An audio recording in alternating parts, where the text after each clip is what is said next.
count on me to take a video idea that was already good enough on its own and make it more complicated. Hello everyone, my name is Caitlin and welcome back to my channel. So I feel like this video is one that has definitely been a long time coming. Ever since I started this journey of Disney ship deep dives, Hannah Montana has been a very highly requested one. However, it was usually requested that I do a deep dive on the love triangle of Miley, Jake, and Jesse. And that is what this video started out to be, but it quickly morphed into becoming even more than that when I was disappointed that every other guy that Miley dated on the show never gets their chance to shine. But not today, because I apparently never want to make something easy for myself. Instead, I just always have to pick the more complex route, and so we are going to be covering every single love interest that Miley Stewart had throughout the course of the entire series. And I also thought that we should rank them as we go because I feel like that makes it more fun, and so to do that, I made this little tier list. It's actually very big, but it's a in-person tier list. We've got 4 tiers here, and I thought I could put this behind me here as a little reminder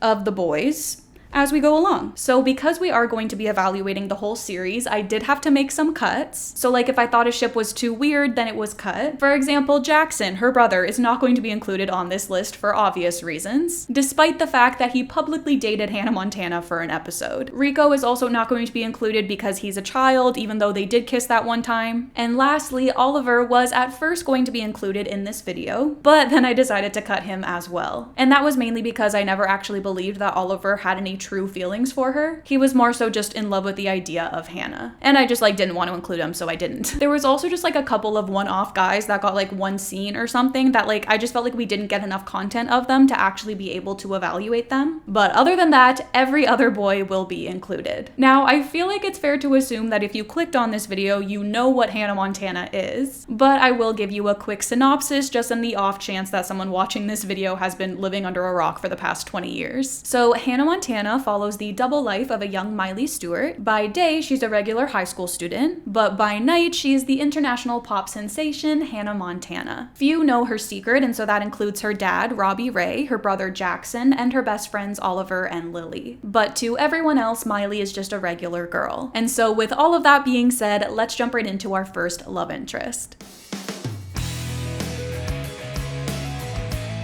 Surprisingly, our first love interest that Miley gets on the series isn't Jake Ryan, it isn't Jesse, it is Corbin Bleu, or as his character is named, Johnny Collins. Johnny makes his first appearance in the very first episode of the series, and we begin with him noticing Miley in the cafeteria. He smiles at her and asks how it's going. Miley then stares at him in a love-struck daze, before Lily hits her on the arm and brings her back to reality. She then says, "Pretty good, just getting some ketchup for my veggie burger." She then notices that he chose mayonnaise and begins to ramble about that, as she repeatedly pumps ketchup onto her hand by mistake. Lily then breaks her out of her trance again, and Miley freezes as she notices that she just covered her entire hand in ketchup. She then looks to Johnny, mouth agape over what she's just done.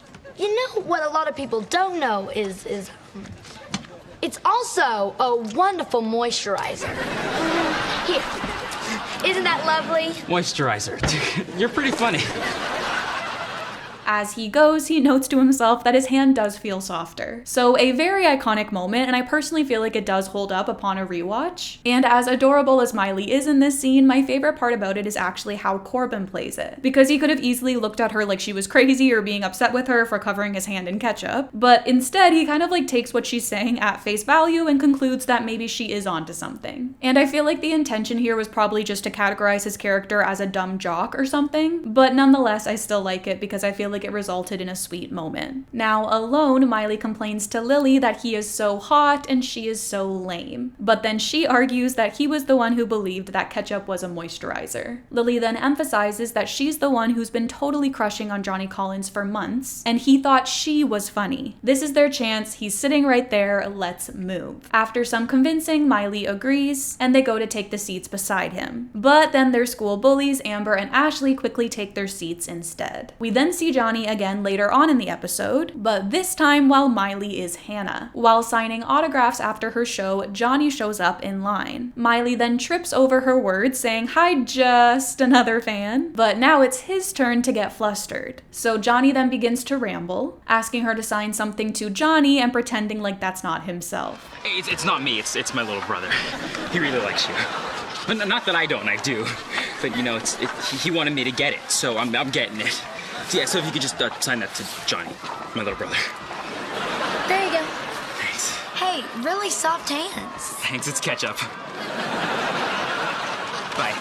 And then afterwards, Miley tells her dad that he is so cute. And unfortunately, that is it for our first Johnny episode, other than a moment later on after Lily finds out her secret, and she says that Johnny would be hers if he knew. But I really liked this autograph moment for how it was able to turn the tables on things, where now this time we see Johnny being nervous around her, which I just felt like was perfect for the first episode because it demonstrates how differently people treat her as Hannah versus Miley. And I do have our little picture here to rank Johnny, but I feel like we should wait a little bit because he does come back near the end of season 2, and so I'll wait till after that episode so we have a better opinion on him to rank him. But Miley's next love interest comes in episode 4, and if you had that like one iconic Hannah DVD as a kid like I did, then I feel like you will probably remember this episode like the back of your hand. But in this one is when we meet Josh, also known as Dean from Wizards of Waverly Place. We start off with Miley admiring a surfer on the beach in a daze. She then begins to eat Jackson's friend Cooper's nachos. He gets mad at her for this, but Jackson argues that she can't hear him, as she's chowing down on the love buffet. Lily then agrees that when she's like this, she doesn't know what she's doing. She then throws in a napkin in the nachos, and Miley shoves it in her mouth as well. Lily then gets her attention by removing the napkin and telling her to just go ask Josh out, but Miley argues that she can't. They're from Tennessee, they don't do that. Lily retorts that they're in California now, and they do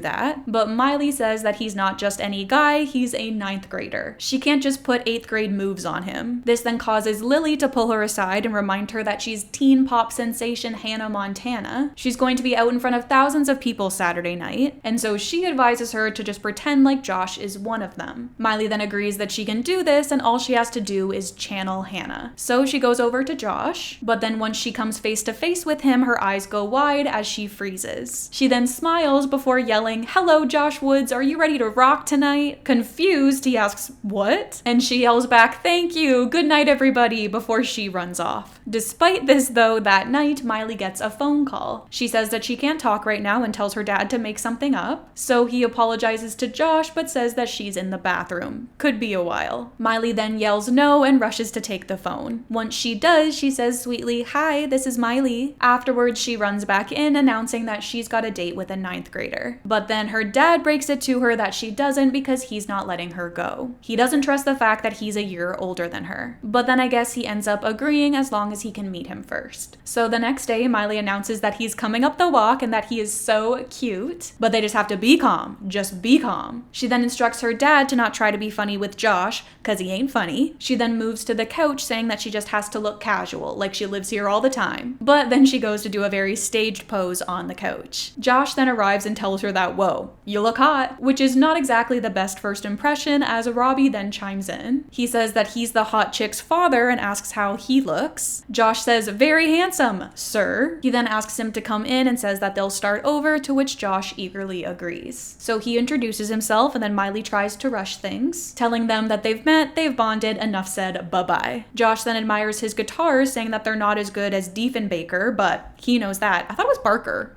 Might be Barker. I don't know. A brand of guitar, but Robbie knows that. Robbie argues that he doesn't know that, and Josh continues digging his own grave, as he says that it was a good guitar in its day. Miley then interjects and tries to smooth things over, as she says that Robbie has his opinions and Josh has his. You've gotta love a guy who isn't afraid to say how he feels. She then continues with an analogy. If everybody says that they like hamburgers, he's not afraid to say that he likes hot dogs, right?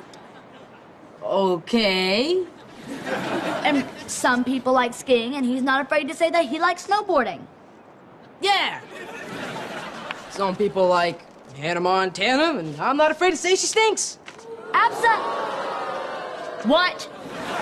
So now I'm intrigued, and I feel like this is such a good concept for an episode. Because what do you do when the guy that you like doesn't like this other half of you? It's like the complete opposite of the Johnny storyline. And it does have this extra layer to it because she was so previously enamored by him. And because she's supposed to be advocating to her dad to let her go out with him. It's just great, honestly, and it reminds me why I enjoyed the first season so much. Later, we see Miley complain to her friends that she spent all day yesterday trying to get Josh to like Hannah. She then asks Lily how she's going to go out with a guy who doesn't like half of her. Lily argues that he doesn't know that he doesn't like half of her, so just let him think that the half of her that he likes is all of her. Miley concludes that she's right and asks why she would ever have to give Josh up. Lily agrees and notes that it's not like he's ever going to be in the same place as Miley and Hannah. And I think you guys can see where this is going, as just then Josh arrives. He greets her and tells her that he's decided to give Hannah a chance. Miley says that's great, but then he reveals that tonight he's taking her to a Hannah Montana concert. She then freezes before saying that's even greater. She thanks him and they hug before she turns to her friends and mouths a help me. At the concert, Miley fakes surprise as she notes that this is what an actual Hannah Montana concert is like. He asks if that means that she's never been to one before. Miley freezes before coming up with a lie, saying that she's tried but somehow she's always been busy doing something else. He then tells her that, well, tonight this is all she has to do as he grabs her hand. Miley then admits that she was really nervous when he first asked her, but she is totally glad that she said yes. Josh says me too as they take their seats. He then admits that he just hopes she's not one of those divas that keeps everyone waiting. He totally hates that. Miley agrees that she does too before quickly excusing herself to get a soft pretzel. She then whispers to Lily and Oliver, who are seated behind them, that they're on. So Hannah then runs on stage and apologizes for being late, hoping that nobody thinks that she's a diva. She later intros a very long guitar solo so that she can rush back to her date. When she sits down, she lies, saying that they wouldn't believe the line for the soft pretzels. She then asks how he felt about the first song, and Josh shrugs, saying that, it was okay. She asks not even really okay, but then he argues that he guesses he's more into hip-hop. Miley pauses at this as he asks if she ever does any of that. She then admits that she has a feeling that she will tonight. Lily then gives her an out by telling her to go grab a soda. And before she does, she sincerely tells Josh that she's having so much fun with him and then is quick to say bye. Back on stage, Miley tries beatboxing and freestyling a rap. She then tries doing some crowd work as well that only Lily and Oliver respond to. And this time she cues up a drum solo before getting back to her date. She then collapses in her chair as Josh asks where she's been and says that she's missing the whole concert. Out of breath, Miley says that the drink line took forever. She then asks him what he thinks of Hannah now, and he admits that he's still not feeling it. Miley's face falls and Lily asks what he wants her to do, surf the crowd? He then says that yeah, that would be cool. Miley gets upset with Lily for the suggestion before angrily going to get another soft pretzel. We then see Hannah very nervously crowd surfing as she notices that Josh is no longer in his seat. She asks her friends where he went, and Lily reveals that he left and that she's sorry. After the show, Lily tells her that he said that it was the worst date of his life, and she apologizes again. Miley asks if he said anything else. Oliver then admits that he also said that Hannah Montana stinks, but they decided to leave that out. Miley then admits that she just can't believe that she blew it. She couldn't be happy with a cute guy liking just her. She tried to make him like Hannah too, and now he hates the both of them. Her dad then comes over and admits that as far as he's concerned, it's his loss. Someday she'll find a guy that likes everything about her that there won't be anything left to change, which really is a very nice moment to end the episode on. But I don't know, I kind of have some strong feelings about this plot. Like, don't get me wrong, Josh sucks just because of the fact that he doesn't like Hannah Montana. Like, that just makes him a loser in my books. And I am glad that they didn't work out because I just don't know how that would have worked long term. But I can also see where he was coming from. Because if I took my boyfriend to a concert for an artist that he loves, and then I ended up watching the whole thing by myself with him running off multiple times, like, I feel like I would end up feeling the same way in the end. Although the fact that he never once questions the fact that Hannah kept doing exactly what he said that she should do was quite funny. We also have to talk about the moment where she's crowd surfing and finds out that Josh left, because that just completely broke my heart at 7 years old. But as that is the conclusion of Josh, it's time to rank him. So, like I said, I don't blame the guy for leaving and being upset with Miley for watching Hannah on his own, but like the fact that he hates Hannah even at all, I feel like means he should be in the last tier. Oh, that's a squeaky chair. I'm sorry.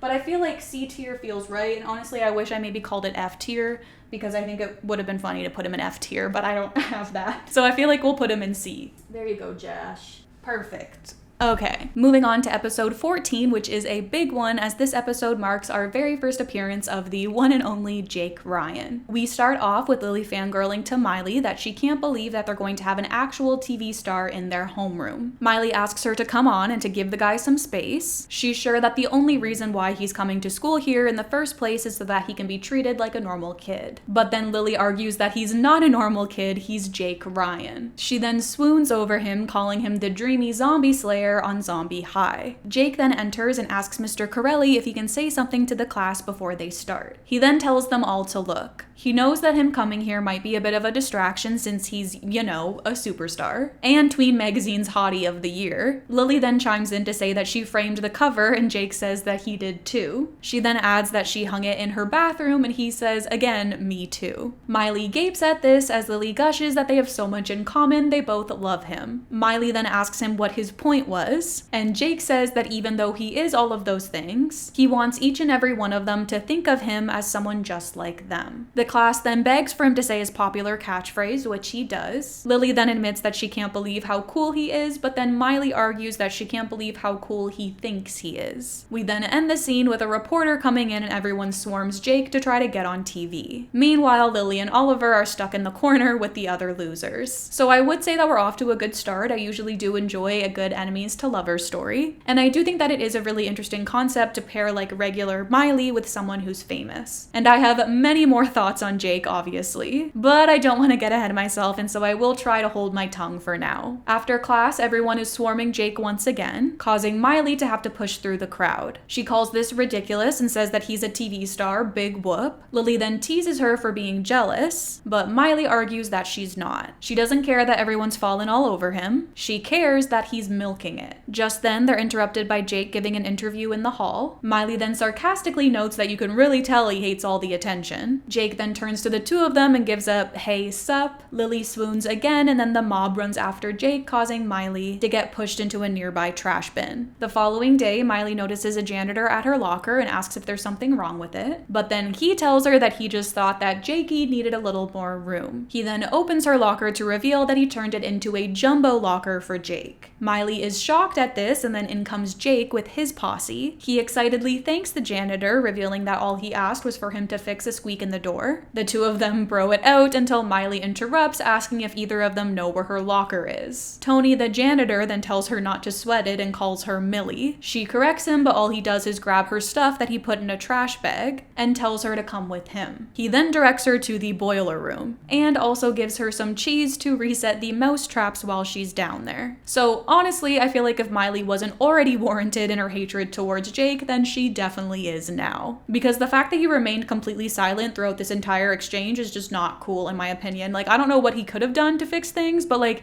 he could have at least done something. The next day, we see everyone getting ready for a test when Miley's stomach rumbles. She then tells Lily that she had a Hannah thing last night and overslept, missing breakfast. She then tries to sneak in a granola bar, but it ends up getting confiscated by Mr. Corelli. Jake then comes in and apologizes for being late. He had a premiere last night and overslept. We then see the same reporter from before encourage the lunch lady to bring in some breakfast for Jake. He thanks her and then apologizes to their teacher, admitting that he didn't have time for breakfast. But instead of being scolded like Miley was, Mr. Corelli just says that they can't have that. This causes Miley to stutter, and then he gets to, but then she's interrupted by her stomach again. During the test, Jake asks Miley with a mouthful of food if he can borrow a pencil. Miley says that she doesn't have one and then tells him to stop talking or else he'll get them both in trouble. Lily then gives Jake her pencil and Miley sarcastically calls her smart before asking how she's going to finish her test now. This then brings Lily to ask her for a pencil. Miley gapes at her before reminding her that she doesn't have one. The girls are then scolded by Mr. Corelli and Miley is quick to say that Jake started it. Jake then says that she's right and that this is his fault, and it's nice to see him taking some accountability. But then Mr. Corelli tells him that there's no need to be heroic and that he does enough of that on TV. Miley then retorts that if he really were heroic, then he would have brought a pencil. But then Mr. Corelli says that none of them know how hard it is to be a celebrity. Miley is quick to say that she does, before she corrects herself to say, I do imagine. This then leads to their teacher sending her to the principal's office for being a disruption. So Miley then gets up to go, but then Jake calls for her to stop. He then gets up and says that he can't let this happen. He then tells Mr. Corelli to leave the girl and that he's the one he wants, if he's got the guts. He then breaks character as he tells the class that he did that in the 3rd season finale and was nominated for an Emmy. The class applauds this and Miley calls for them all to stop. He then thanks them but says that this isn't about him. He then grabs a headshot and gives it to Miley. Here, Miley, take this. Might help. An autographed picture of you. Yeah, principal's been riding me for one. Maybe it'll soften him up.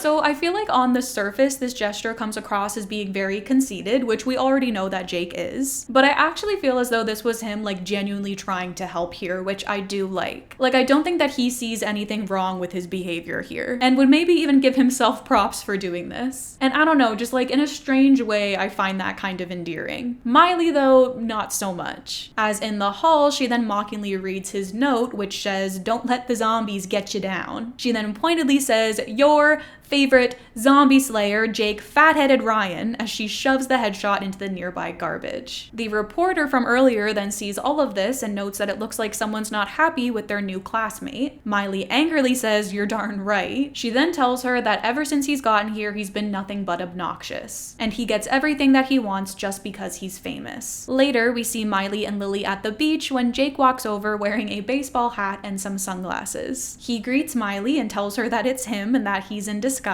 She asks, as what, an egomaniac TV star in a hat? Before she rolls her eyes. This then causes him to let out a laugh before telling her that she's lucky. If his ego wasn't so big, then that would have hurt. He then asks if he can talk to her for a minute. So Lily then leaves the two of them alone, and Miley says, "Let me guess. You need me to move because I'm in your favorite tanning spot." He then admits that actually he was coming over here to apologize for everything. I'm really not a bad guy, and I hope I get the chance to show you that. Why do you care what I think?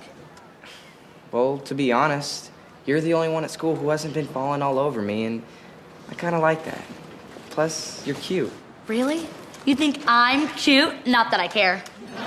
But just then they're interrupted by a fan of his and Miley walks off. So I feel like this was kind of like our first inkling that Miley maybe does like Jake a little bit more than she's letting on. The way that she reacts to him calling her cute I think is so sweet. And I also feel like all of this just reads like such a classic fan fiction where she's acting like she doesn't like him, but then she kind of does deep down, and then he likes her because she's the only one who doesn't like him. It's a concept that we've seen done many times before, but for good reason, because it's a good one. So Jake then calls after her and apologizes. He admits that most of the time this whole star thing is cool, but sometimes he wishes that he could just turn it off and be a normal kid. And just then they're interrupted by a swarm of fans freaking out over him. He then yells that he'll see her at school through the chaos. Miley then notes that she made a mistake by talking to that reporter, because there's also this whole other plotline going on about Miley like realizing how lucky she is to have her double life that I've kind of been ignoring because it's not ship related, but that's that. But then she notes that on the upside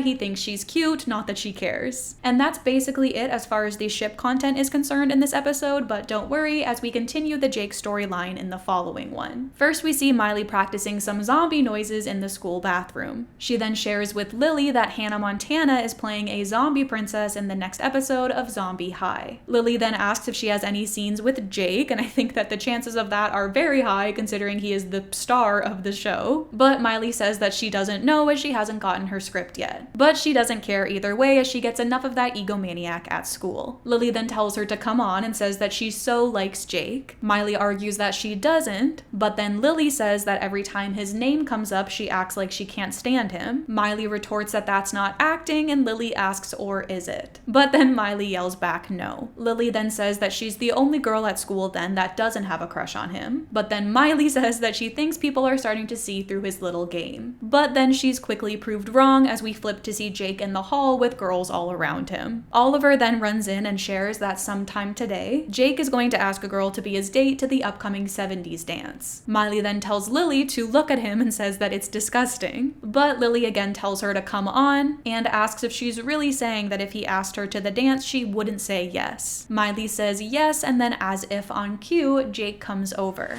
Hey, Miley, you want to go to the 70s dance with me? Yes. I mean no. Yay. No. Yes, I mean no. Huh? Now you can cheer.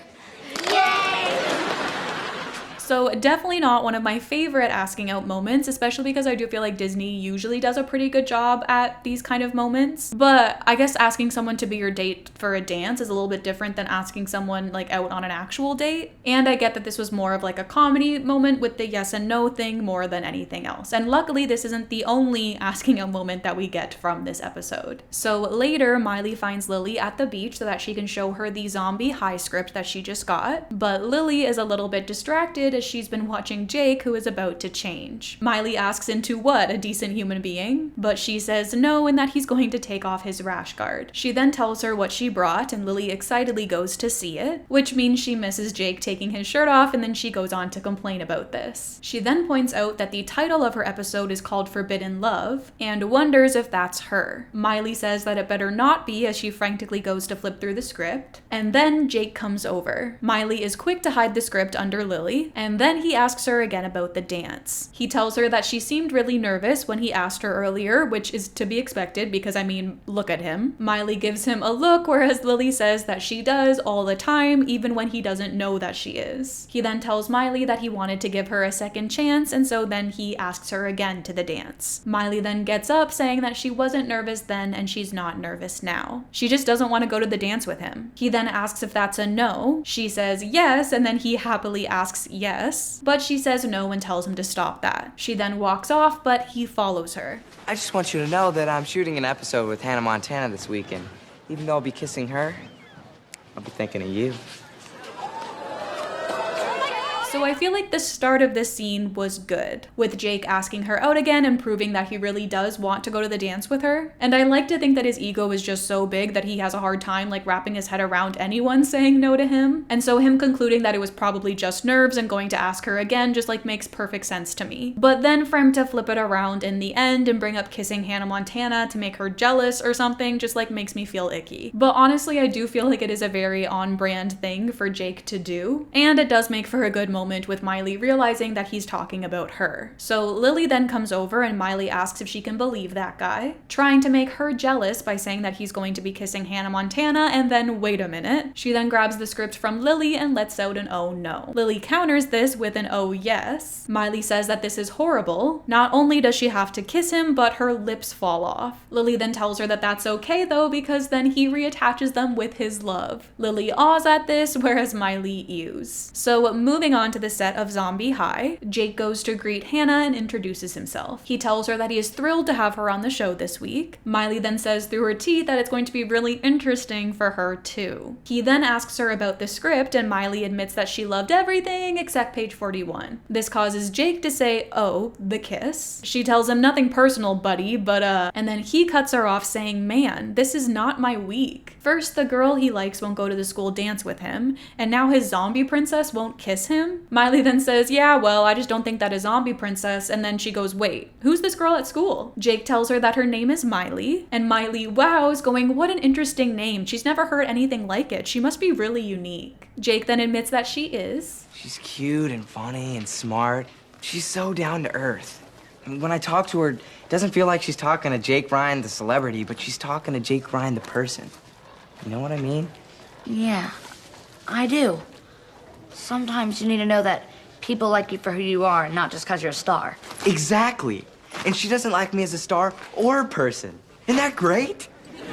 And then Miley asks if that's a trick question. Now this has gotta be like one of my all-time favorite Jake and Miley moments, and the fact that it happens so early on I feel like helps as well. Having him admit all of this to her I feel like is a great way for her to find out that he is being genuine. And the fact that she relates to what he's saying as well, I just feel like makes the moment even better. Of course there's the whole fact that like how can he not recognize Miley when he's talking right to her? But I actually feel like Jake is the perfect person to not notice whatsoever because he is just so self-centered. And I also feel like to question that would be kind of questioning the entire series as a whole. People not being able to recognize Miley when she has her wig on, I feel like is something you just kind of have to accept and get over. I mean, it's like the main rule of this universe that the show exists in. But yes, overall, I did really enjoy this scene, but it's not over yet. So Jake then admits that it's something new to him as he sits down perplexed. He then apologizes for dumping all of this on her, but admits that he just can't stop thinking about her. She then forgets herself, asking if he means that as she begins to bite her lip and sway a little. But then Jake concludes that he's just going to have to forget about her. This then snaps Miley out of it, as she says, oh right, yeah, I suppose forgetting about her is good. Getting back to business, Jake then says back to the kiss. He tells her not to worry about it, just close your eyes and count to 60. He then pats her on the arm, telling her that it'll be be over before she knows it. Miley asks, 60? But then they're interrupted by someone calling them to their places, and Jake squirts some breath spray in his mouth. He then tells her that he hopes she likes Thundermint as he blows some air in her face. And right when I was starting to like Jake, he reminds me why he gives me the ick. All of this like kissing stuff with him just like makes me feel so gross. And I know it's just like par for the course with him and that he's playing into that like big-headed character role of his, but that also doesn't mean that I have to like it. So during filming, Jake saves Hannah's character from being dragged into the portal to the underworld, and Miley watches him do this in a little bit of an awe. He then goes over to her, helping her up. He then asks if she's okay, and she admits that for a dead girl, she's never felt so alive. Jake's character then asks why she ran from him then, but she says, "Don't you see, our love is forbidden. We can never be together." She then turns away from him, and here it comes as Jake says, "Maybe this will change your mind." He then goes in for the kiss, and this is when we get a glimpse of Miley's internal dialogue. She thinks to herself that he is cute, and he thinks that she's cute and down to earth. She then tells herself to stop it and that she doesn't like him. But then she thinks, who am I kidding? Yes, I do. And that Thundermint, wow. But then right as their lips are about to meet, someone yells cut and that it's time for lunch. So we have our first almost kiss, and I would say that it is pretty good. I personally don't think that it comes close to some of the almost kisses we get near the end of the series with Jesse, but like for a first season almost kiss, I would say this one is solid. Giving us a glimpse into Miley's internal dialogue here, I feel like was a great choice, especially because up until this point, she's always denied having any feelings for him. And so having her confirm it here in this moment to herself, I feel like was perfect. And I also feel like it makes the viewer want it to happen as badly as she does. And so when it doesn't, it's like we're disappointed along with her. So Miley then calls for them to wait as she pulls Jake back, asking what about the kiss. The director then tells her that he thought about it and she's right. He says that they should see how the audience feels about their relationship first and then they'll bring her back. And this also kind of made me wonder if this was another like meta reference to Jake Ryan within the Hannah Montana universe. If they also didn't want to have them kiss yet because they didn't know how fans felt about them yet. Miley goes to interject, but then he says that after lunch they'll try that kiss again, but with Demon Dog. He then walks off and Miley yells for him not to listen to her and that he's the director. Meanwhile, Jake wows at her, telling her that she was really great in that scene. She looked like she really wanted to kiss him. Miley scoffs at this, saying, yeah, well, it's called acting, before she walks off. The following day, Miley runs up to Lily on the beach. She tells her that she's been calling her all morning and asks why she hasn't answered her phone. But Lily then reveals that her dad took it away. Miley then pulls her aside to tell her about Zombie High. She reveals that she ended up kissing Demon Dog and both girls shudder, but then she shares that that wasn't what she wanted to tell her and that it's about Jake. She's realized that she actually, but then Jake comes over and interrupts them. Okay, Jake, about the dancing. Don't worry, Miley. I'm not gonna ask you again. I've learned my lesson. Oh, really? Because I realized That I should move on? I know. That's why I came over here to ask Lily. Do you want to go to the 70s dance with me? What? Yes! Huh? So this scene is very frustrating to me on a multitude of levels. First of all, the fact that he won't even let Miley get a word in bugs me. Like, the miscommunication trope is one of my least favorite tropes of all time. But I also think that he was maybe doing that intentionally. I don't know. But then also, like, can we just talk about how much of a messed up thing this is to do to someone? Because obviously he doesn't actually care about Lily and he's just doing this to make Miley jealous. First it was the kissing Hannah Montana thing, and now it's asking her best friend to the dance. And that's just so not fair for either of these girls, especially because they're best friends. And I know that Jake's a kid and that he does some pretty messed up things throughout his run on the series, but honestly this one might be the one that I hate the most just because it grinds my gears so much to think about some guy playing with me and my best friend like this. Like, I love my best friend down, and if any guy tried to pull this with us, like, it actually is making me so angry just to think about it. So Lily then begins to happy dance and sing song that she's going to the dance with Jake. When Miley doesn't join in on her celebration, she asks why, and then Miley reveals that she likes him. Lily asks since when, and she reveals since he saved her from going into the portal to the underworld. Lily argues that ever since the day that he got here, all she's heard is, oh, he's so stuck up, and oh, who does he think he is? But then Miley retorts that she changed her mind. This causes Lily to scoff and say, yeah right after he asked me. Miley then clarifies that no, actually she changed her mind last night, which she would have known if she had her phone. Lily asks her how this is her fault, but Miley says that it's not. Just tell Jake that you can't go with him and everything will be fine. But then Lily says that she doesn't want to tell him that. Miley then argues that he likes her and that he only asked her to make her jealous. This leaves Lily speechless as she grapples with what to say next. She then tells her that the Jake ship has sailed and she's not on it. So I feel like I shouldn't get too much into this conflict because clearly it makes me upset, and also like it's not technically what we're here to talk about, but I just really wanted to emphasize the fact that Jake is the one that caused all of this. Like, I can really see where both girls are coming from. I don't blame Lily for still wanting to go with him. I mean, she's been very vocal from the beginning that she's interested in him. And I also don't really blame Miley for realizing her feelings a little bit late and then asking her friend to accommodate for them. Again, they're both kids, and this is like a pretty tricky situation that Jake put them in. And I know that Jake is a kid too, but he's the one that I put blame on for all of this because he knew exactly what he was doing. And that's the part that makes me so mad, like unreasonably mad, and I really was not expecting this episode to cause me this much anger. Moving on to the dance, we see Jake speaking to the students over the mic when Miley walks in and announces her presence. It should also be noted that she has chosen to forgo the 70s attire for a hot red dress instead. Everyone turns and Jake woes. Lily then goes over and asks her what she's doing, reminding her that this is a 70s dance. Miley lies, saying that she completely forgot and hopes she doesn't stand out, but Lily's not buying it. She tells her that she knows exactly what she's doing and that she's trying to get Jake to notice her. Miley argues that she's not, but then when Jake comes over, she's quick to say hi to him. He greets her and tells her that she looks great. Lily asks if he's sure, as she thinks that she looks like a fire truck. Jake retorts a very cute fire truck as Miley puts her hand on his shoulder. This upsets Lily, and so she pulls Jake away, saying less talky, more dancey. The two begin to dance, but then Miley spins herself right into Jake and steals him away from her. They then both begin to dance fight over him. Jake then asks that they put their claws away, but then Lily tells him to stay out of this. Miley agrees, saying that they're fighting over him. Lily then tells her to knock it off and that he's her date. But then Miley argues that he asked her first. Lily retorts that she said no 3 times, forgive her for thinking that that meant no, and Miley snarkily replies that she's forgiven. The girls then begin to play tug-of-war with Jake's arms to the point where he has to call out celebrity in pain. He then lets go of them and Lily falls face first into the drinks and Miley into the food. So I feel like I sound like a broken record at this point, but once again, I do not blame Miley or Lily for this,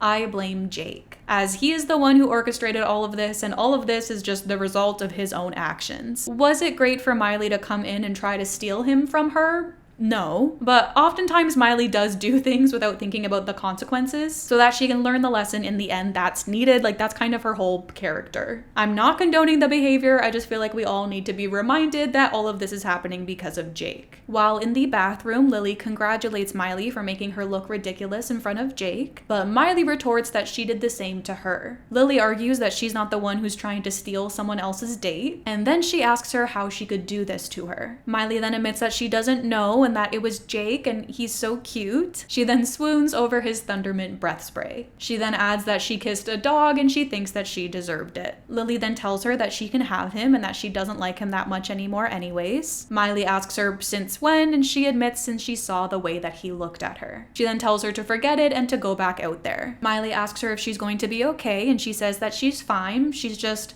rinsing out her wig with her tears. And then this causes Miley to realize what she's done. She then tells Lily that she's not leaving, that she hurt her best friend over some guy, and nobody, not even Jake Ryan, is worth that. She then apologizes and the girls hug and make up. When they head back into the dance, Jake asks if they're okay. Lily says that they are, and Miley agrees that they worked everything out. Lily then apologizes to Jake, but says that she's not into him anymore. He says, that's cool, and then, so Miley, you want to dance? But then she says, no thanks. She's going to dance with her best friend. Jake then acts like he doesn't care, as he says, whatever, and then he asks the crowd who wants to do the hustle with Jake Ryan. A crowd swarms him, and Lily notes that she doesn't know what they see in him. Miley says, neither do I, and Lily Lily says, "Good thing we're over him." Miley gives an, "Oh yeah," but then they both make longing faces at him while they dance over the other's shoulder. So I would say that overall this is a pretty good episode. I almost forgot that each half of this episode made a full episode. Like, I forgot that the zombie high stuff and the dance stuff were all from one episode. I would say that this is definitely Jake's first offense in regards to the things that he does wrong throughout the series. And I really want to emphasize the fact that this is just the first, because there are many more to come. But I am really glad that the girls realize that their friendship is what really matters by the end of the episode, and we did get some good moments along the way. And of course, our Jake story arc continues in the following episode. We start off with Oliver filming a farewell video for their principal. This leads to him filming Miley while she's admiring Jake in the hall. He calls her name, but she's lost in her fantasy. We then see into her daydream as Miley then goes up to Jake and pushes the crowd of girls away. She then grabs him by the shirt and tells him to listen. She says that there's only one dame in the world that's right for a guy like him, and he's looking at her. He asks, "What took you so long, baby?" And Miley says, "Traffic." She then asks that he plant one on her and remind her why she wastes her time on him. They then go in for the kiss and were brought out of her fantasy. Oliver is calling her name once again as she puckers up, and when she's finally brought back into reality, Lily accuses her of daydreaming about Jake again. Miley says that she wasn't and claims to be totally over him. And then when Jake comes over and says hi, Miley is quick to yell at him that she's over him, okay? Telling him to move on with his life. She then storms off as he says that all he was going to tell her was that her shoe was untied. And then of course Miley trips and falls. We then cut to Hannah Montana recording If We Were a Movie. However, she sings the song in a very bored and monotone voice. She then finally admits that she can't sing this anymore. She argues that it's not like girls just stand around all day and dream about boys, even though that's exactly what she was just doing. She then goes on to rant that there are more important things in life, like world peace and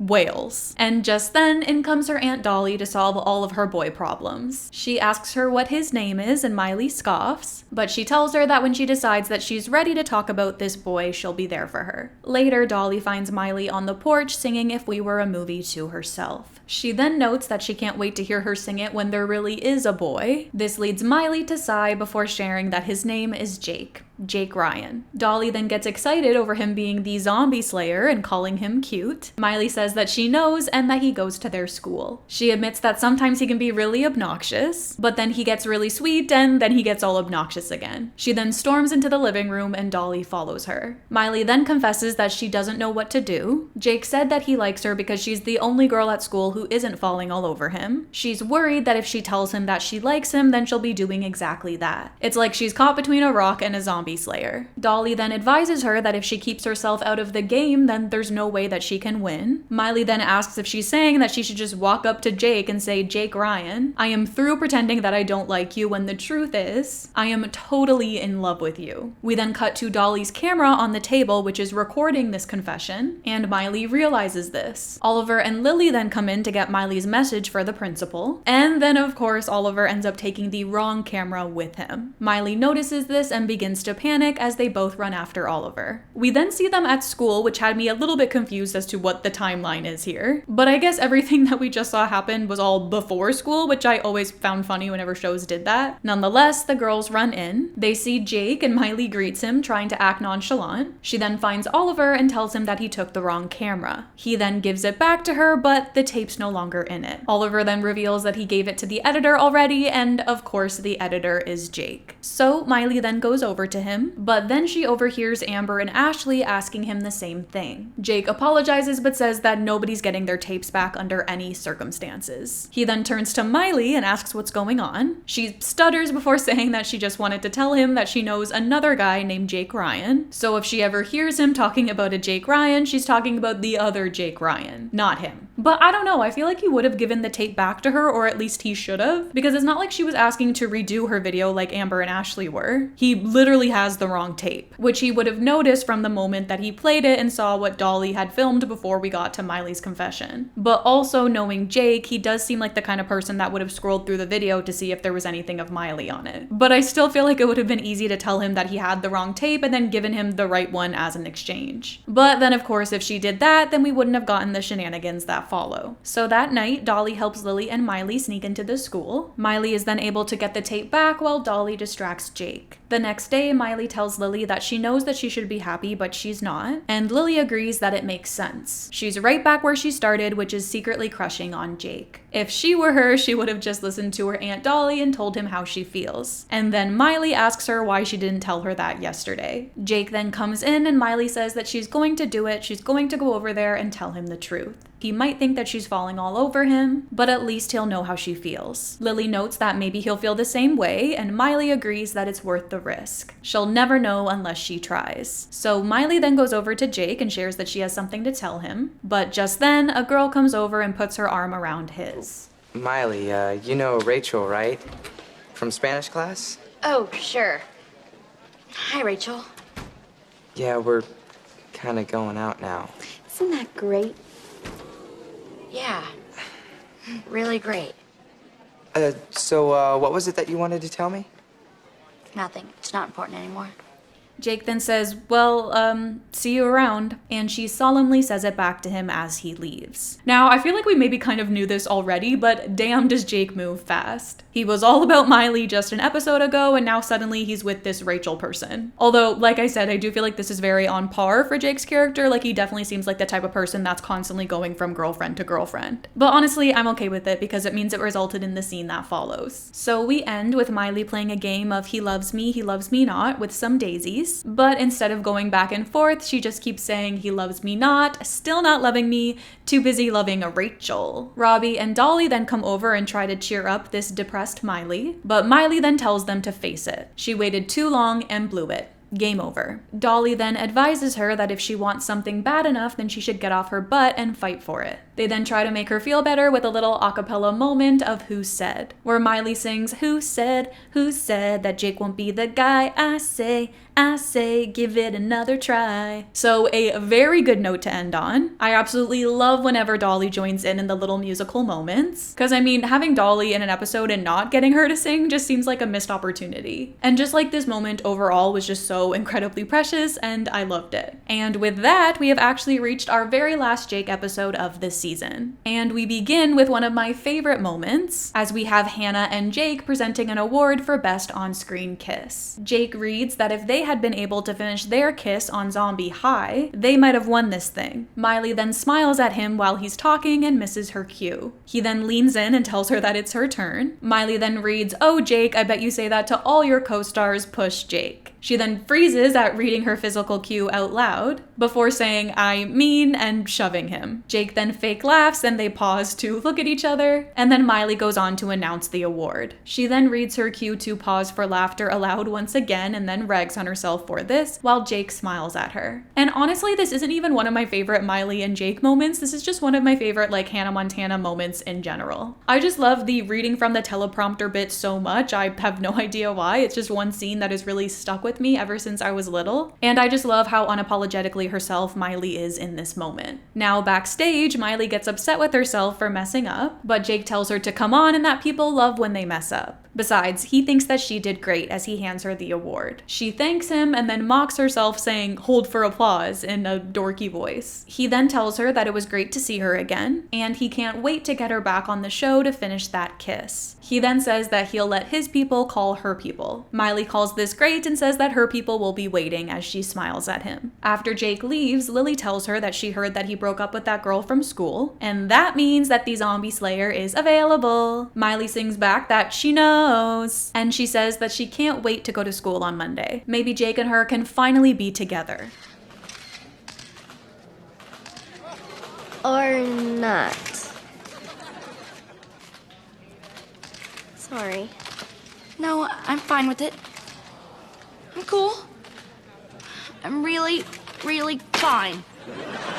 So I know that everything isn't really like as it seems in this moment, but once again, like Jake just moves so fast. And I know that this makes sense for his character, but still, I just feel like I'm getting some extreme whiplash here. Also, not really that related, but can I just say that I love the fact that Jake and Hannah never really become a thing? Like Jake is never interested in Hannah. Sure, he like flirts with her a little bit in regards to like their characters on Zombie High, but it's never like anything serious between the two of them. And I just really like that. It's like, even though he is a little bit of a flirt and does move on quite quickly. I still love that throughout the series, he only ever had eyes for Miley, and that could be because he finds out the Hannah secret fairly quickly, but nonetheless, I do like that fact. The following day, Miley sees Jake and that same girl from before taking pictures together at the beach. This causes her to squish the ice cream cone that she's holding in her hand. Lily then notes that she's got it bad. Miley cries that she knows, and Lily adds that what's worse is that Jake liked her first and she turned him down. Miley glares at her for saying this, and then they're interrupted by a guy coming over. This gives Miley an idea as she gets up and smiles at him. She introduces herself and he does the same. Miley then loudly fake laughs in Jake's direction. She then yells that he is so funny and playfully slaps him on the shoulder. She then urges him to sit down as she plants him in the seat beside her. She then asks if he comes here often, and he shares that he just moved here from Seattle. Miley then laughs again at this, and this finally grabs Jake's attention. She continues laughing before asking where he goes to school. He says Eastwood Prep, but that he's graduating. Lily thinks that this means that he's a senior and goes on to say that they're just, but Miley cuts her off by jumping up and saying starving. She then goes to get them some pretzels, but before she does, she pulls Lily aside. She asks that she makes sure that he doesn't go anywhere. Lily asks her what she's doing and says that she can't flirt with a senior. He's old enough too, and then Miley asks make Jake jealous, so he'll realize that she's the girl he really wants, and then Lily calls this diabolical. So we've got another Miley plan in motion, and even though we're still like fairly early on in this video, I feel like you should know that these plans usually do not go well. So let's see how this one unfolds. Miley goes over to Rico's and greets Jake. She lies, saying that she didn't notice him. He greets her as well and also lies, saying that he didn't notice her either. He then introduces her to Holly, the actress. Miley then says, oh yeah, and that she saw her in that commercial. The one where she had to have that really uncomfortable talk with her mom. She says that she hoped everything worked out. Holly then tells her that that wasn't really her mom. Miley fake smiles at her and says, well, as long as the toe fungus is gone. So,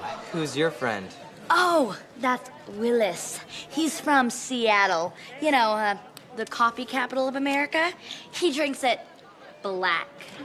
Holly drinks espresso. Willis shaves. Holly waxes. Willis is a senior. Wow. Toodles.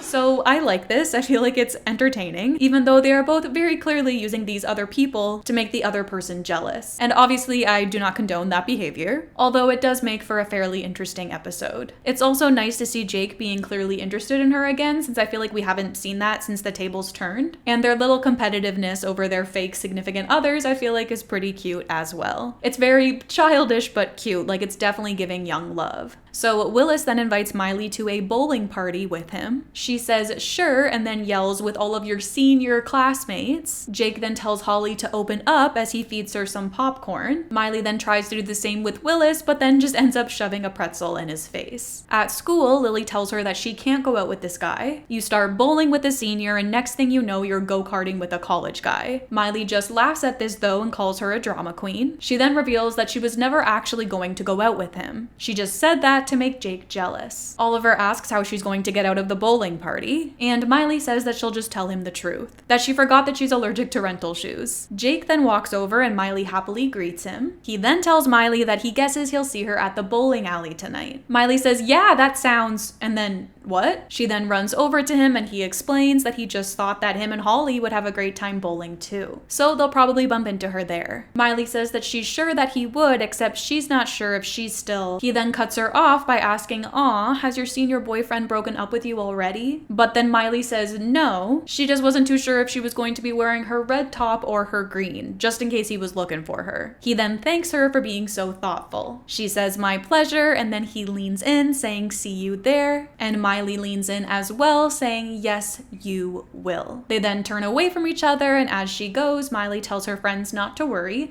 She has him right where she wants him. At the bowling alley, Lily tells Miley that she has a bad feeling about this, but Miley tells her that they'll stay long enough for Jake to see her with Willis, and then they'll be out of here. But then in comes Willis wearing a balloon hat and spraying silly string. We then learn that Willis is 11, and Miley freaks out about this, reasonably so. Jake then comes in in and Miley quickly has him put his arm around her. But then when Willis's friend tells him that they're cutting the cake, Willis is off. Miley then tries to hide herself behind a bowling ball to make her escape, but then they run right into Jake. Holly then points out Willis, who is in the middle of a balloon sword fight. Miley tries to lie, saying that that kid just looks like him, but then he announces himself as Willis and calls over to Miley. So her cover is blown. The following day, Miley and her friends arrive at the beach and she complains about Jake being there. Lily argues that she's going to have to face him sooner or later, but then Miley says that she picks later. She then tries to leave, but her friends stop her. So she caves, but says that she can hear him already. She then does a Jake impression as she says, "Hey Miley, what are you and Willis doing tomorrow night? Hot date on the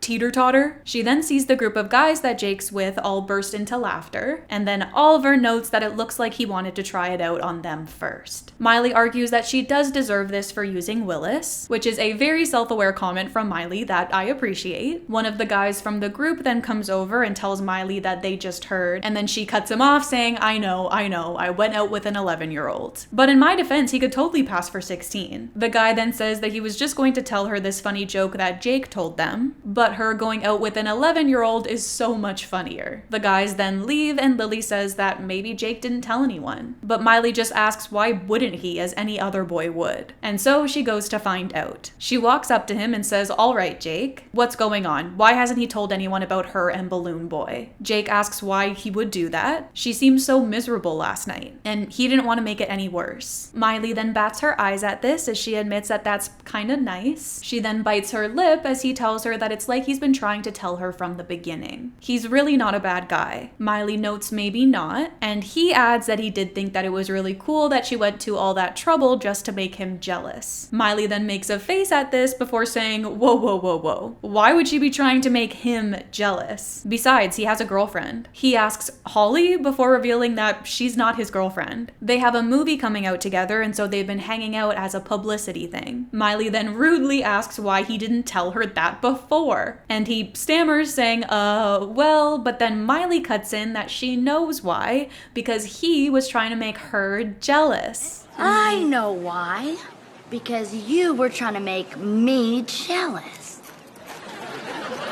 Was not. Was too. Admit it, Jake, you like me. No, you like me. Just say it. No, you say it. No, you. No, you.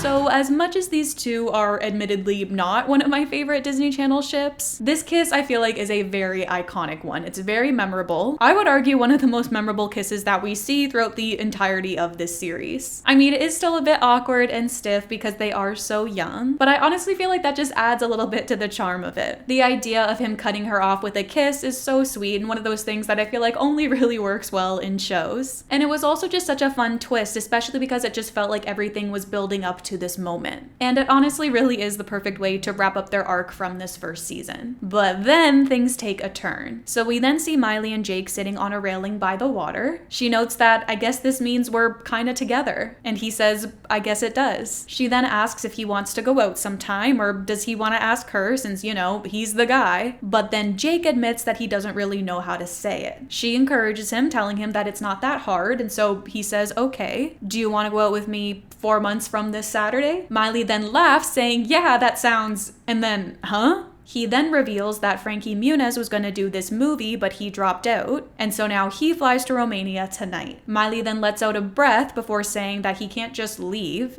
He kissed her. He argues that it's not his fault he got a big part in a movie. I know, but you kissed me. I know, and it was great, and now I don't have to go off for 4 months and wonder what it would have been like. Yeah, would have been awful for you to left without planting one on me. Exactly. So I guess it is 4 months, so I'm gonna give you a little something extra to remember me by.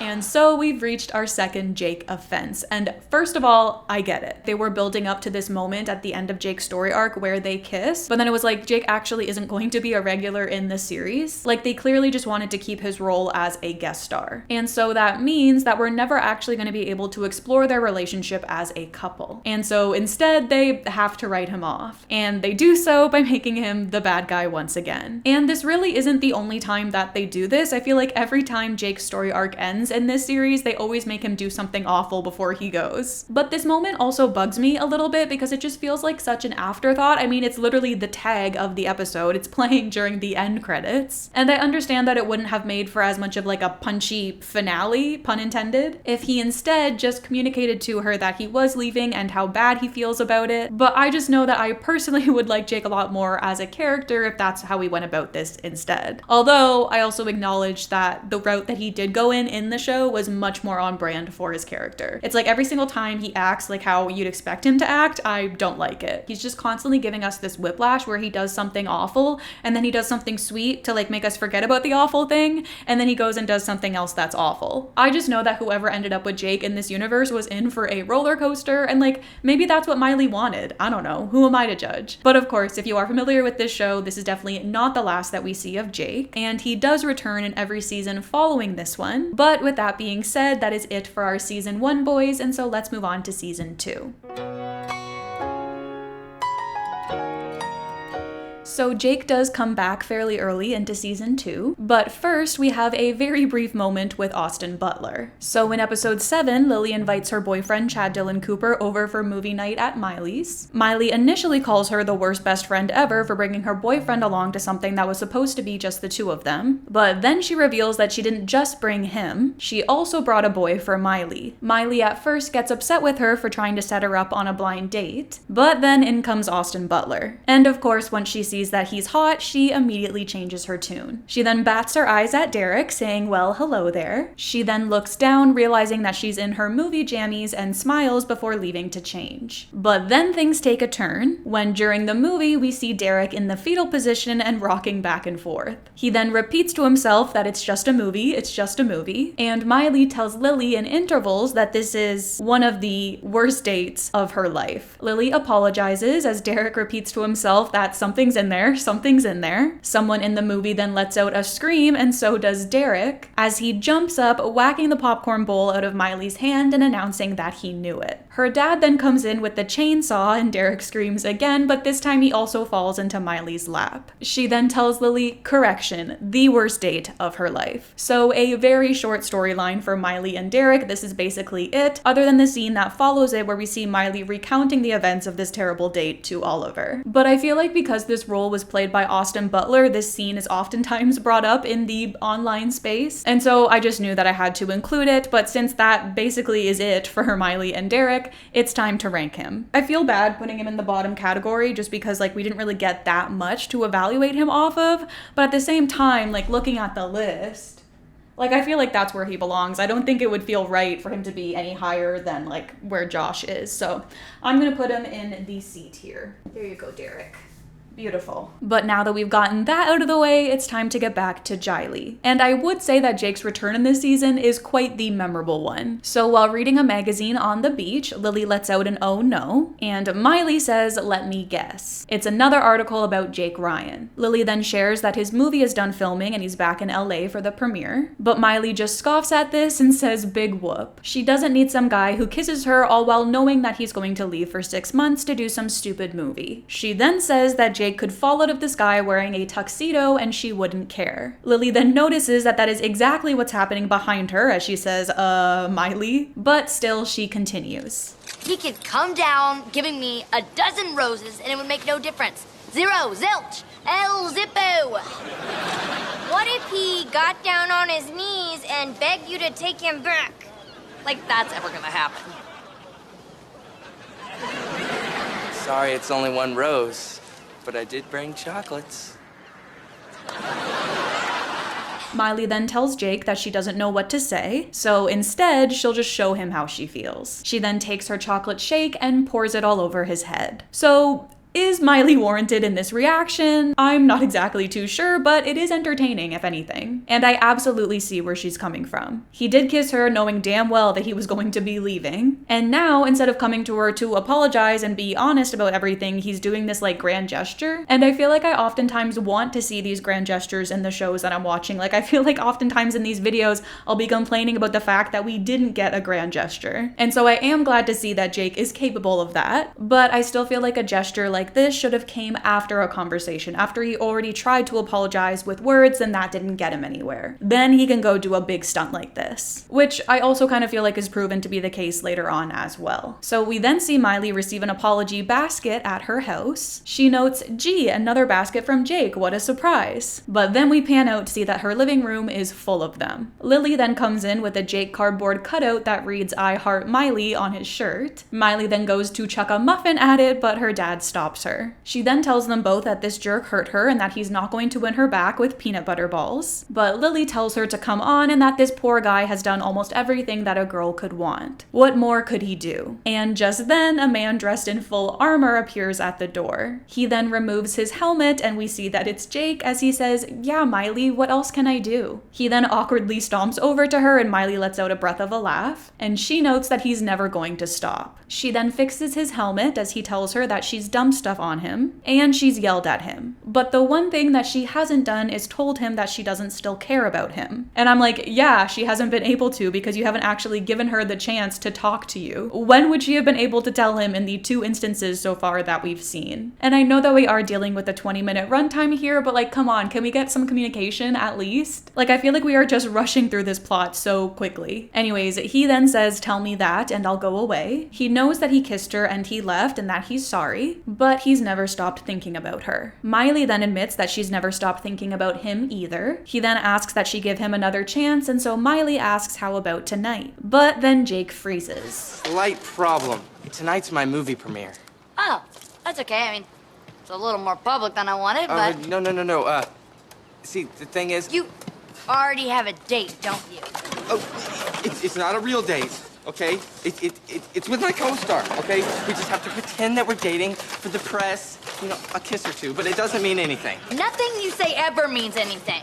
And I gotta say, Miley's kind of right. This boy is just like not good at communicating whatsoever. Like, why even come back and go through all of this effort to get Miley to try to take him back without actually clarifying that the world won't actually be allowed to know about their relationship? I feel like he just does so much without actually thinking any of it through. And it's kind of frustrating to watch, but I guess it also does kind of make them a little bit more compatible because Miley has been known to do that as well. So Miley then continues. She says that he's the same jerk that he was 6 months ago, except now he's a jerk with a headache. Confused, Jake says that he doesn't have a. Miley smiles at him and then he notices the meat stick in her hand. He then puts his mask down before Miley whacks him over the head. She then continues hitting his shield as Jake leaves, taking cover. And at this point, even though I do agree that he has done some pretty messed up things, I'm not exactly too sure he deserves all of this physical abuse. But I also understand that this is still a sitcom and it needs its laugh, and I think that they are just trying to show that Miley has reached her breaking point. Moving on to the movie premiere, we see Jake on the carpet with his co-star, and Miley watching the premiere from home. She mocks his fake girlfriend and calls it disgusting. She then asks her dad and Lily how they can eat the steak that he gave her, as she says it's the steak that he drove through her heart. Her dad apologizes but says that she's better off without him, and that if he's going to choose that girl over her, then he obviously has no taste. Getting back to her vendetta for his co-star, she then tells them all to look at him, all kissy with Marissy, aka Macy from Jonas. She then begins to mock him as she says that it's only pretend, it doesn't mean anything, before she says, "Yeah, right, I was on your TV show, bub, and you're not that good of an actor." Meanwhile, on the carpet, Jake gets asked when he first knew that he was in love. He then admits that he knows that it sounds hokey, but it was the moment he looked into Miley's eyes. Marissa then asks, "Miley?" and the interviewer gasps. Jake then stutters and says that he's sorry, he meant Marissa, all while Miley is gaping at the TV. The interviewer then says that girls hate the name flub, but they all make mistakes, right? And Jake says, yeah, and admits that he's in the middle of a big one right now. The truth is, I'm in love with a girl named Miley Stewart.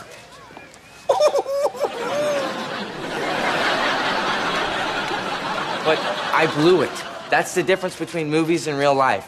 In real life, you don't always get a happy ending. Miley then rewinds the TV to when he confessed his love for her and watches it over and over again. Her dad tells her that she's going to break it, but then Miley dreamily says that she doesn't care. Now, as wonderful and as iconic as this moment is, I can't help but feel just like a little bit frustrated with it upon review, because I do feel like he could have just said all of this to her in the beginning and maybe like avoided everything else. But then at the same time, I do think that part of the reason that this is so effective is because he's doing it on like a main stage. He's on live TV confessing his feelings to her. And it means even more so coming from someone like Jake, who, as we know, cares very much so about his public persona. So really, if he would have just done a gesture like this to begin with, then I think he would have won her back. After the premiere, we see Jake alone on the red carpet when Miley calls for him. He is surprised to see her as he says her name and a smile crosses his face. She then walks towards him as she says, "Who says real life doesn't get happy endings?" The two then kiss and hug as some photographers snap some photos of them. So a very touching reunion, and probably another one of my favorite moments that the couple shares throughout the show. And as someone who recently finished the series, it's funny to look back and see how like nonchalantly they would treat kisses in the earlier seasons. If you're not familiar, it was actually Hannah Montana and I think her relationship with Jake that basically changed how they handled kisses, not just on this show, but on Disney Channel overall. And by the time we get to the end of the series, they go as far as to not show kissing whatsoever on the show. Instead, whenever a character would lean in, we cut to somebody else, or something comes in front of the kiss so that we don't see it. Later, this would develop into a one kiss per season rule that I think that Disney Channel still keeps up today. But it is kind of crazy and maybe a little bit jarring for me to look back and see how good we used to have it. The next day, we see Lily looking at a tabloid with a photo of their kiss that reads, "Jake's new leading lady." She then says that this is so cool and that she's used to Hannah being famous, but now Miley is too. She then says that her life is totally going to change. But what I find interesting is that it totally doesn't. Other than Amber and Ashley immediately coming over and attempting to be friends with her, I feel like not much else really changes for Miley, which is just so interesting to me because I feel like it could have been a really good plot point if things did change for her. Like, imagine Miley now having to deal with the fact that she has a famous boyfriend and how that affects her, which I guess is explored a little bit in this two-parter, but the emphasis is definitely more so on Jake and his reaction to all of this, as opposed to like what this now means for Miley's normal life, which I feel like is a little bit disappointing, especially because Jake is like this big movie star and I know how female fans react to them coupling up. It brings me right back to my One Direction days and how people would treat their girlfriends at the height of their fame. I really wish that Miley could have experienced some of that in this episode. But that night, we see Miley and Jake having a romantic picnic on the beach. They're stargazing and surrounded by lights when Jake asks if she sees those stars in a line. He tells her that that's Orion's belt, and that star just to the right of the belt is his new favorite. It's called Miley. She then pushes him, telling him to shut up and that it is not, but then he says that it is now as he pulls out a certificate to prove it. Miley asks if he named a star after her, and he jokes that it was either that or half a mile of Interstate 5. And I just wanted to talk about this as well for a second, because I feel like by today's standards, getting someone a star as a gift is maybe a little bit cringy or looked down upon. Like, sure, you got me this piece of paper that you maybe paid a couple bucks for online, but I am curious if anyone remembers their opinions of this moment when they saw it for the first time, or your opinion of it now as well, because looking back, I actually do think that it is a pretty sweet moment. Like, yes, it does make me roll my eyes a little bit, but I also feel like that's maybe just because the gesture got a bit overdone, whereas when this first aired, I feel like it was still kind of new. I don't know, but I do think that this moment is fairly romantic. He then takes her hand and admits that he's never felt this close to anyone before, and so he doesn't want there to be any secrets between them. So he's going to tell her something that he's never told anyone before. Miley then turns and begs to herself that he please not have a hairy back, which I feel like is an odd thing for a teenager to be concerned about, but then she turns back around and smiles at him. He then confesses to her that his real name is Leslie. Miley laughs at this, thinking that he's joking, before asking seriously what's the secret, but he tells her that that's it, and her face falls before she says that she loves that name. She then rambles, saying that she used to have a pet hamster once named Leslie until they found out that it was a boy. She then makes a face at what she just said, and he nods, telling her to have her fun. But then she grabs his shoulder, saying no and that she's sorry. I'm actually touched that you trust me so much. I do. And I can't tell you how great it feels that I don't have to hide part of my life from you, because I know that you never do that to me. Yeah, sure, of course. He then says that now they know everything about each other, and now in a monotone voice, Miley says again, yeah, sure. Of course. He adds that there are now no secrets between them, and Miley says, yeah, sure, of course again. She then double checks that that star didn't set him back too much. So clearly this episode is now taking a bit of a turn, and this is definitely quite the predicament for Miley to be in. But I also feel like we have to talk about how sweet it is that Jake trusts her enough to share with her something this personal and arguably embarrassing about himself. I just feel like that was so precious, and it shows that he is really serious about their relationship. But of course it does also put Miley in a tough spot. But it does make for a great episode, and I almost wonder if this is how the whole episode was pitched to begin with, because the question of how Miley would treat her secret after she's in a relationship is a good one and a great premise for a two-parter. So far, I haven't exactly loved the execution of it, but I do think that a lot of that could have been solved with, instead of this being a two-parter, with it being a three-parter instead, because then we could have gotten that whole getting back together plotline done with in one episode, and then giving 2 episodes to this plotline instead of them being rushed together in just 2 episodes. So Jake then walks Miley home. When they get to her house, she says, well, and he says, so. And then we pan to see her dad also sitting on the front porch. She calls him out and tries to get him to move inside, but no dice. He then tells them that they have 2 seconds and they try to rush a goodbye kiss, but Robbie is too quick for them. So Jake says goodnight to her dad and nods to Miley before leaving. And then we see Miley groaning as she enters the house. But not because of their rushed goodbye, it's because of her secret. She tells her dad that Jake was totally honest with her tonight, but because of the Hannah secret, she couldn't do the same with him. He then asked her out for tomorrow night, but she had to lie to him again because Hannah's reading to a 2nd grade class tomorrow. She then asks what kind of relationship this will be if she has to lie to him about half of her life. Robbie sighs before saying that she could always tell him the truth. Miley doesn't like this answer, and so he says that whatever she decides will be the right choice. But she doesn't like this response either and wishes he would just tell her what to do. Then while reading to the 2nd grade class, Miley struggles as the book that she's reading is all about the importance of telling the truth. A kid then asks her if she's ever lied, and Miley doesn't answer the question. She then says that sometimes life gets complicated and people get put into situations that are complicated. She then says that lying isn't okay, but sometimes you have to. And so all of this guilt brings us to that night. Miley asks Jake to meet her at the beach, and then we see her waiting for him in a trench coat. He asks her what's up, and she admits that he was totally honest with her, and she has a secret too, but she's not too sure how he's going to take it. She then bites her lip as he tells her to come on, and how bad could it be? He then deadpans as he asks that she's not married, right? No, I'm not married, and neither is Hannah Montana. What?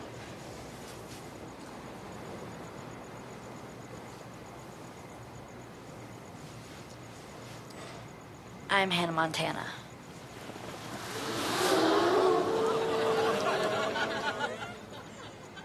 So I feel like at 8 years old, this was my Super Bowl. And I honestly feel like out of the entire course of the series, this is the best Hannah reveal. Feel free to argue with me, but I just feel like this was such a great moment and they just weren't able to top it. And then to make it the cliffhanger as well was just so perfect. It's one of the most memorable moments from the series overall and will always be one of my favorites, not just as far as the relationships are concerned, but as far as the entire series is concerned. And then to top it all off, instead of a tag, we end the episode with a montage of Miley and Jake moments that they had throughout this episode. The montage is also accompanied by the Hannah Montana song 1 in a Million, which is one of my favorites, and so that just makes everything even better. In the following episode, we pick up right where we left off. Jake is still frozen and hasn't responded. Miley then gets closer to him and inspecting him, calling his name, but he still doesn't say anything. She then tries Leslie and he finally asks that she give him a second. She then tells him that if it helps, he's doing better than Oliver. He fainted when she told him. Jake then argues that Jake Ryan doesn't faint. Leslie, on the other hand, is getting a little woozy. He then quickly sits down. She then tells him that if he's going to be mad, don't be mad at Miley. She wanted to tell him, but... And then he asks, what, Hannah wouldn't let her? Miley then jokes that, well, she's a pop star and you know how they can be. Jake then gets up and asks that it's just the 2 of them, right? I mean, you're not also the Dixie Chicks, are you?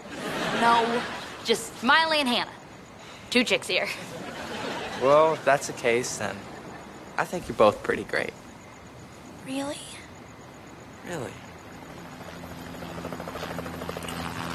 So I gotta say, this is a pretty perfect reaction from Jake here. He's not upset with her, even though I feel like he kind of has a right to be, considering that all that happened in the previous season when he had Hannah Montana on his show and what he confessed to her. I think it was also pretty reasonable of him to be frozen in shock for as long as he was. It's pretty big news for him to take in. But then when he says that they're both pretty great and kisses her, I'm just gone. Like, I feel like that is just such a romantic moment and such a good reaction for him to have. We then see a spotlight on the beach as Jake lets out an "aw man" paparazzi. They then run to hide as they both say that they follow them everywhere. Jake then says that he thinks they're following him. You know, big movie about to open. But Miley says, hello, millions of albums already sold? And so Jake says, okay, why don't we just go ask them then? And then Miley has to pull him back. She then reminds him that he's dating Miley, not Hannah, and so he can't get caught cheating on her with her. He's confused by this, but she tells him to keep up and that it's not rocket science as she tousles his hair. And I honestly just love this dynamic. The two of them like kind of competing over their star status is just like peak comedy to me, especially because I feel like it's implied near the end of the show that Miley is a lot bigger than Jake is. The following day, Miley shares with her friends what happened with Jake, and Lily calls it so romantic.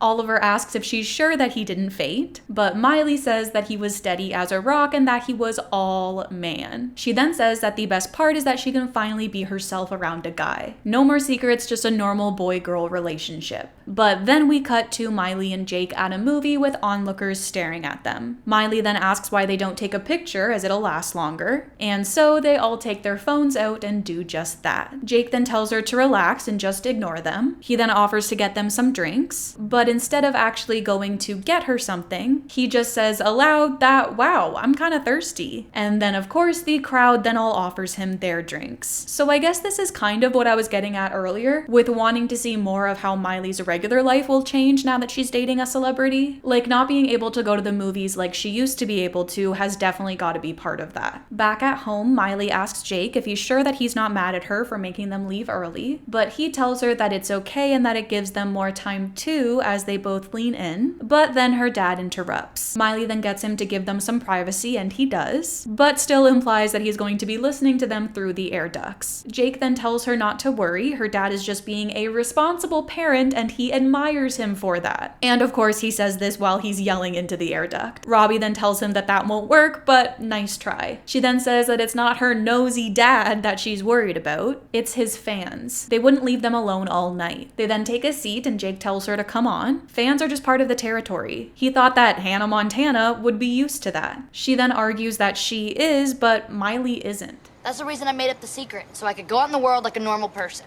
And that's kind of hard to do when you're dating me. A little bit. Does this help?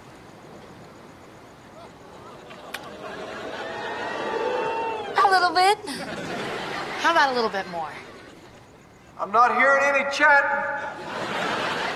And just like, once again, I am so not used to summarizing a Disney Channel ship without the one kiss per season rule. Like, we've now seen these two kiss like what, 3 times? 4 times? I don't know, but it's definitely more than I'm used to. Which, like, I do understand is pretty normal for a teenage couple, but it still is just, like, a little bit shocking for me. And I do understand why changes were made. I think I read somewhere that parents were complaining about the kissing in these shows, but I must say that it's actually quite refreshing to see this couple kiss so naturally and not have it being treated like this big taboo thing. I feel like it makes the relationship more normal and a lot more believable, in my opinion. And it's honestly refreshing too, but maybe that's just a sign that I need to be watching a little less kids content. The next day, Miley complains to Lily that no matter where her and Jake go, it's like a zoo. Everybody just does this as she makes this like starstruck face at Lily. Lily agrees that that's creepy and then tells her that she should go easy on the eyeliner. She's looking a little trampy. Just then, a guy with dark hair and sunglasses comes in and says that she looks very nice to him in a funny accent. Miley thanks him but says that she has a boyfriend, and he calls this a big coincidence as he has an American girlfriend named Miley. He then lowers his glasses and reveals that it's him. Miley and her friends are shocked, but he shushes them, calling himself Milosh. He then asks if she likes, and that now he's just a regular guy, like Oliver. Miley asks if he did this for her, and he tells her that he did it for the both of them. She awes at this and says that he's so sweet, but she asks that he be sweet without the accent. He tells her that if it makes her happy, then sure. He's just a normal guy with normal friends eating normal pizza. But then he counters this by pushing past everyone in line, saying "Excuse me, people, I'm ready to order." Everyone groans and complains, and one guy asks Jake who he thinks he is. Jake is quick to say, "Well, actually, I'm," but then Miley pulls him aside. She reminds him that he's just a normal guy, and in Normalville, they take their normal number and wait their normal turn. Jake then says no sweat and that he did this in an episode of Zombie High. There was a haunted deli, and he took a number to wait.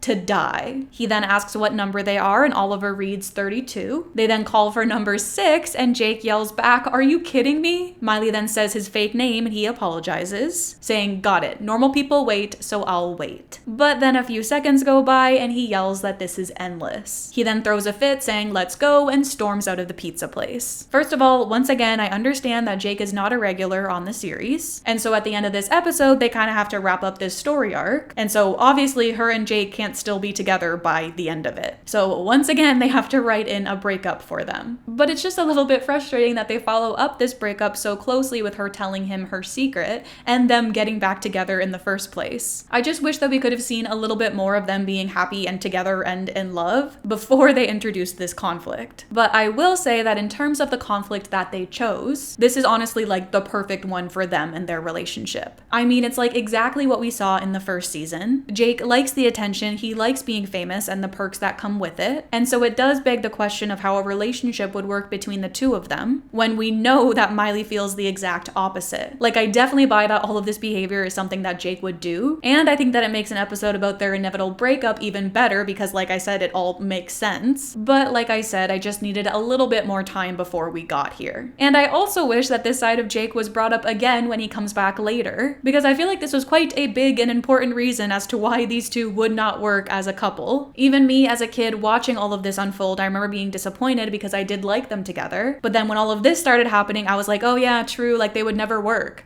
And then he comes back and he keeps coming back and it's like, wait, what? How can they possibly date when he is such an egomaniac and she isn't? But this conflict then continues as we later see them all out for ice cream and Jake is shaking at the table. He asks how people do this and calls it agony. He then asks Oliver how long they've been there for and he tells him half a minute. We then see Miley thank a little girl, aka Noah Cyrus, for letting her cut in front of her. She then lies, saying that her boyfriend just got his tonsils out and can barely talk. But then Jake calls for her and asks what's taking so long. Miley then brings him the ice cream and Oliver asks if it's better now. Jake says totally and Miley asks if it's even better knowing that he waited for it. But Jake says not really. He then notes aloud that this ice cream is making him thirsty and Miley lets out an oh boy.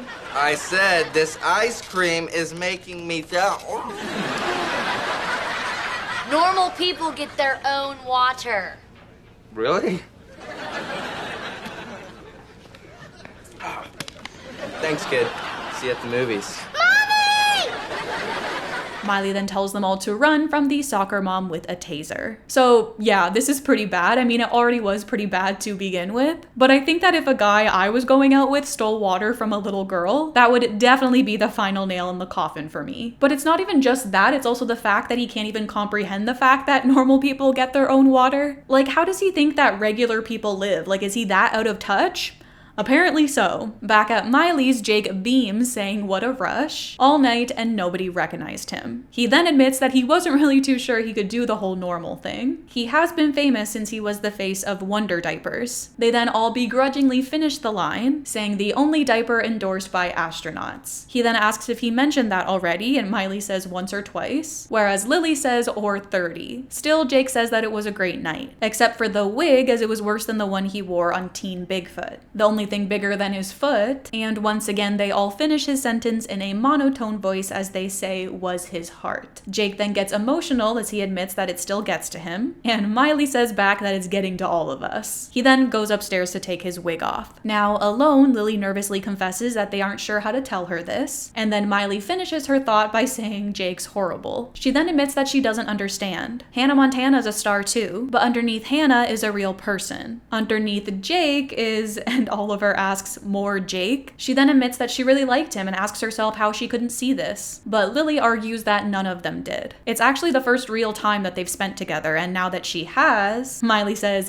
yow. Lily asks her what she's going to do, and Miley jokes, learn to love his flaws. And Oliver says, right, like the adorable way that he steals water from little girls. And then Miley realizes that she has to break up with him. But then Oliver asks what if he gets mad, as he says that he could tell her secret. Miley tells them to come on. Jake's a lot of things, but he's not evil. But just then, Jake comes down on the phone. He's yelling at someone, saying that the next time they give him an itchy wig, he'll spread the word and put them out of business. He then hangs up as he tells them that when people mess with Jake Ryan plays hardball. His phone then goes off and Jake excitedly tells them to come on. It's time to watch him on TV as he runs over to the couch. So now it's not just the fact that he's out of touch, it's also the fact that he is just so incredibly conceited, which once again we knew this already, but now it's becoming unbearable. And once again, I do really like this conflict because these are all things that Miley didn't like about him to begin with, so it makes sense that they would cause an issue in their relationship. But it does suck that they're doing that whole bit again where it's like this is what she should do, which is break up with him, but then he does something to show her why she can't just take the easy route, and so now she has to do this whole other scheme instead. I understand why they're doing this, as it does make for some good shenanigans, but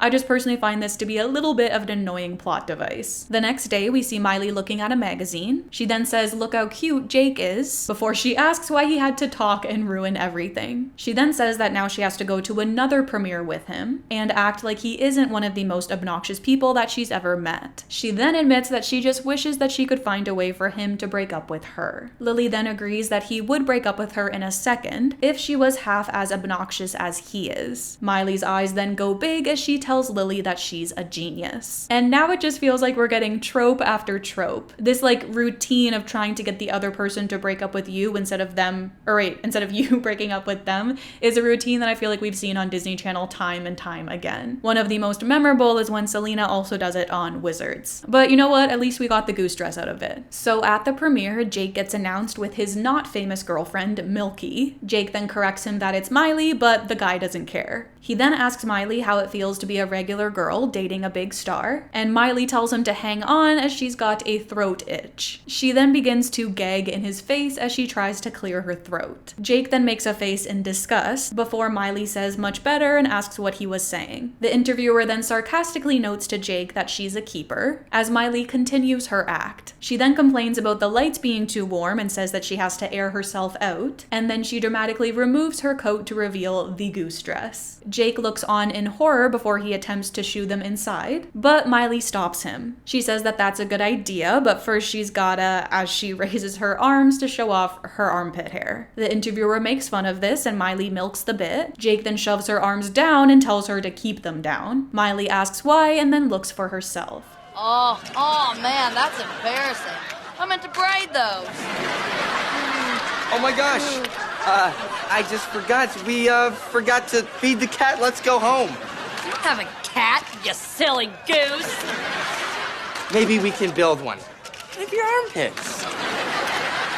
So yeah, I feel like you guys could tell how in pain I was just by attempting to summarize this moment, because this was pretty bad and pretty immature even for Miley. Obviously, I understand that this is pretty on par for the character. She is supposed to do the wrong thing and mess up, also that she can really deserve that lesson in the end. But still, this was pretty bad, and I do feel like Jake didn't deserve all of that. Back at Miley's, she notes that he hasn't said a word all ride home. She then asks if she did something wrong, while clearly knowing that she did. He then tells her to stop it and says that he knows exactly what she's doing. Miley then says, okay, fine. Maybe she went about it the wrong way, but he then says little Miss Hannah can't handle it when it's all about Jake Ryan. He says that she'll do anything to steal his spotlight. He then tells her to face it and says that she's jealous of him. Shocked, Miley says, jealous of you? But then she pauses as she realizes that this is her out. She then says, why, yes, I am. I am a jealous egomaniac and you should dump me right now. You know what? She'll make it easier for him. She then holds in some fake fake tears as she says goodbye. She then goes inside and crosses her fingers, begging herself that that's it, but then Jake follows her in. He then says that he's not going to break up with her, and Miley curses. He tells her that they can get through this. She'll learn not to be jealous just like he learned to be a normal guy. And then this is what causes Miley to break it to him that he doesn't know what normal is. He then admits that, okay, maybe he's not normal, but inside beats the heart of a kid just like you. Miley then pauses before saying that's from Teen Bigfoot, and he asks, so? But then she says, so? That's exactly what I'm talking about. Normal people don't say things that other people wrote for them. Normal people don't steal water from little girls. He then says, well, excuse me if I didn't know that. The only reason that he did this stupid normal thing was for her. He then says that he's out of here as he goes to leave. But Miley stops him with a whoa, whoa, whoa. Being normal's not stupid. It lets her have real friends and reminds her that she's just like everybody else. He asks, and you like that? And Miley says that she loves that. And she thought that he did too. Remember when they met? He told her that sometimes he wishes he had a normal life. She then asks him where that guy is. That's the guy she wants for her boyfriend, not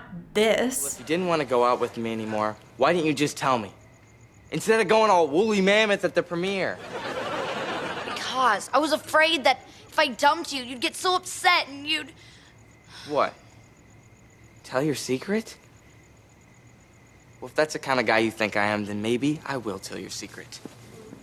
So this is a great scene, and I also found it funny because I was somehow able to remember every single word, but I think that that's maybe because I think I included it in one of my Disney Channel breakup videos from forever ago. And if I didn't, then I definitely should have, because it definitely is one of the best, especially because you can see clearly where both sides are coming from. And the fact that they're finally getting all of this out in the open is so satisfying. I really like how Miley admits to him that she misses the side of him that he showed her before. The guy that just wanted to be like everyone else to the point where he went to a normal high school because of that. It reminds me of season 1 when he told her that he liked her because she treated him like everyone else. And then obviously it's awful that Jake alludes to the fact that he is going to tell her secret, but really just like seeing things from his perspective, I can totally understand why he reacted that way. He was obviously very hurt by Miley even thinking that that's something he would be capable of, and also probably still reeling from her stunt that she pulled at the premiere. And oftentimes when people are hurt in an argument, the first thing that they want to do is hurt the other person back, which I think is exactly what he did. Do I think it was a very mature response for him to have? Like, maybe not, but I also don't think that Miley was being very mature in this situation either. But also, like, they're not mature, they're teenagers, and so it is what it is. We then end with a scene that has been engraved in my memory ever since I saw it for the first time as a little girl. So we then see Miley sitting on the porch. She then admits to her dad that she just doesn't get it. She lies to her boyfriend and she feels horrible. Then she tells him the truth and it blows up in her face. Although I feel like she missed a couple steps in there, but it's fine. He then tells her not to be so hard on herself. It wasn't the truth or the lies that caused all of this. It was the boy. He just wasn't the right one. But I don't know. I feel like Robbie is oftentimes biased towards Miley, which makes sense because she's his daughter. But I definitely think that Miley could have avoided this whole situation if she had just been honest with Jake to begin with about breaking up with him, not about the Hannah thing. Miley then admits that it's weird. Now that Jake's going to blow her secret, she's not sure what she's going to miss more, her normal life or the guy that she thought Jake was. Just then they're interrupted by a flower delivery and a note.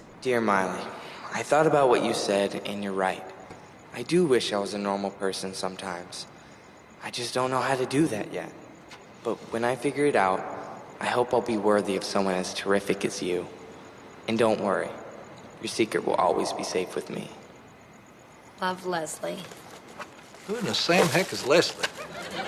So once again, when I was a kid, I thought that this was one of the most romantic things that I had ever seen on television. And honestly, I do still like it to this day. I think it's a very sweet moment, and it's definitely a better ending to the Jake story than we got in the previous season by a mile. The thought of him keeping his secret for her and her keeping his, even though they've broken up, I just feel like is so precious. But I also like how they touch on Jake needing to do some growing up, and then maybe they can try again later down the road. I feel like this kind of explains something that I was complaining about earlier, and how whenever Jake comes back, they seem to forget about the fact that like they just did not work together as a couple. I feel like this moment allows them to imply that whenever Jake does come back, he will have matured, which is why Miley is able to give him another chance. Anyways, her dad then asks who Leslie is as Miley takes out the rose. She then says, a friend. a good friend, as she smiles to herself. And once again, I feel like this is a very sweet ending to our first Jake story arc of the season. It is a much shorter story arc than the one that we got in the previous season, but I would argue almost more memorable. I don't know, the achy breaky Jakey heart two-parter was one that has like stuck with me.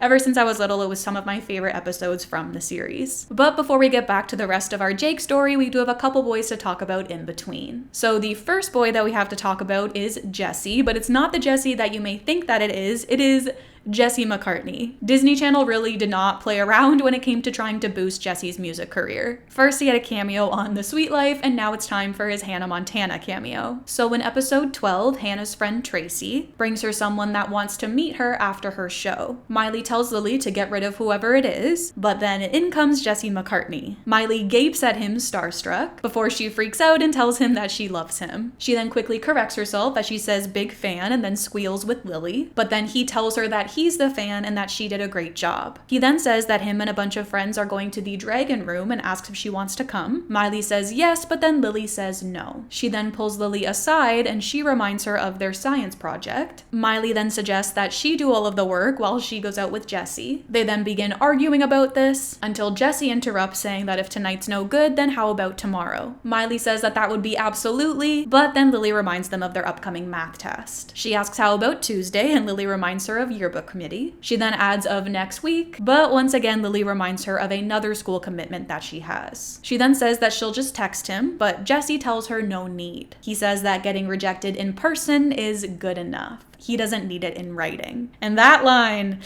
it's a doozy. I feel bad for Jesse McCartney. Moving on to their science project that they're working on, Miley says that she can't believe that she gave up Jesse McCartney for a slimy piece of fish bait. If only she could have told him the truth. He would have understood about school stuff, but then she would have blown the secret. Just then, Miley makes a wish on a shooting star for there to be no more secret and for her to be Hannah all the time. And then of course she wakes up to her wish having come true. So in this Hannah all the time reality, Miley learns that she has a boyfriend, and her angel, who is Roxy, then zaps her into a gondola with Jesse McCartney. Oh, Mamma Mia.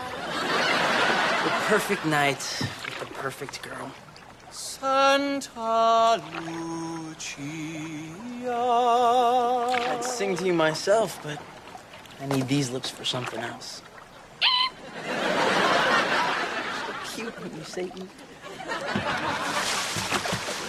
So this was another key memory for me when I went back to rewatch the show. I remember as a kid thinking that this gondola moment was just so incredibly romantic. And I do kind of feel like it does still live up to that hype, although it does have me questioning what the age gap is between Jesse and Miley. And so I actually did look it up, and if this was filmed in 2007, then she would have been 14 and he would have been 19. That is if I did my math correctly, of course. And if that's the case, that's kind of wild. That is quite the age gap, but thankfully Roxy zaps them away before they kiss, and I also wonder if maybe that's why they don't kiss, is because of that age gap. Later on in the episode, Jesse comes over and calls her babe. He then gives her a kiss on the cheek. Miley grins wildly at this, as he asks her if she's ready for their picnic on Papui. Miley asks what Papui is, as he explains that it's the island that he bought her. She then lets out a scream before gushing over Jesse McCartney buying her an island. But then she tells him that she can't and that she's sort of dealing with something right now. He then gushes that she's so cute when she's dealing with something. She then tells him that that's sweet, but she needs to be alone. And once again, he tells her that she's so cute when she needs to be alone. She then shows him to the door and says Jesse. And you guessed it, he says that she's so cute when she says Jesse. She then shoves him out and he tells her that she's so cute when she's kicking him out. She then tells him that she's serious as she shuts the door in his face. He then gets hit with the door and lets out an ow before he presses his face up against the glass and notes still so cute. But then of course all of this gets retconned as Jackson makes a wish on a shooting star and they get sent back to the reality that we know. So I guess I technically didn't need to summarize any of this because it was all undone and isn't canon, but I still enjoyed this little pit stop and I like Jesse McCartney, and so I wanted to include him. So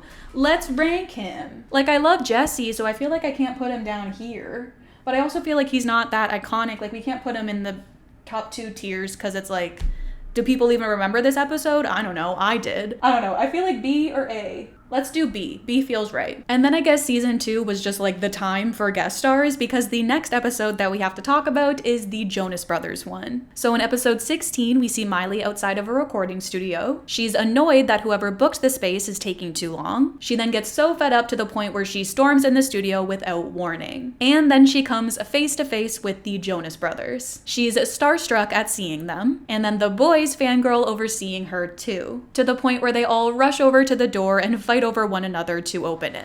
We're such big fans. We love your music. You're pretty.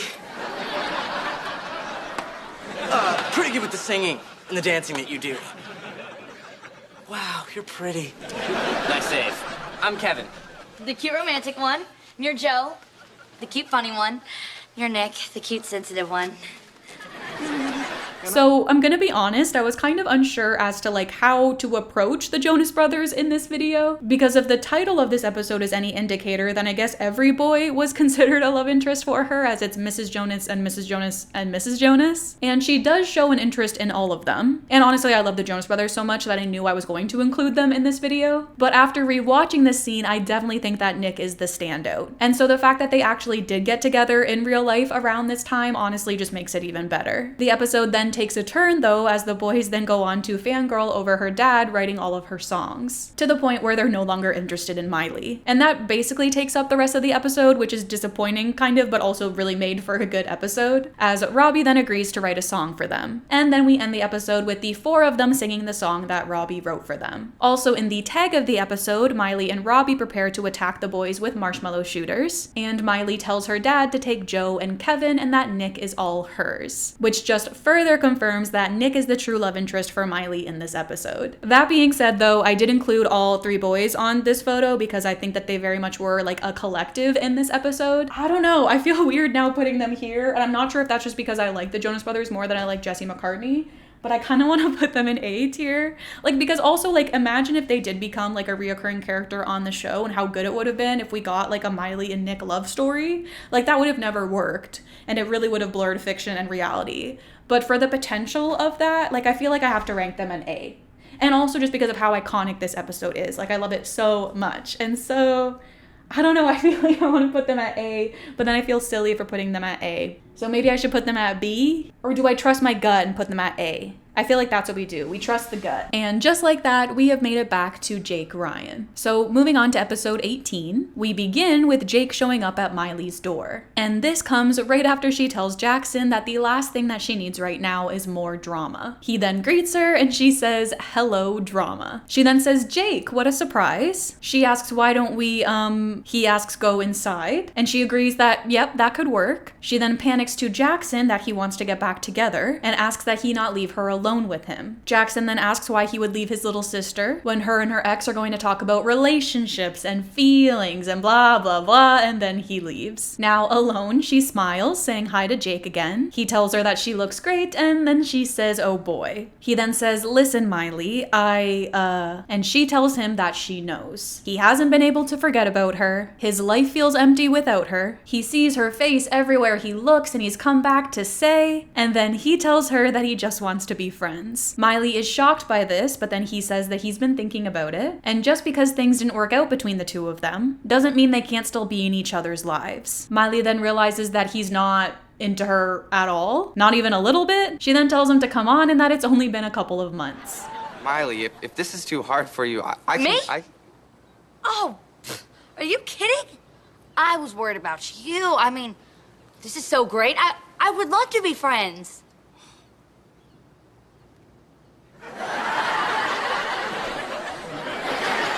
So obviously this is headed in a great direction, because whenever your ex-boyfriend comes over and asks to be just friends, it never ends in disaster. So I don't know about you guys, but I'm personally looking forward to seeing this beautiful friendship unfold. But jokes aside, I'm honestly surprised to see that she's even interested in being friends with him after how things ended in the previous episode. And like she said, it's only been a couple of months. And I feel like you can't exactly learn how to be a normal person in that short of time, but I guess we'll see how this goes. So Jake then invites Miley and Lily to his interview on Good good morning, it's Wendy. During the interview, he says that he's glad that he's gotten to be in LA for a little bit before going to film the rest of his movie. It's given him the chance to spend time with some real friends. He then smiles to Miley as he says this. She gives him a thumbs up in response and then tells Lily, "You hear that? Great friends, that's me." But then Lily argues that there's no way the two of them can be just friends. Miley argues that they can, and she thinks that being friends with him is the best thing that's ever happened to them. They can finally hang out without any of that relationship junk. It's so simple, no more insecurity, anger, or jealousy. And then, as if on cue, getting back to the interview, Jake introduces the intergalactic alien babe, who he will be kissing for the next 8 straight weeks. And that just so happens to be Miley's, or should I say Hannah's, nemesis, which is Michaela. This causes Miley to spit out the treat that she was eating, and it rolls across the set. After the interview, Jake asks Miley what she thought. She says that he was great, and that big announcement, boy was it great and big. She didn't see that one coming. He then admits that he thought about asking, you know, Hannah Montana to play his love interest, but he didn't want to do anything that would risk their new friendship. Lily then notes that it's a little bit late for that, but he just continues asking how awkward would that be. The alien babe and him kiss from one side of the universe to the other. It's like every scene is kiss, kiss, kiss, kiss, kiss, kiss, kiss, kiss. Miley then cuts him off to say that she gets it. He then asks that she's not jealous, is she? But Miley says, "Are you kidding?" She's happy for him. She then punches him in the arm, calling him friend, pal, amigo, as she continues punching him on every word. Jake then rubs where she hit him and notes that if she gets any happier and she'll break his arm. Michaela then comes over and Jake is escorted away. She tells Miley that she could never watch her ex-boyfriend macking on another girl and still stay friends with him. Miley then agrees that it's true, she is amazing, but then asks her that it's just a movie, right? But then Michaela admits that she sure hopes not. She thinks that Jake is beyond cute and can't believe that she dumped him. Miley then asks if this means that she's really into him, and Michaela reveals that she's already working on their ship name. And so I definitely think that I'm stating the obvious here, but I think it's safe to say that it's not just the fact that Jake is going to be kissing this co-star in this movie. I mean, he probably does a lot of that already. It's more so the fact that this co-star is Michaela. I actually would be really curious to see how this plotline would have played out if the co-star wasn't Michaela, because I think that she would have still have been jealous, or maybe it would have developed more over time, but it definitely makes the situation a lot worse with it being Michaela. And so of course, after she leaves, Miley complains to Lily that it had to be Michaela. Lily tells her to relax and that he might not even like her, but Miley argues that it's going to be 2 months in Antarctica. You're cold, you're lonely, and your snuggle options are between her and a penguin. Do the math. Lily then tells her to go warn him then, but Miley argues that she can't. If she tells him that she hates Michaela, he'll just think that she's jealous. But then Lily argues that she does hate her and she is jealous. She then says that she's not, as she then goes on to break the snowball treat in her hand, which gives me some major flashbacks to when she did this in the previous season, but with the Teenie Award. She then concludes that she's his friend, and as his friend, it's her job to get Michaela fired from this movie before they start sharing mucklucks in Antarctica. So clearly we have a Miley plan unfolding, and as we all know, these always go so well. So we then see Miley and Lily show up at the set for Jake's new movie. He greets them and thanks them for stopping by. Miley says no problem, they just wanted to wish him luck on his first day of filming because that's what friends do. They're there for each other, they support each other, and then she asks, "So where's Michaela?" He says in makeup and asks why. Lily lies, saying that they just wanted to wish her luck. Not like they're trying to get her fired or anything. Miley then has to cover Lily's mouth as she wishes Jake luck and tells him to break a leg. And so then their plan is put into motion. Miley tells Michaela that Johnny Depp is waiting for her outside. She then brings her to a door and locks her out. And then she dresses in her costume and makeup. She tells Lily that as soon as she's done, Michaela will be fired. She then runs onto set, and when Jake tells her that she looks great, she retorts that that makes one of them. He later tells her that it would really help if she could stop slamming him, but then she just says that it would really help her if he was better looking. Then during the scene, Jake's character says that he has a plan, and Miley says that she hopes that it includes an acting coach because that was pitiful. Then during another, she gets a phone call and answers it, and in another, when he asks her to throw him something, she retorts that he has 2 hands and can do it himself. He then gets upset with her and tells her that those aren't the lines, but she just says that it's better than the garbage in this script. Jake then follows her backstage and tells her one more diva moment and she's off the movie. This is exactly what Miley wants, and so she then turns on a nearby industrial fan and it blows Jake away. Literally. He yells for her to turn it off, but of course she pretends to hear him say, "Turn it up." And then she does just that. He then flies into a wall before she finally turns off the fan. Jake then yells that he wants her fired, and Miley notes that it took him long enough. Just then, the real Michaela enters. Miley panics, and Jake is quick to realize that she's Miley, which you could say it took him long enough, but he also wasn't able to realize that it was her in a blonde wig, so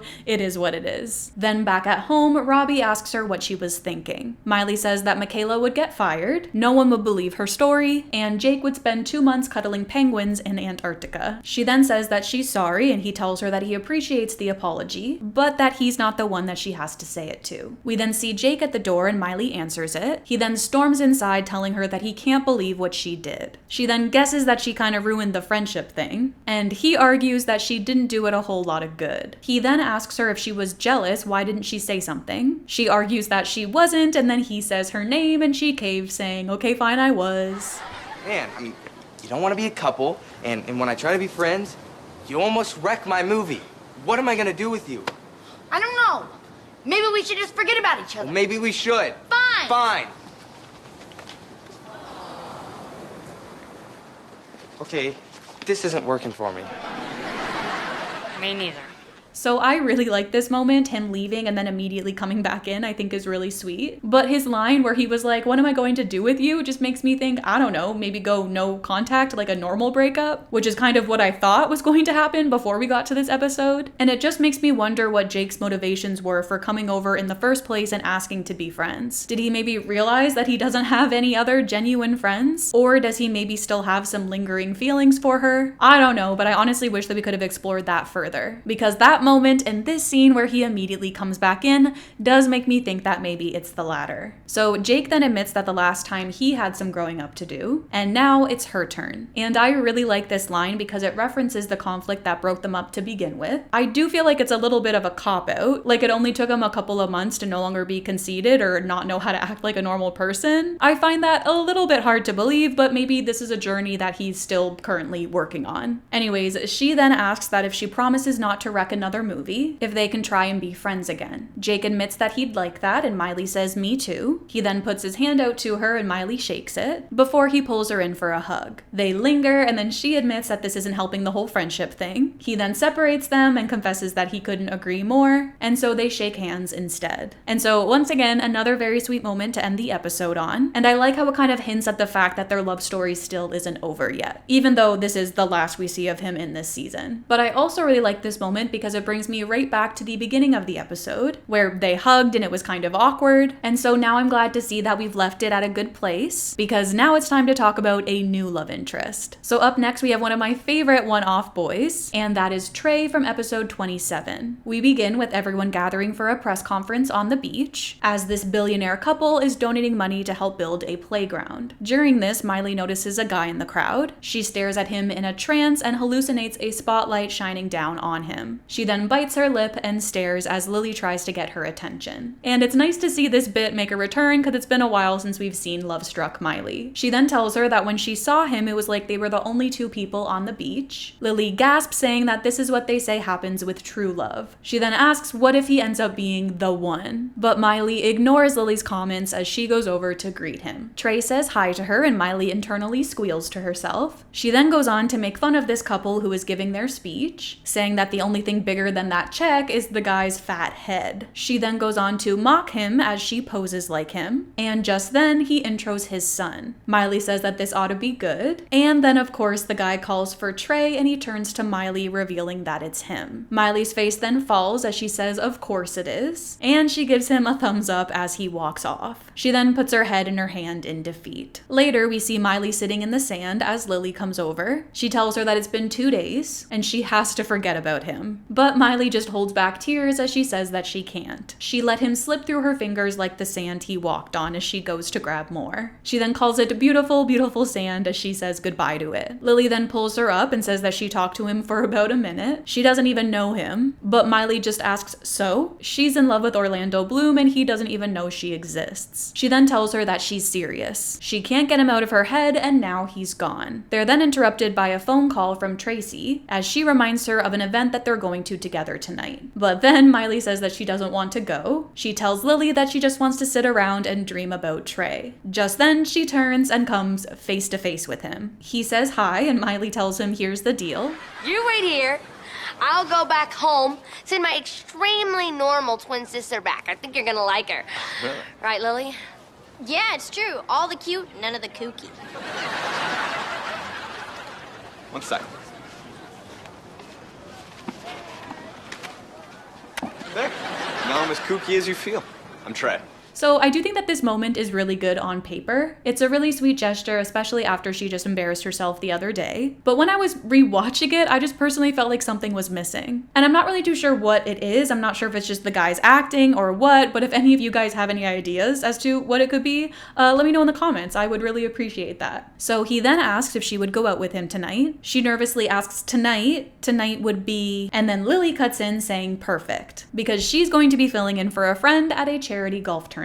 Miley thanks her for this, and then he asks, so tonight. Lily says yes for her. He then tells her that he'll have a car come pick her up, and then she can meet them at the restaurant. Miley asks them before jokingly asking, what, is he bringing his parents? She lets out a laugh, but then he says, actually, yes. And once again, Miley's face falls. So this is something that I don't think I thought much of when I watched this episode as a kid, but watching it back, I'm just like, so why exactly is he bringing his parents? I think I just assumed that his parents must be very protective and need to like vet out every girl that he's interested in. Or maybe he's only in town for a couple of days and so that's why he wants them to be there with him. I honestly don't know, and it's never explained once in this episode, which honestly really bugs me. Especially because it would have been so easy to explain it in one line. That night, Miley comes downstairs in a very sophisticated outfit as she says that she's meeting Trey's parents, so she's got to make sure that they like her. And if it means looking like this and talking funny, then she will. She later tells Lily that she has never felt this way about a guy before, and I'm just like,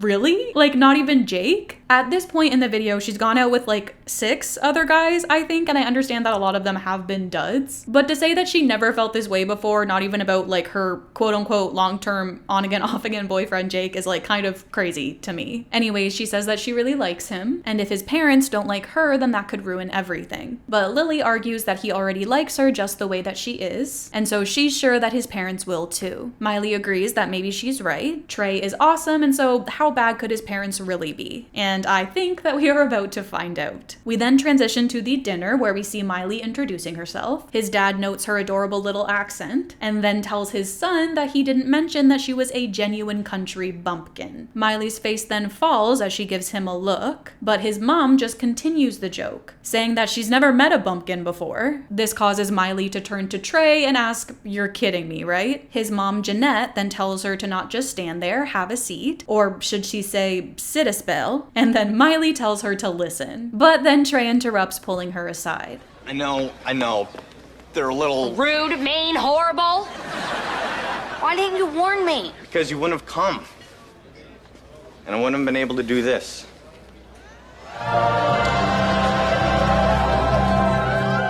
Oh boy. And so once again, I'm getting some like kiss shock here because I am so not used to a boy that only exists in one episode getting a kiss with the main character. Like, that concept just seems so foreign to me. But I honestly am very glad that they did, because it really did leave me speechless. And it does make me root for them more and almost like ignore the fact that Miley did bring up a good point in this exchange, which is that like he should have definitely warned her that his parents are like this. I understand his perspective being that then she wouldn't have wanted to come, but also like, why are your parents here to begin with, Trey? I would like to know that, but we don't know that, and it really bugs me, but it is what it is. He then asks for her to please not let them scare her off. He really likes her. Miley smiles at this before nodding, saying, well, lucky for you, I don't scare easy. They then walk back over to the table, Miley with this now newfound confidence. She then tells the two of them that she has something to say. She says, I'm Miley Stewart, and I'm not just some regular old hillbilly. But just then they're interrupted by Miley's very country-style ringtone going off. Miley then rushes to grab her phone and then excuses herself to answer it. While she's on the phone, she oversees Trey's dad putting something over his tooth and then telling his wife, "Look at me, I'm country." Miley then gapes at this, reasonably so. During their meal, they're delivered lemon water to rinse their fingers off, but then of course Miley begins to eat it with a spoon. She then says that it's nice, light, and lemony, and then his mother informs her that they're finger bowls. His dad then says that they're for warshin' up between courses. The two laugh, and once again Miley looks to Trey. She asks, "Warshin' up?" and he just apologizes. He then makes a face at his parents before Miley says, "Well, if the soup is half as good, this ought to be quite the meal," and then she mocks their laugh. Later, Miley takes a bite of her food and says, interesting." She asks what it is, and Trey clears his throat before telling her that they call it sweetbreads. Miley then notes that it doesn't taste like bread, and his dad says that that's because it's cow pancreas. Miley then gags and spits out what she's eating. Later, Trey's dad says that he forgot to mention, next week they're taking their private jet to London for a gala with the Queen. He then looks to Miley as he says, "Perhaps your little friend would like to come." And I know that this was supposed to just be like a jab and a demonstration of their immense wealth, but even just him insinuating that Miley would be allowed to come, I feel like is interesting, so maybe she is winning them over a little bit. Once again, Miley then pointedly looks at Trey. His mom then asks her if she's ever been on a plane before, and Miley says, "Yes ma'am, I have." She then says that she's sorry, as she meant one that didn't spray crops. Miley's face then falls again as Trey tells them that that's enough, and Miley adds that "you're darn tootin' that's enough." She then angrily adds, "Not only have I been on a jet, I have already met the Queen. In fact, I sang The Other Side of Me to her and her granddaughter." She then crosses her arms and the couple looks at one another before they ask her, "Really?" at the same time. Shock then crosses Miley's face at what she just admitted, and Trey also looks at her and asks,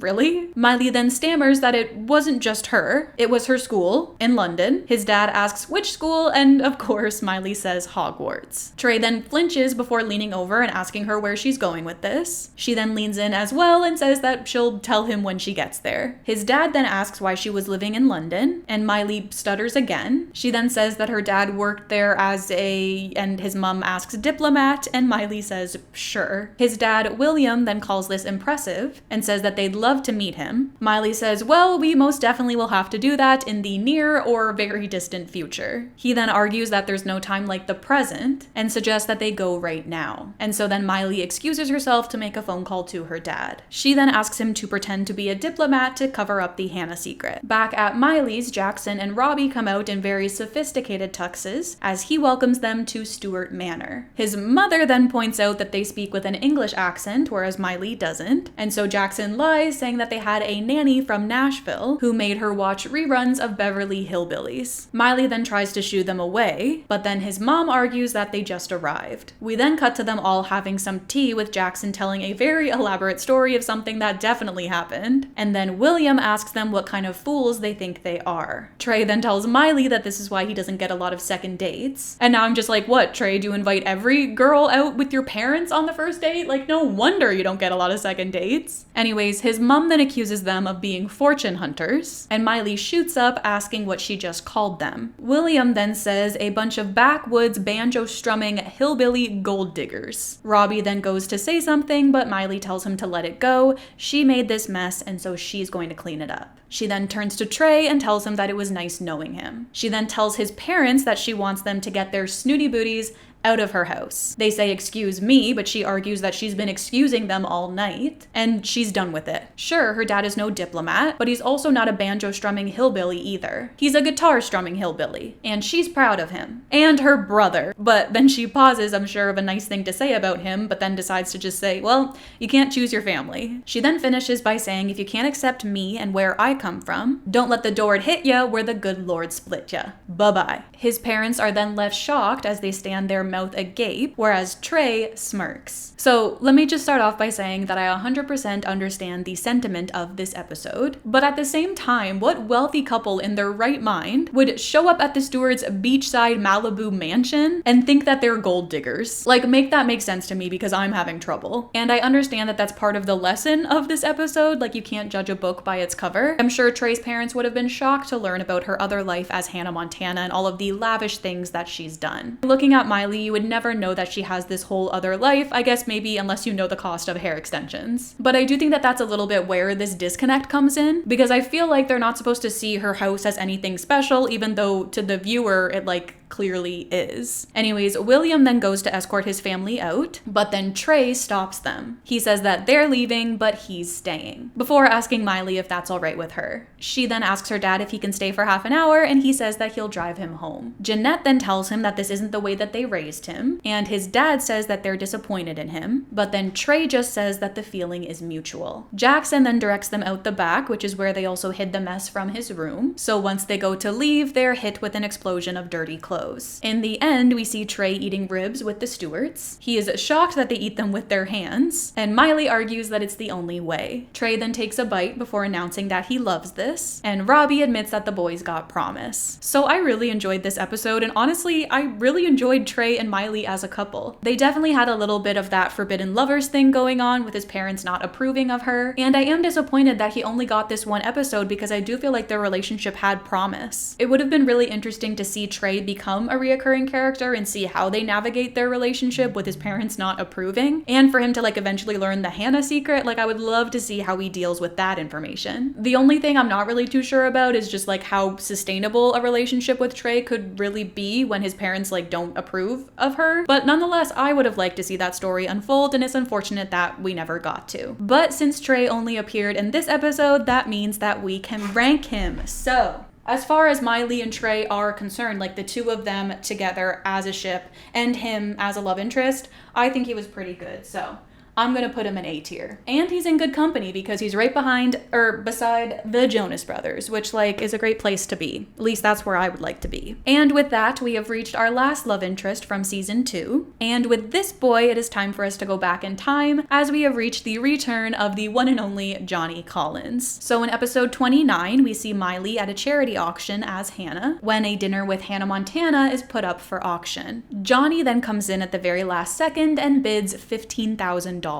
Miley tells her friends that she can't believe that it's him. She hasn't seen him in like 2 years. But then Miley's dreams are crushed as Rico then bids $16,000. Johnny follows this up with $17,000. Miley then excitedly begins to chant, "Take Mama Home," and Lily asks if she remembers how much he liked Hannah. She says that this could be the start of something beautiful. Miley then bites her lip as we get a dream sequence of the two of them frolicking in a field while singing "If We Were a Movie." But then Rico cuts off her daydream with a higher bid. Miley then asks her friends to stop him, and Oliver says that he's got her back before he disappears under the table. Johnny then bids $19,000, and I'm starting to wonder what kind of teenager he is to have this amount of cash. Rico then goes to counter his bid, but then he is swept under the table. The auctioneer announces 19, going once, going twice, before yelling "sold." Miley gets up saying hallelujah, and Johnny makes a cha-ching motion. But then Rico comes out from under the table and now out of breath yells $20,000. Johnny apologizes to Rico but notes that there's always next year. But then the auctioneer says unless Hannah wants to raise double the money and make this into a dinner for 3. Miley freezes as Johnny notes that it would be great for the beaches. She then bites her lip as he says that it's okay with him. And so our fate is sealed because apparently Johnny is the one that gets to make this decision and not Hannah. Later, Miley complains to her friends that she finally got a date with Johnny, and now Rico is going to ruin everything. She then comes up with the idea of trying to get Rico sick so that he'll miss the date. Her plan works as we later see Rico with a cold. So moving on to our date, we see Hannah enter, and then the chef excitedly announces that's Hannah Montana. Johnny then says that he knows and that she's his date. The guy doesn't believe him until Miley comes over and they say hi to one another. Johnny then says hi again, and then the chef leans over to him telling him that he said that already. But Miley says that she doesn't care and that she thinks it's cute. Johnny then leans in, but then in comes Rico pulling the two of them apart. During the dinner, Miley says that she heard he went to school in Arizona and then asks how that was. Johnny says not bad and that he played a lot of basketball, but it was so hot that it was hard to get his head in the game. So if you didn't know already, this is obviously post High School Musical as we've already had 2 song references. Miley then tells Rico that if he's not feeling well, he can always go home and get some rest. Rico calls this a good idea and then tries to get her to go home with him, even telling Johnny that he can have his salad and that he's taking the main course to go. Miley then rolls her eyes at this and he tells her to slow down. They're all on this date together. She then tries pulling Rico aside and telling him that he can go home and they'll have dinner another time. But then he just tells her to forget it, and Miley stomps back to the table. She then tells Johnny that they can just try to ignore him, as she links their arms together and leans her head on his shoulder. But then Rico pries them apart once again. Later, Rico lets out a burp and the couple groans. Johnny then suggests again that he go home and rest, and then Miley tries to gross him out into leaving, as she tells him that the food is really good, see? She then takes a big spoonful of rice and chews in his face with her mouth open. She then continues doing this until Rico falls off the bench. Johnny then has to pull her back and tell her that he's driving him nuts too, but the poor kid is sick. Miley argues that he's ruining their date, and he's not mean because he's sick, he's mean because he's evil. Johnny asks how she knows that he's evil when they just met, and so Miley lies, saying that she can read people and that it's a gift. She says, "You're hot," and then goes to point at Rico as she says he's, but instead she hits a glass of water, causing it to spill on the stove in front of them. This then causes a big cloud of smoke, which catches the chef off guard, and he accidentally makes something fall from the ceiling and onto Rico's bench. Rico then goes flying into the nearby lobster tank, and Miley celebrates this, whereas Johnny gapes at this. She then admits that she should have thought of that an hour ago. This causes Johnny to look at her in horror. He then says that that's it, I'm out of here, as he gets up to leave. Wait, Johnny!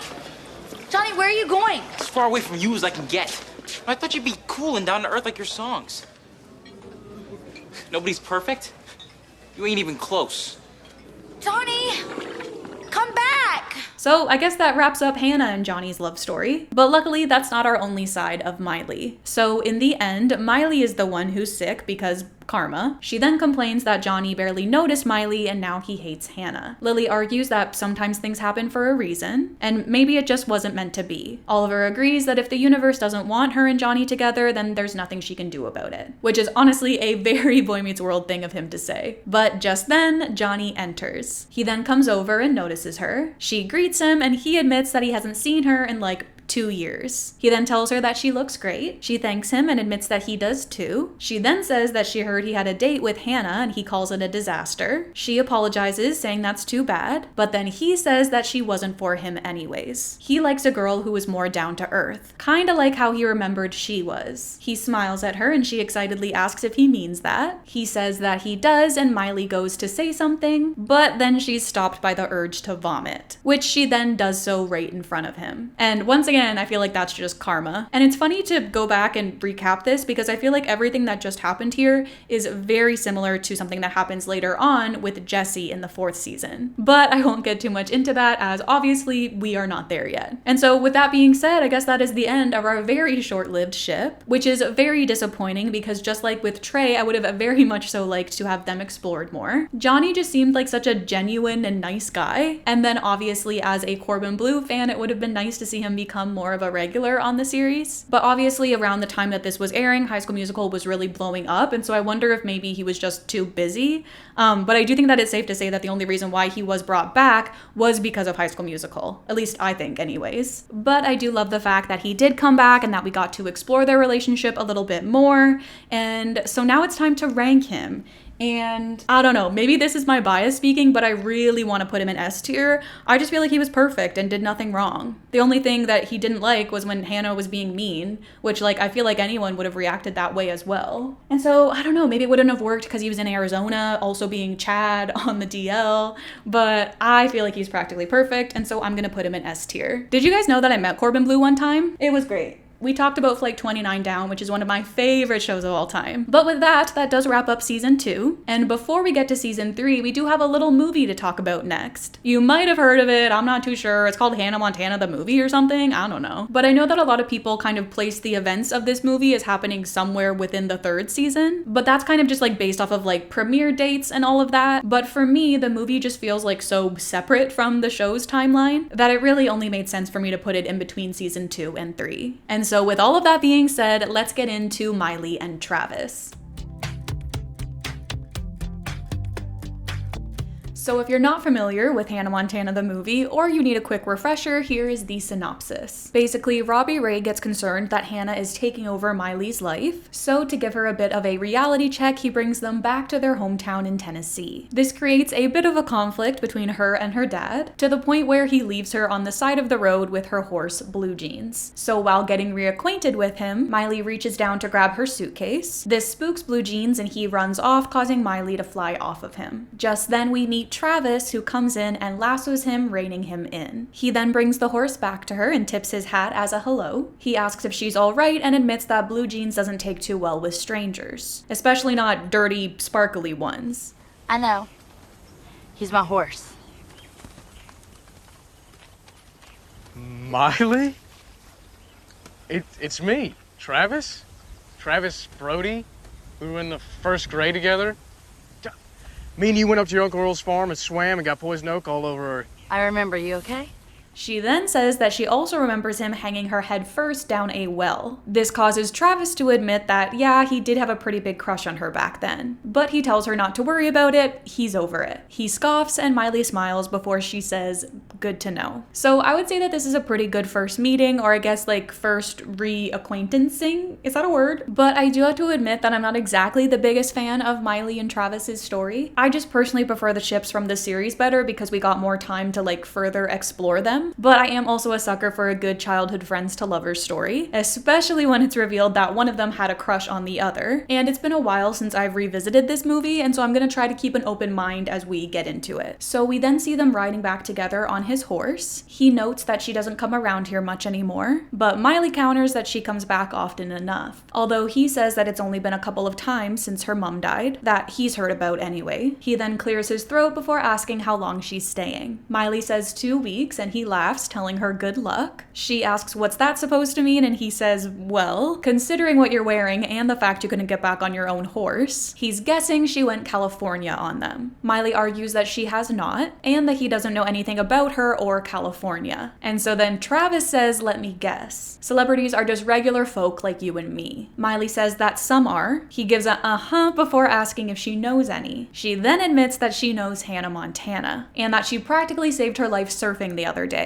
And so she owes her big time. They're like best friends. He then thinks this over, giving a best friends, before he helps her down from his horse and tells her that he assumes they're all waiting for her inside. He offers to take Blue Jeans and put him away, but Miley tells him that he doesn't have to do that. He then tells her that it's kind of his job as he's been working for her grandmother over the summer. You know, this is usually about the time someone would say thank you. I was getting there. No need. See you around, Smiley Miley. Remember? That's what I used to call you. Smiley Miley. I remember. So once again, we are still off to a pretty good start. Although I'm not too sure about them taking the nickname that her parents gave to her as a baby and giving it to this guy, because it's not like everybody watching this doesn't know the story as to how Miley got her name. And so that moment just felt a little bit odd to me. But once again, I'm going to let it slide because I do like the idea of him giving her a childhood nickname. I just wish that they could have chosen something else. The following day, we see Travis working on the farm when he overhears Miley writing a song in the barn. He then creeps up to get a better listen, and Miley catches him. He looks around before apologizing. He then tells her not to stop and that he's going, but Miley tells him not to worry as she was just goofing off. He then says that he thinks that it's really great that she's still doing the whole singing thing. Everyone knows that that's all she ever wanted to do, and he actually thinks that she has a really nice voice. Miley then rolls her eyes at this and says under her breath that yeah, she's heard that before. He then heads back down and she asks him over the ledge what he thinks of the song. She wrote it. He then says that it seemed like she got most of the notes right, before adding way to go Miley and leaving. Miley then scrunches her face at this as she asks most. She then runs after him and asks why he didn't like it. He argues that he didn't say that he didn't like it, but she retorts that he didn't say that he did. He tells her that it wasn't bad, it just wasn't, and she asks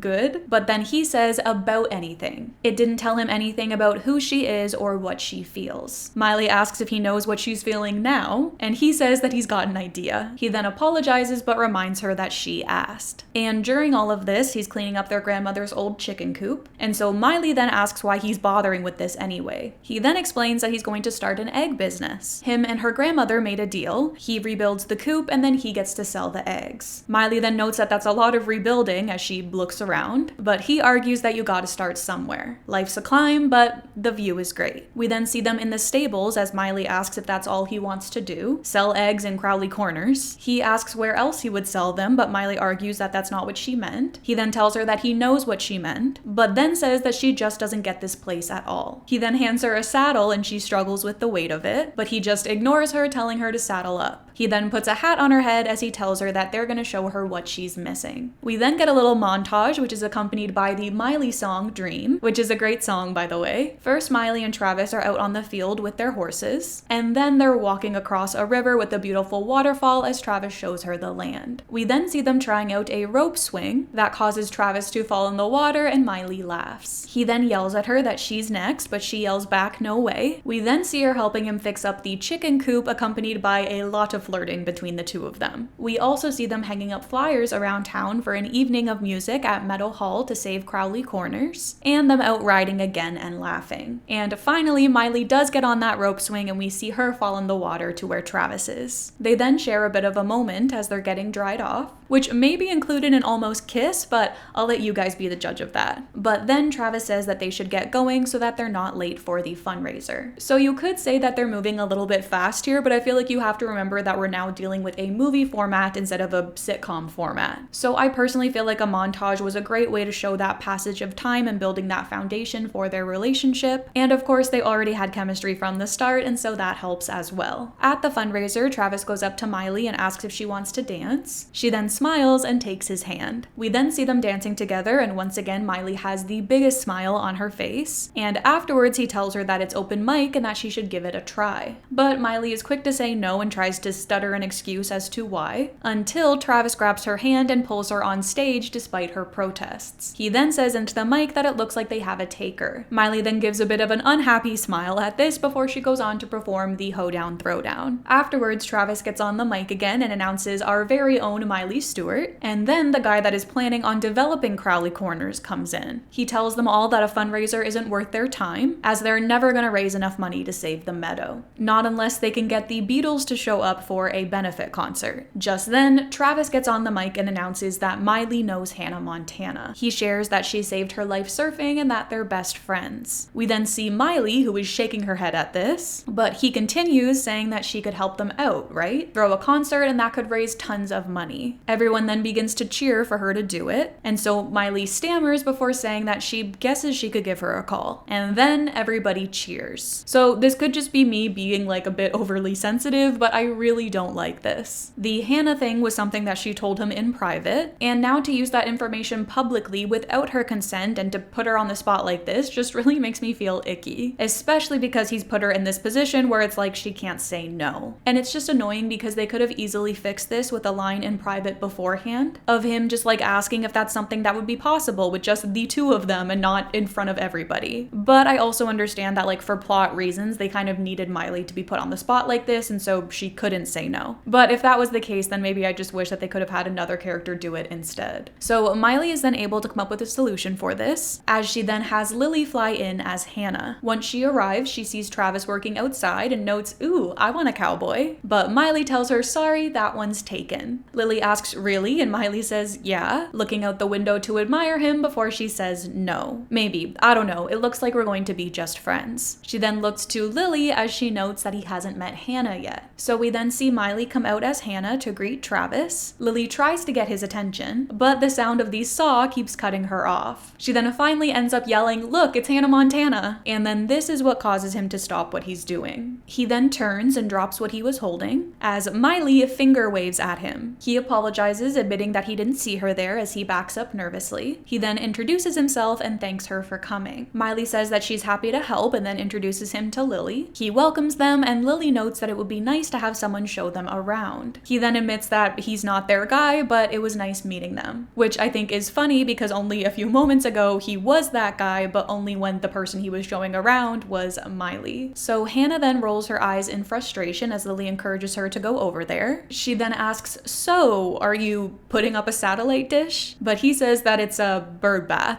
Lily laughs at this, and Miley says that she knew that. She then gets rid of Lily, and once they're alone, Travis asks if her and Miley are pretty close. She jokes that he has no idea as she stumbles in the grass in her heels. He then says that she doesn't have to answer this if she thinks that it's too personal, but does she think that she would go out with him if he asked? Miley is shocked to hear this as she asks that he wants to go out with Miley. To spare her feelings, he then tells her that she would be a real prize, don't get him wrong, but Miley. I can't help but smile when I'm around her. I think about her all the time. You should go ask her out. Really? Hmm? Yeah. Yeah, I'm gonna do that. I'm gonna do that right now. So this scene reminds me a lot of that one scene that we got with Hannah and Jake in the first season when she was on Zombie High, where he also confessed his feelings for Miley to Hannah. But I do understand why they used it here as well, because it really is such a good concept. Although this one does have that added element of Miley thinking that he'll be more interested in Hannah, and then is surprised to find out that it's the exact opposite. Although she really shouldn't have been, because he already made it clear from the beginning that he wasn't a big fan of all the California-ness and the sparkles, which is like pretty much Hannah Montana in a nutshell. But it kind of reminds me of Jake as well, in that I also love the fact that he only ever has eyes for Miley. Also, the moment where he immediately gets up and removes his tool belt is so good. And I also really like whenever Miley witnesses a confession about herself while she is Hannah. It's a really fun trope, even though I feel like every time it happens, it always makes you question the logic of things. It's the same thing I said when we talked about it with Jake. Like, how does he not recognize her when she's Hannah and he's standing right in front of her? But it's the same thing again, where you can't question that logic because it's the whole logic that the show is built on. So Miley then runs after him and says, no, he can't go in there. She's not home. She said something about going to the barn and brushing blue jeans, and so he should go ask her there. And then she shoos him in that direction. Once he's gone, Miley quickly takes off her shoes and runs inside. All while Travis goes to the barn and calls for Miley. We then see her run to the coop and put some paint on her clothes to make it look like that she's been there painting all along. He then finds her and goes to help her paint, as he says that he was just talking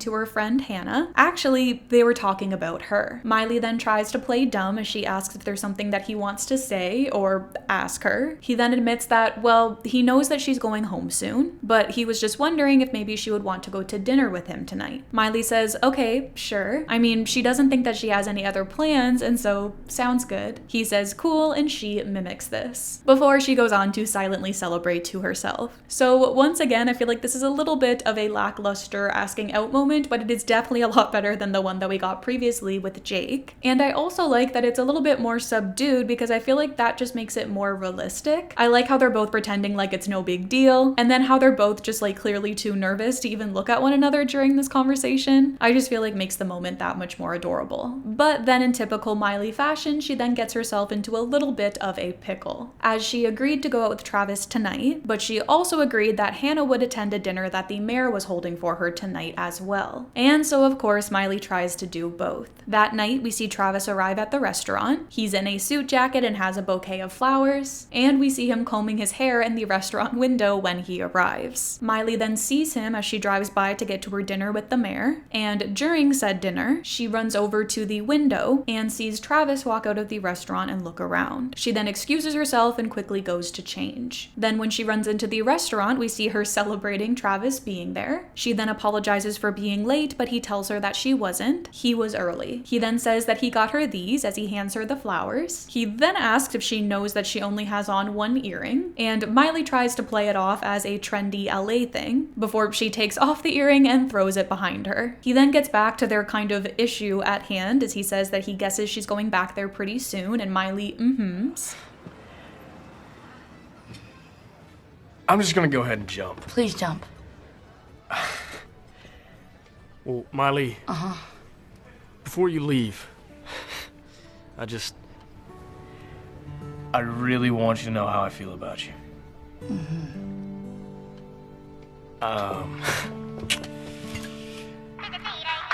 And for some reason, her ringtone is the hamster dance. Literally why, I may never know. But I do think that it is really important that he brings up the fact that she is leaving so soon. Like, this entire relationship lasts over the span of 2 weeks. And I understand that they had to make it that way because obviously Travis wasn't going to come onto the series as well, although it would have been really cool if he did. I'm just like not exactly too sure how well Travis would have worked in that format because a sitcom and like a theatrical movie release are two very different things. But just the fact that this relationship is so short-lived does kind of put the whole thing in perspective a little bit. Anyways, he asks if everything is all right, and she admits that she should really take this before apologizing. She then goes to answer her phone, but instead she just runs back to the mayor's thing. Later, Miley rushes back to her date, but this time she forgets to remove her lobster bib, even though she's completely changed her clothes, and so your bib usually would go over your clothes, and so I'm not really too sure how she pulled that off, but he just looks at it confused and points, as Miley jokes that she's having the lobster. He then breaks it to her that it's not on the menu, and she says right before removing the bib. Miley then notices the little Hannah fan who has been watching her run from place to place through the window. She then waves to her before shooing her away. She then apologizes to him before admitting that it's been a weird couple of days, and she thinks she knows some of the things that he wants to tell her. She then admits that there's so many things that she wants to tell him too, but then she notices her dad out the window who is looking for her. She then tells Travis that that's just going to have to wait, as she gets up saying that she needs to check on those lobsters. Travis lets out a sigh, and then we have a montage of Hannah and Miley leaving from place to place. Finally, Travis notices Miley going into the other building, and he goes over to check things out. Everything then comes to a head when Miley attempts to rush back to her date, and she begins to un-Hannahify in the revolving door. But she does this right as Travis enters. He then comes face to face with Miley and her wig. No words are shared as he exits, until she follows him outside and begs for him to let her explain. He asks, explain what? That she's been making fun of him, laughing at him, lying to him this whole time?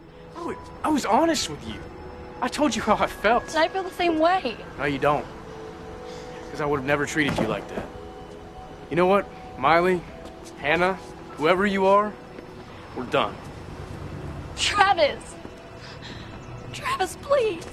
So I think that this is maybe the only time that a boyfriend has actually gotten mad at Miley for the Hannah reveal, and I actually really like it. I like the drama that it creates. And it really does make sense that he would be upset with her for lying to him. Honestly, I'm kind of surprised that this isn't something that happened more in the show, but I guess every time that someone found out about Hannah, it was on Miley's terms, whereas this time she was actually caught. And it really does make for a great climax in the movie. Something that I did find interesting about this moment though is how he says that he told her how he felt, even though he didn't. He tried, but he never actually said the words. I wonder if maybe he sees what he said as just being close enough, or if it's the fact that he would have gotten there if Miley didn't keep leaving. The following day, Lily finds Miley asleep on top of a now finished chicken coop. She asks her if she did this and if she was out here all night, but Miley just says that it's a little hard work, that's all. Life's a climb. Later, Travis finds the completed chicken coop and smiles to himself. He then explores it before quickly heading to the Hannah concert. During the show, we see Travis in the crowd, and Miley notices him while she's on stage, which causes her to freeze up. She then becomes overwhelmed with everything going on right now and says into the mic that she can't do this. And I should clarify that the Hannah secret hasn't just caused complications in her relationship with Travis, but it also ruined her dad's budding relationship, and it just seems like all of these things on top of one another have caused Miley to become a little bit overwhelmed with everything, especially with the added emotions of her being back home. So she then reveals her secret. She admits that she's hurt a lot of people, but she didn't mean to, and if it's not too late, she would like a second chance. Travis smiles widely at this. She then plays the song that she wrote inspired by his words as she begins to sing The Climb, and he smiles at this as well. So like I said, it was more than just Travis that caused her to reveal the secret, but in this format where we're really only covering the ship, it really does make it feel as though she mainly did it for Travis, and that kind of makes me upset. Like, this is a secret that she's kept for multiple years. It is crucial in her being able to live a normal life, and is like the whole framework of the show, which I remind you still has 2 more seasons for us to cover. And so it just kind of comes across that now she's giving all of that up because she got in a fight with this guy that she just re-met like 2 weeks ago, and also has absolutely no future with because she's leaving immediately. Again, I know it wasn't just about Travis and that they wanted to have that big end of movie moment where she does reveal her secret, but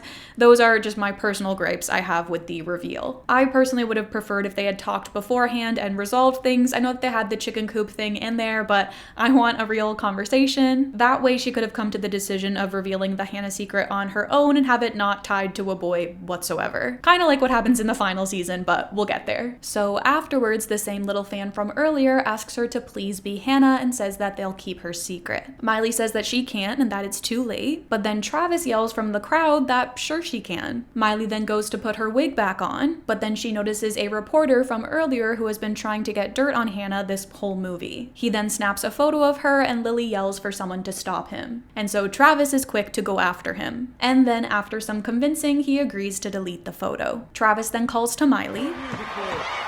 Remember that crush I had on you and I said I was over it? Yeah. Please jump.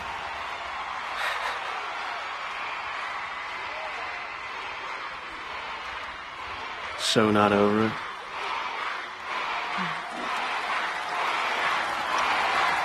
So it's funny because I feel like we've gotten better kisses on the show than this kiss. When if anything, this is like our big blockbuster movie. This kiss should be our big romantic moment that like blows anything from the show out of the water. But instead, we're given a kiss where you can't even see it happen. Although I feel like we can't blame the movie for that, because I'm sure they would have given us a better kiss if it wasn't for those angry moms that I mentioned earlier. But nonetheless, that does wrap up our Travis and Miley love story. I would say that it was fairly short-lived, but it was very memorable. Whenever people bring up the Jesse versus Jake debate, there's always that one comment from someone that's like, I'm team Travis. And honestly, before those comments have always kind of bugged me because I thought people were just saying that to be different. And I also think that that was partly due to the bias that I have towards the show versus the movie. But upon review, I can see why people would pick Travis as their fave because he is practically perfect. And it's kind of annoying that they gave us a ship that was as good as this one that had like absolutely no potential or like feet outside of the movie. Again, I understand why they did that, but it still bugs me. But now that we've wrapped up the movie, it's time to rank him, and I feel like this is hard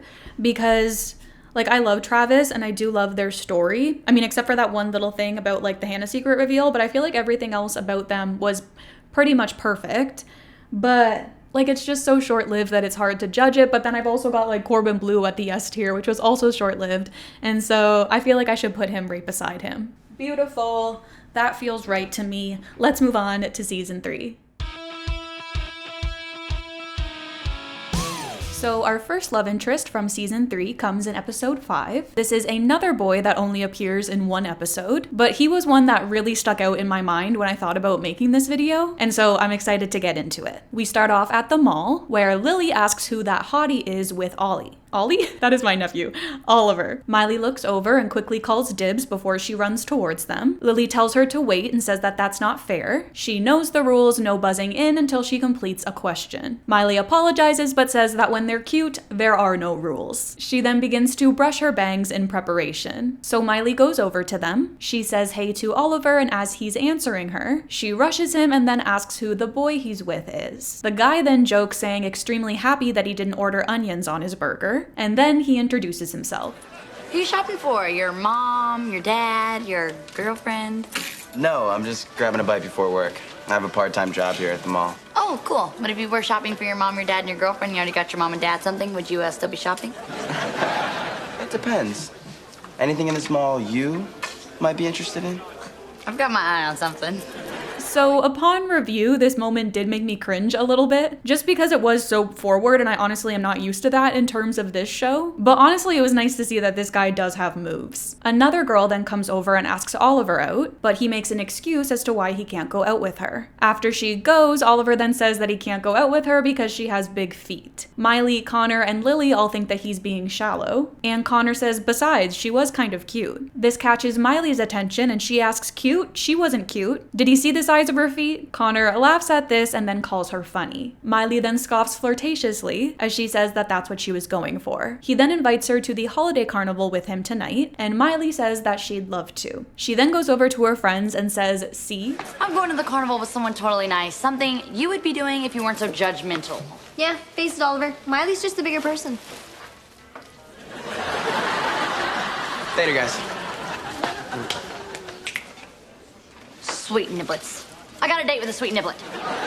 So this is a very common thing that I feel like is often discussed in the like dating space, which is that girls tend to put a lot of importance on a guy's height, which I've always found really interesting because for me, that's just something that's never really crossed my mind when I was dating. Like I never really cared about how tall a guy was, but I do understand that that is something that a lot of girls do care about when it comes to choosing a partner. So I do think that this is a great idea for an episode. So Oliver then goes, well, well, well, and Miley tells him not to. He then jokes that there's no reason for her to be short-tempered. Lily tells him to cut it out. Sure, she was surprised, but she's not going to stoop to his. Miley gives her a look and Lily clarifies that she's just saying that she can rise above. Miley gives her another look, but then Lily says that it's harder than she thinks. Miley then admits that she was a little caught off guard, but she, unlike him, can look past their differences in their various altitudes. Still, Oliver tells her to face it, she's as shallow as he is, but the difference is he admits it. But Miley just retorts that her and Connor are going to have a great time tonight because, and then Lily asks, good things come in small packages? So this definitely begs the age-old question of if Miley is no longer interested in this guy because of their height difference, does that make her shallow? And I hate to say it, but I do think that in a way it does. Mainly because of the fact that they had already hit it off and that his height didn't matter when she didn't know what it was. And I don't know, I kind of feel like Oliver has a little bit of a point here. If you're going to be picky about appearances in regards to the people that you're dating, which I personally don't really think is that bad of a thing, like obviously you want to be attracted to the person that you're going out with, but if you do have preferences, then I feel like you kind of have to own that. Otherwise, you're just being hypocritical. But that's just my take on things, and I'd be really curious to know your guys's in the comments. Moving on to their date, Miley asks Connor how he knows Oliver, and he tells her that they met in Little League. Without thinking, Miley asks that he has his own league. Connor pauses, and then Miley asks, oh, you mean baseball? She then says that she gets it now and that it went right over her head. And then she pauses again at this with her eyes wide. She then tries to change the subject as she asks if he's gonna like, what, hog the whole thing? She then takes some cotton candy from him and begins to stuff her face. We then see them at one of those like portrait cutout photo op things, with Miley smiling and Connor jumping trying to reach it. Some passerbys then laugh at them and Miley pouts. He later wins at ring toss and is given a bunny that is so big it's bigger than him, and when he gets it, he falls over. We then see Miley walking with Connor obstructed by the giant bunny, when Connor gets asked by a passerby if he'll ride the train with her kid. He's too scared to ride alone, but she's too big to fit on it. Connor says of course and then tells Miley that he'll be right back. Now alone, Miley asks the bunny why he had to be taller than him. Oliver and Lily then come over and greet her. Oliver then greets the bunny, calling him Connor, and Miley tells him to go ahead, have his fun. But Connor and her are having an awesome time. And I know that she was just trying to prove a point here, but so far from what we've seen, I don't think that that is exactly true. And honestly, I feel like the only one at fault for that is herself and her inability to get over the fact that he is shorter than her. It's just kind of been like gag after gag about his height. Connor then passes by on the train and excitedly says hi to Miley. And of course, Miley watches this in horror. But I don't know, I personally find the fact that Connor even agreed to help this mom and her kid to be a green flag. They act like he's riding this train by choice and that he's acting like a child, but he's not. He's just being a nice guy and helping out. In the end, Connor walks Miley to her door. He tells her that he had a really great time tonight. She thanks him and admits that she did too. She then thanks him as well for the drawing of them, as she shows a caricature that they got with her towering over him. She then asks if he's sure that he doesn't want to keep it, but he says no and that it's for her as a little reminder of their first date. Miley swallows before saying that it sure is. She then says see you around, but Connor tells her to wait and that before she goes. He then steps closer to her and puckers up as Miley looks down at him wide-eyed. She then begins to crouch and pucker as well, but a bit horrified at the fact that she's doing this. She then backs away saying I'm sorry but this isn't working. He tells her that she's right and she says that she's really happy that he understands, but then he grabs a skateboard and jumps on it, putting his hands on her shoulders as he puckers again. But Miley shakes her head no and says still not working. She apologizes, but then she notices his eyes. She then says, hey, you have brown eyes, admitting that she hadn't noticed, but then she tells him that this just can't happen and that she's just not ready. She apologizes, but then he jumps to a bit of a conclusion as he says that she doesn't want to kiss him because he's short. Miley says, no, not at all. It's just because she hasn't done her lip exercises yet. Gotta get them all warmed up. She then begins to move her lips around and tells him that he doesn't want to kiss that. But Connor just clears his throat before he says that he thought she was different. Miley argues that she is, but he says that she's not and wishes her a good night before leaving. So I was kind of surprised to see that Connor Connor jumped to the conclusion that she didn't want to kiss him because he was short. But then I started thinking about it, and this was probably not the first time that he's experienced something like this, and so he probably knows it when he sees it. And also going over everything that happened on their date and her reaction to it, it does kind of make sense. Like, she wasn't exactly hiding the fact that she was put off by his height. The next day, Miley tells Lily that it's simple. She went out with him, realized that there was no spark, and that's it. She emphasizes that it was not because he was short, and she refuses to feel bad because she's not attracted to him. Lily adds because he's short, but Miley says no because he had brown eyes. Lily argues that she loves brown eyes, but then Miley is quick to reply, not on short guys, before she realizes what she just confessed. She then asks if she said that out loud, and Lily nods. Then after a brief fantasy with a short Hannah Montana, Miley admits that she really blew it with Connor, and that she's gotta go clean up this mess. And I don't know about you guys, but I kind of wish that she could have just stopped here. I mean, she finally admitted aloud that she wasn't interested in him because he was shorter than her. And so it's like, what exactly is the point of forcing it? Actually, no, I know what the point is of forcing it. It's because this is a kid's show, and so Miley has to learn the lesson not to judge a book by its cover. But I kind of feel like we're already past that point. So we then see the girls back at the mall. Lily asks where Connor works, and Miley admits that she doesn't know. They then pause as they overhear a voice tell them all to have their lists ready. Santa is busy, busy, busy. Lily asks, "You don't think?" And Miley says no. She then asks her why she isn't looking then, and Miley admits that she's afraid to. They then turn and see Connor working as a Christmas elf. So Miley goes over to him and tells him that she needs to talk to him. He continues in his elf voice, saying that he's sorry, but he's busy talking to good girls and boys. She asks what's with the voice, and he tells her that it's how elves talk. He won't crush kids' dreams like she crushed his. And I don't know, I feel like he is being a little bit harsh with her right now. Like, I understand that he was hurt, but I'm also like,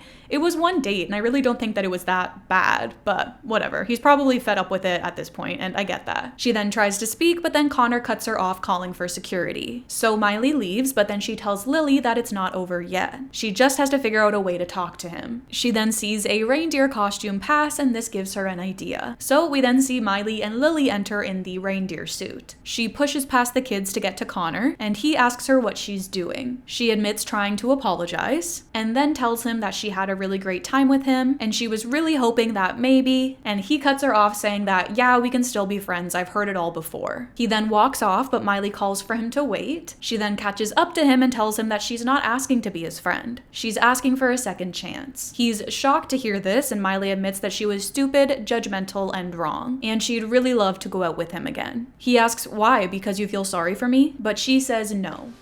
Because you're cute, funny, smart, and I'm a total sucker for brown eyes. I don't know. I don't usually date girls with antlers, so... And I don't really go out with guys who wear tights. But, I'll give it a shot if you will. So I guess that wraps up our episode, and I've got to be honest, I'm not exactly too sure how I feel about Miley dressing up in a reindeer suit to get him to talk to her, even though he made it very clear that he didn't want to. Again, maybe I'm looking too much into this, which is usually the case, but I just feel like she crossed a little bit of a boundary there, even though it was fairly tame in comparison to the other things that she's done throughout the show. And I also was a little bit disappointed with the way that they wrapped up their story. Obviously, he does agree to give her another chance, and so I assume that they did go out on another date. But as I said in the beginning, Connor only appears in this episode, and so we never actually got to see that second date. Which is unfortunate because just like a few of the other guys that have appeared so far in this video, I do think that they would have had potential. At least for another episode or two. Especially because I feel like them not exploring their relationship further kind of goes against the whole lesson that they're trying to communicate in this episode. It just feels a little bit disingenuous to make this whole story about Miley being too shallow to date this short king, and then in turn to be too shallow to actually keep the guy around. Nonetheless, that's not Connor's fault, and so it's time to rank him. I'm honestly not too sure where to put him. I feel weird putting him in B, but I kind of feel like the guys in A I liked better than him. There was nothing really wrong with him, but I don't know. I just feel like he resonates more with B to me than A. But then I also feel like, is that me being shallow? I don't think so. Man, I don't know. Let me put it this way. Would I have wanted to see more episodes with Connor? More or the same amount as Trey? No. And so I feel like that means he's B tier. So I'm gonna go with that. So we then have another one-off boy in episode 10, but this time he is a Hannah love interest instead of a Miley one. So while on a red carpet, Hannah is introduced alongside her new beau, country rocker Austin Rain. They both greet the interviewer and she touches on their new duet, Us Isn't Us Without You, and how it's on the Hot 100 charts. She then asks how their little romance is going. Miley hugs Austin as she says that it's so easy singing a love song with this incredible hunk over here. He awes and says that this little filly could make anyone look good. He then demonstrates that he's a regular hunky guy on his own, and then he puts his face next to Miley's and says that he's now an incredible hunky guy. She then awes at this, saying, "Oh, you," as she grabs his chin. He says, "No, you," and then she says, "No, us." And then they hug again. They then say goodbye to the reporter and walk off the carpet. You were supposed to stand on my left so I could show off my better side. Oh, you want to show off your better side? Why don't you just put a bag over your head and let your hiney be all whiny? You make me want to hurl. Oh, great. Aim for my eyes so I don't have to look at you. Hannah, Austin, over here.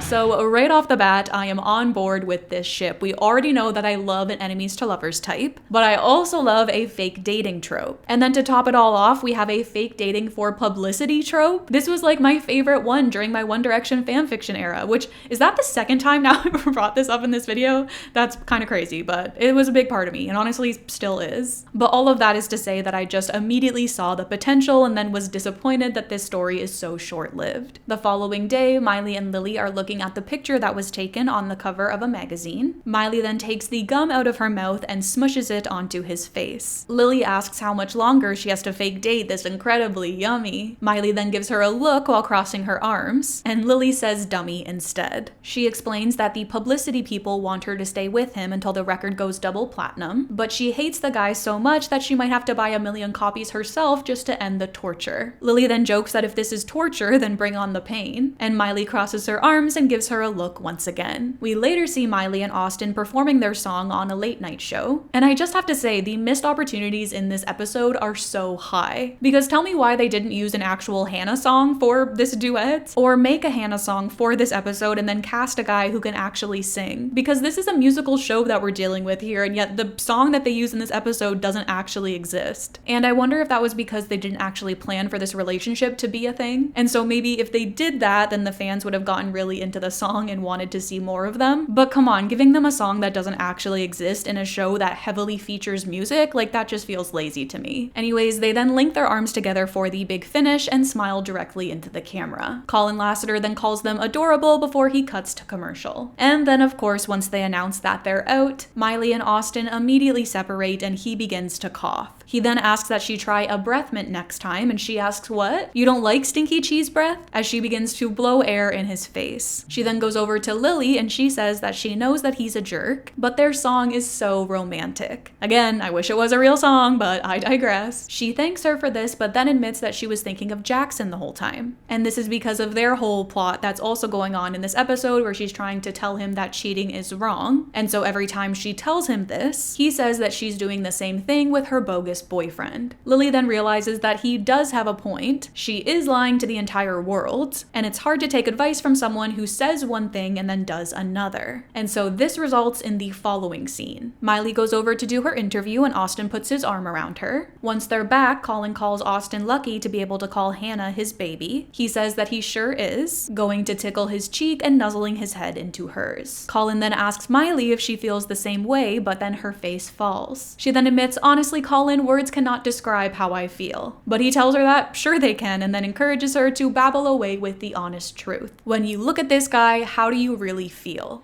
Actually, Colin, I feel appalled, barfy, creeped out, disgusted. Hannah, baby! What are you doing? Butter corking, and I'm only at the eat. Embarrassed, freaked, gaggy. Horrified. Exactly. No, I'm horrified. And so I guess that pretty much puts the final nail in the coffin in regards to this fake relationship. And I guess I could have very easily not even included this ship to begin with because it wasn't technically real, but I honestly just couldn't bring myself to not talk about them just because the potential was right there. And them not realizing that was quite disappointing to me, especially because I feel like we could have easily come back from this. Maybe he could have returned in another episode where he meets Miley as Miley Stewart, and then this is when she discovers another side of him and they start to feel something real for one another. I don't know, but it is unfortunate, especially because of what happens after this, because I feel like that does kind of ruin their potential. So Colin then asks what happened to the love, and Miley says that she'll tell him what happened to it. The publicity people made them only pretend that they liked each other to sell their record. Austin then breaks out into laughter as he puts his arm back around her, as he reminds her millions and millions of records, you little goofball, as he tries to put his hand over her mouth. Miley then bites his finger and he lets out a scream. But Austin then says that he doesn't need her. He's hot and he sings great. And he's hot. He then rips open his shirt before he walks off. Miley calls after him, telling him to keep walking before she drops his real name, which is Albert Niedermeyer, or maybe Meyer?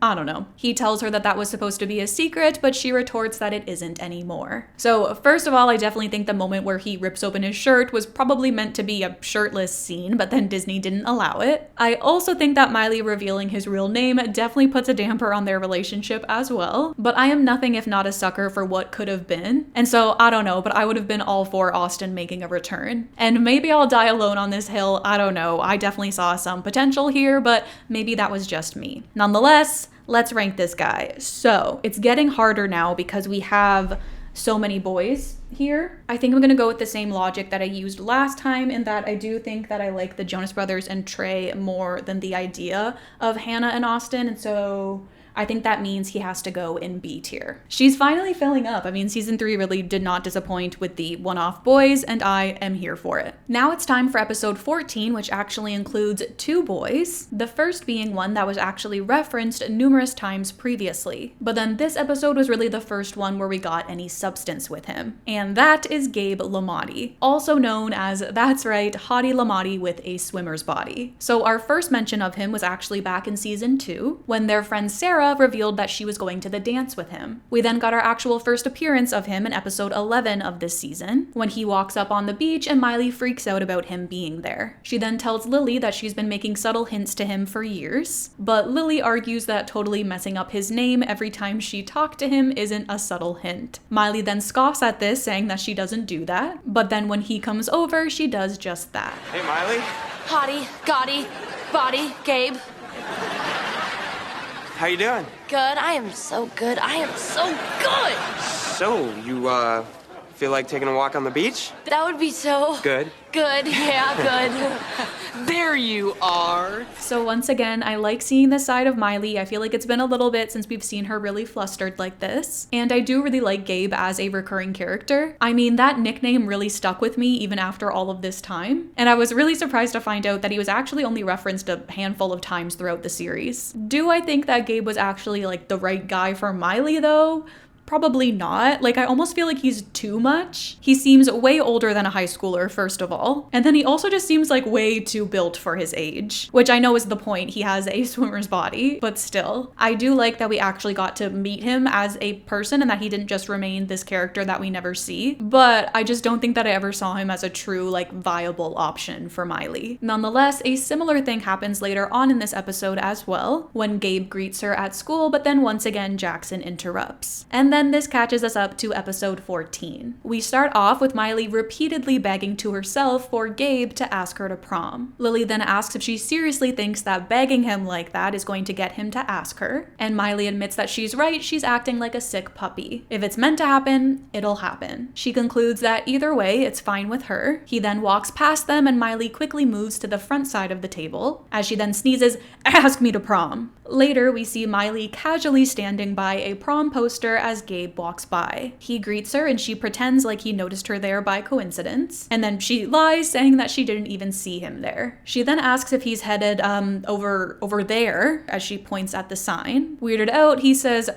yeah. I'm just headed to English. Miley says, yeah, okay, that'll be, as she then runs to catch up with him. She says that that'll be right past the prom poster, and then another right by the prom poster that he just saw. He nods, saying, right, got it, before walking off. She then calls after him that he better hurry and that it's always good to be prompt. Prompt. Then, while brushing her hair at her locker, Lily alerts her to a hottie coming her way. She then quickly throws everything in her locker and flips her hair and then poses. But then in comes Oliver instead. Obviously, Miley gets upset with her for this, and then Oliver leaves, and then Gabe does come over. She quickly asks Lily for her perfume, but then she goes and tries to grab it herself. Lily tries to warn her that what she's grabbed isn't her perfume, but it's too late, as Miley then lets off her safety siren in her face. All of this brings us to later that day when we see Gabe talking to another girl in the hall. Miley then jumps in and pushes the girl out of the way. She says, "Hey Gabe, there you are again. Are you following me? 'Cause here we are."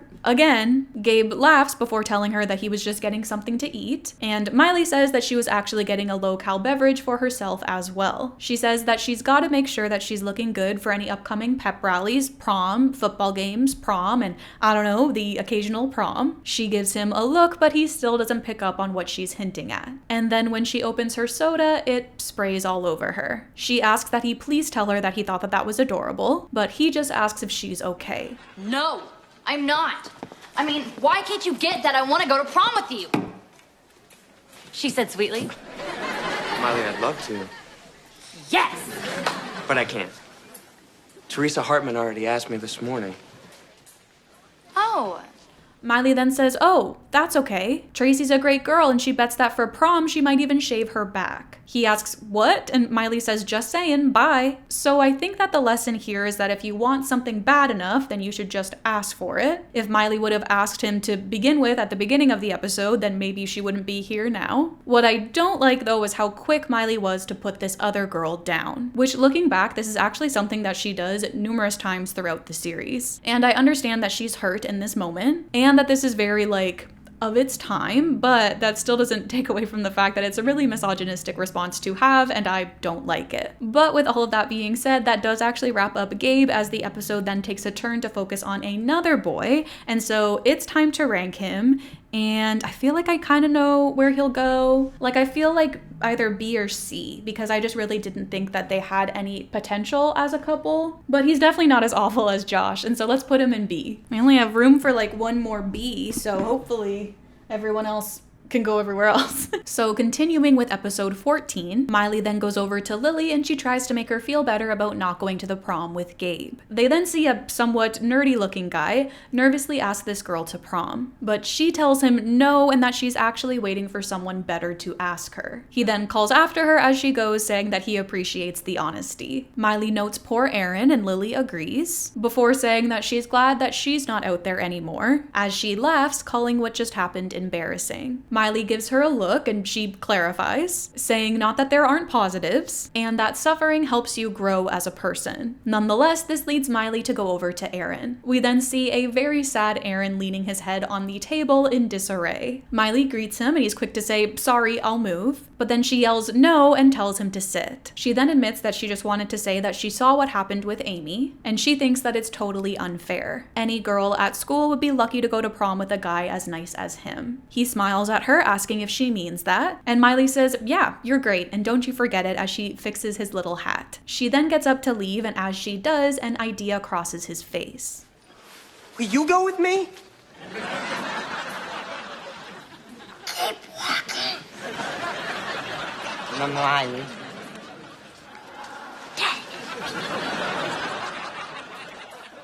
You meant me, Miley. Will you go to prom with me?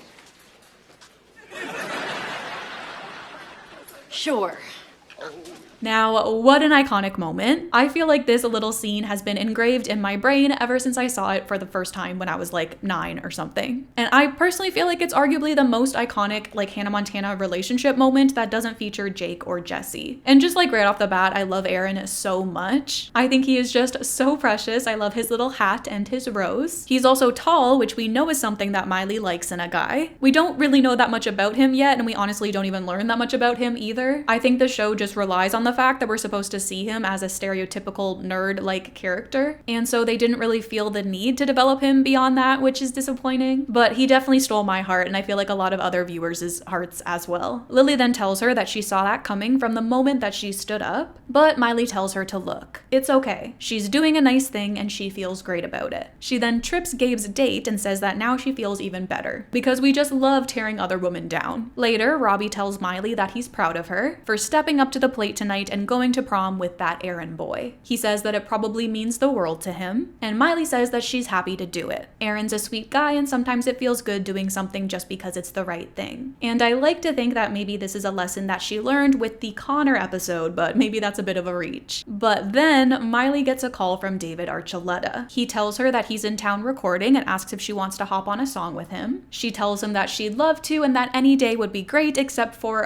he asks tonight and she says exactly. But then he asks, so you'll do it? And she says, yeah, when? And then he says, tonight. He knows it's last minute, but he's leaving town tomorrow, and he really wanted to work with her. But if she can't, he totally understands. But then Miley says no. She then whispers to him that she can cancel what she's doing tonight and that she'll see him later. This then leads her dad to taunt her for this. Miley argues that she has a perfectly good explanation for, and he asks, breaking that boy's heart? Miley then tries to reason with this, as she says that if she goes to the prom with Aaron, then she's making one boy happy. But if she does this duet with David, then she'll make millions of people happy. She then also adds that he kind of took advantage of her when he cornered her into going out with him tonight. So she thinks that that boy actually owes her an apology. Robbie then leaves and comes back with a shovel, arguing that she's going to have to dig herself out of this one, which is a great joke in my opinion, and I'm honestly surprised that this is the first time that I've ever seen it used. So Miley then goes over to Aaron's. She then recites to herself that she's sorry, but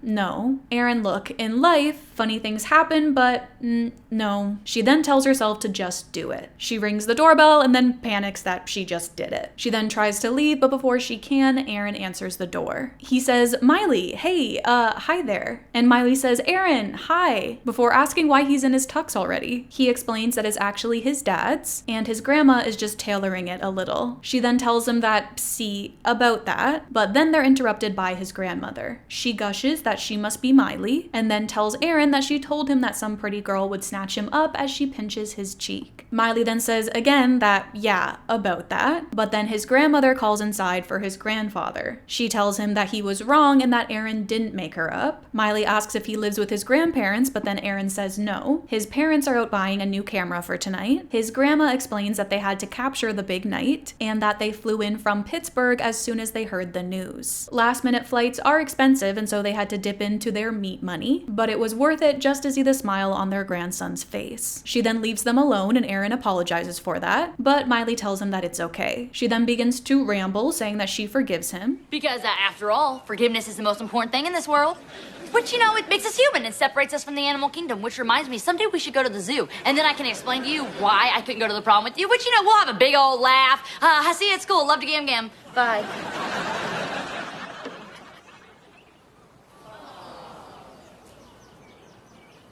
Bye, Miley.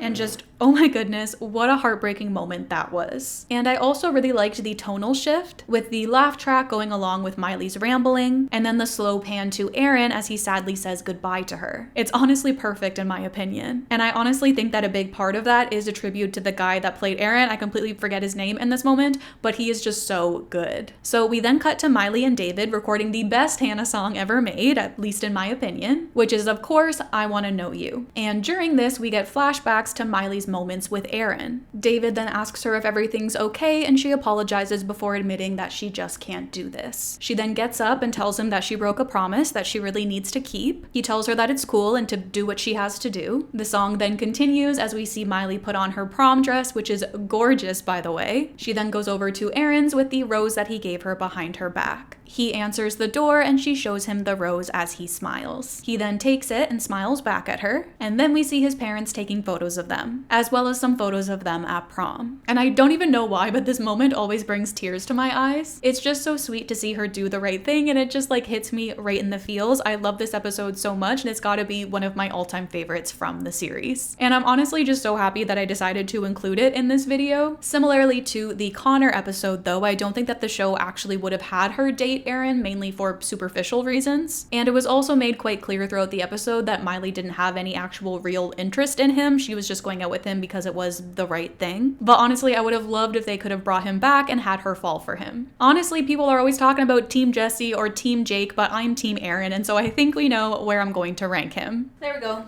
Right at the top where he belongs. This brings us to episode 15, where Lily tries to set Miley up again because it went so well last time. But it's safe to say that this episode is definitely a lot less memorable than the Derek one, so I really wouldn't be surprised if a lot of you guys don't even remember this one. But our premise is that Miley is fed up with Lily and Oliver being so coupley all the time. Because if you've never watched the show before, even though I highly doubt it if you've never watched it and you're still watching this video, but at this point in the series, Miley and Oliver are now dating. And so their solution to this is to get Miley a boyfriend. This leads to them tricking her into joining them on a blind date. Miley asks for them to please stop trying to set her up, but just like last time, once the guy enters and Miley sees that he's hot, she immediately changes her tune. During dinner, Miley asks him, "So, Tim, you went to camp with, but she is completely lost for words while she stares at him. Lily then whispers her name at her as she points to herself, and Miley shoos her away, saying, "Yeah, right, whatever." He then explains that Lily was really his only friend there. He was kind of skinny and nerdy at the time. Miley then notes that, "Well, the years have certainly been kind to you." He then says that she has the cutest accent, and Miley goes full country as she says, "Well, fiddle-dee-dee. I do believe I be blushin'." She then goes to remove her cardigan and he gets up to help her, and Miley leans over to Lily as she says, "Wow." She then asks him what high school he goes to, and he shares that he actually graduated early, and he'll be at UCLA in the fall in pre-med. Miley's eyes then go wide as she's lost for words. Lily then leans over again and says, "You're welcome." But just then, things go south as they're then interrupted by their waitress. She introduces herself as Jenny, and Tim begins to whimper at this. Miley asks if he's okay, and he says, "Yeah. It's just his ex-girlfriend was named Jenny," as he then gets choked up. He then admits that he hasn't heard that name since the breakup. He then puts his head in his hands as he begins to sob. But then he psychs himself back up as he apologizes and admits that he was just caught off guard. He then asks if they should order, and Miley is very clearly turned off by this display as she says, "Okay." She then asks the waitress how their artichoke dip is, and Tim gets choked up again as he repeats this. His voice then gets high as he admits that that was Jenny's favorite. Miley then asks if he would like some water, and he cries that Jenny loved water. His head then falls on the table once again as he cries. So definitely some very strong "you used a fork once, turns out forks are everywhere" vibes. And I really do feel bad for this guy, I do. I definitely know what it's like to be hung up on someone post-breakup, but clearly this guy was not ready to be on the dating scene again. The episode then takes a bit of a turn though, as Miley then comes up with the idea of hiring a fake boyfriend for herself, but then the guy can't make it, and so he sends his roommate instead. And I just can't even attempt to cover that plotline in a serious way because he was just very clearly a middle-aged man. They tried to act like he wasn't, but he clearly was, and it made me uncomfortable, and so we're just going to move along. And also a little bit disappointed because, like I said, I love a fake dating moment, and that could have been a really good story, but that was not the route that they took it in. But with that, I do have Tim here, so we can rank him. And I think it's safe to say we found another boy for the bottom tier. Really, nothing against Tim.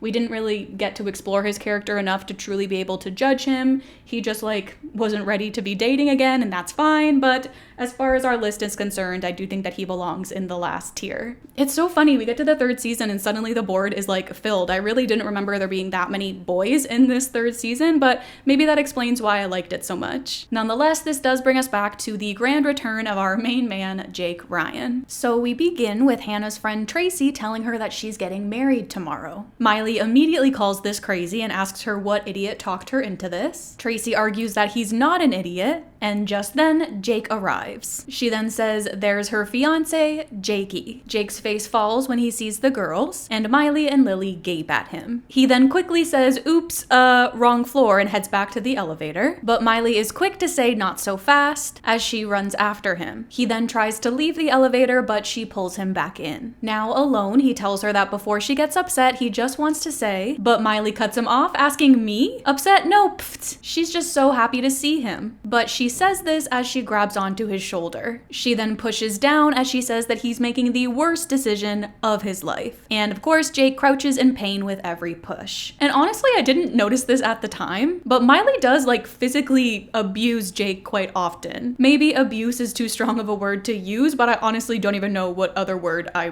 would use. And of course, it's always played off for laughs. And I guess that this is just another thing that is very of its time. But the more I summarize moments like this, the more I don't like it. Anyways, an old lady then enters the elevator, and seeing Jake crouch down, she asks if this is a proposal. Jake scoffs, asking proposal to her? Are you kidding me? And Miley agrees, saying that, yeah, they're just teenagers. Getting married would be about the dumbest thing that they could do. Right, Jake? As she then goes to grab his shoulder again, but he runs away from her and then uses the old lady as cover. And so now he's actively avoiding her so that she doesn't put hands on him. And now that we're on the topic, I find it really interesting that Miley doesn't treat any other boys on the show like this. I guess except for maybe Oliver. But I just find that kind of interesting because I could never see her putting hands on Jesse like this. And I don't know if that's like to do with the power balance of her relationships, but I would love to know your guys' thoughts on this in the comments. Jake then says that he doesn't know if he would call it dumb, so she asks what he would call it then. Stupid, idiotic, irresponsible? She's good with all of those. But then he tells her to look. He knows that it's sudden, but he loves Tracy and he wants to be with her forever. She argues that he barely knows her and that he barely knows himself for that matter, and they're talking about a lifetime commitment here. Whereas Jake changes his phone plan every 6 weeks. He argues that that's because a new one comes along that he likes better, and so then she asks why he would want to be stuck with the same phone plan for the rest of his life. He gives her a confused look, and so she says that if him and Tracy really love each other, then they'll still feel that way in a few years. But just then they're interrupted by a little Hannah fan. So a little G. Hanalius asks for an autograph, and Miley writes, never make the mistake of marrying too young. Surveys show that teenage marriages are more likely to end in the tragedy of divorce. Never let one impulse decision haunt you until the day that you die. Then when she walks off, she says that all she wanted was rock on. Jake then notes how about that? Neither of them want advice from her. He then says that he's out of here, but Miley says, no, you're not. And so Jake yells, hey everybody, it's Hannah Montana. And then he's able to escape through the chaos, which I love. And I think this is the moment that I was trying to reference forever ago when I said that I feel like Hannah is a bigger star than Jake is, because he's also famous, but nobody cares about him in this moment. Later, Miley calls Jake pretending to be Tracy. She says that she's been thinking about it and they're too young, so she won't be marrying him tomorrow. Oh, and if he sees her anywhere in the hotel, don't talk to her. I hate you. He then says, all right, if that's the way that you feel, Miley. She says, bye Jake, and then he laughs. He hangs up and then Miley yells, dang it. Next we see there's a knock on her door and it turns out to be Tracy in a wedding dress. She tells Miley that she just talked to Jake and thanks to her, she won't be wearing this dress tomorrow. But that's because they're getting married tonight. Miley is shocked and she says that's right. In a matter of minutes, she's going to be Mrs. Jake Ryan. She then goes to leave, but Miley apologizes before saying that she can't let her do this. She then grabs her train and pulls at it as she's leaving. Jake then comes out of the elevator and sees the chaos that's unfolding. He then grabs onto Tracy and tries to pull her away. After a bit of a fight, Jake wins the tug-of-war, and then the couple runs into the elevator. Miley runs after them and Jake tells her that they're still expecting a gift as the elevator door closes. Lily then assumes that that's it, but Miley says no. She's not going to let him do this and she thinks that her dad is the only person that can stop them. And this being because he's like the only adult in this situation. So they run back to the room, but now Robbie is in the shower and they're locked out. So Miley then tries to stop the wedding, but ends up running into somebody else's. This is when she meets the Cupid officiant and is able to bribe him with Hannah Montana tickets. We then see Miley dressed as the Cupid officiant with Jake and Tracy at the altar. Tracy asks if they can move on with it and Miley calls her a naggy Nelly. She then reminds Jake, 50 years with that voice, I'm just saying, but he asks her, please. They just want to get married. He then adds that they don't want to miss the late show with Carrot Top. Tracy squeals, asking if he got them tickets. He says surprise and they nuzzle their noses. Miley then notes that the two of them are way cute and so very young. She then tries to stall, saying so very, very, very, very,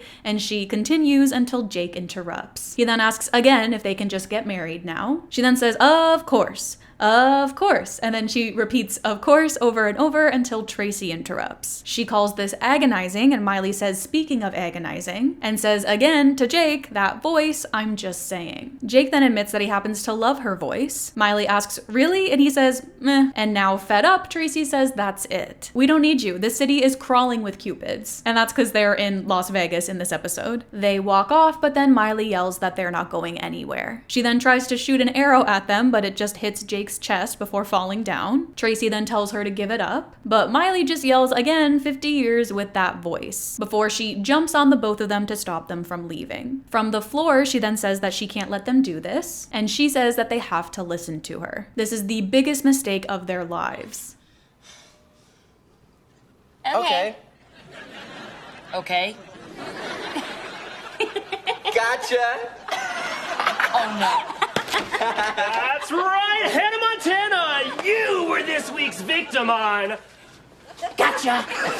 So first of all, I just have to touch on the fact that Jake was very lucky that Miley never took off her wig in this episode, and the fact that she was even wearing the Hannah wig under the Cupid wig was also very lucky of him, but I guess because Tracy only knows her as Hannah, that probably explains why she did that, just to be safe. Still, I feel like there are some serious logistic questions in regards to this episode, particularly in the elevator near the beginning when he called her Miley. Was that moment being filmed by a hidden camera? I don't know, but I hope not. And I also feel like it was very risky to begin with for Jake to even choose Miley as his victim for a hidden camera show. But I digress because it did make for a fun episode. And I can't remember if I was shocked or not by this reveal when I saw it for the first time. I want to say that I was, but I honestly can't remember because it was so long ago and I was so young at the time. I will say though, it did really bug me how often Miley kept bringing up Tracy's voice during their ceremony. I think she referred to it like 3 times alone in that scene, all with her standing right there.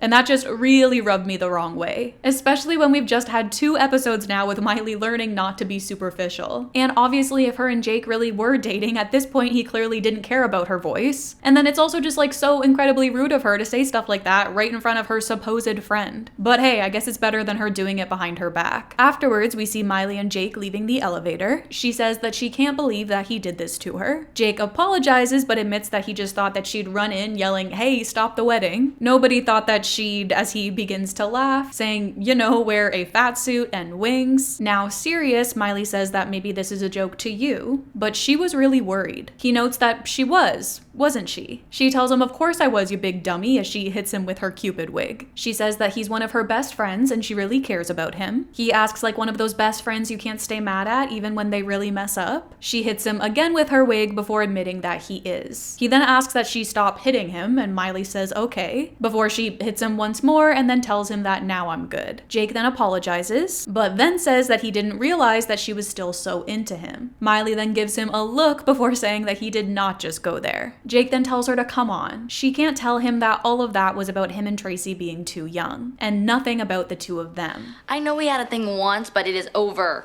I'm done. Moved on. I feel nothing. Good, because I feel less than nothing. Oh, good. Because if you dug under the less than nothing that you feel, you get what I feel, but you wouldn't feel anything because I feel nothing. Oh, yeah? Yeah, and I'll prove it to you. There, like kissing a catfish. A dead, cold catfish with slimy lips. So I'm sorry that I keep bringing up them kissing, but I just have so many thoughts to share. And I feel like now you can really tell that a change has happened, or I guess the change actually happened earlier during the movie, but as far as the show is concerned, I feel like you can really tell that something's been changed. Because this kiss really does not compare to any of the ones that we've seen previously. It was so quick and we hardly saw it happen just like in the movie, which is so unfortunate because I feel like if they actually did give us a proper Miley and Jake kiss here, it would have made the scene like 10 times better. I mean, they already had a good enemies to lovers vibe going on. They were very much so giving Sunny and Chad in this moment, but then giving them such a mediocre kiss does kind of put a damper on things, at least in my opinion. I feel like the only thing that really makes up for it is Jake's immediate facial reaction afterwards, and then what goes on to happen. Also, I just have to say that Jake is 100% right here. Miley obviously does still have feelings for him or else she wouldn't have acted this way, but I do kind of feel like that's obvious. So Jake then tries to follow Miley, but she slams the door in his face. He then slides against the door and lets out a whoa, and Miley does the same on the other side. And once again, this was another very iconic moment for for me as a child. I was just so invested in the two of them after this scene, and like I said, this shared reaction I do feel like makes up for the kiss being so mediocre. But just like that, we have actually reached the pinnacle of arguably the entire series. I feel like you can't talk about Hannah Montana without talking about the he could be the one two-parter. The Jake versus Jesse discourse is one that's been going on for years. I mean,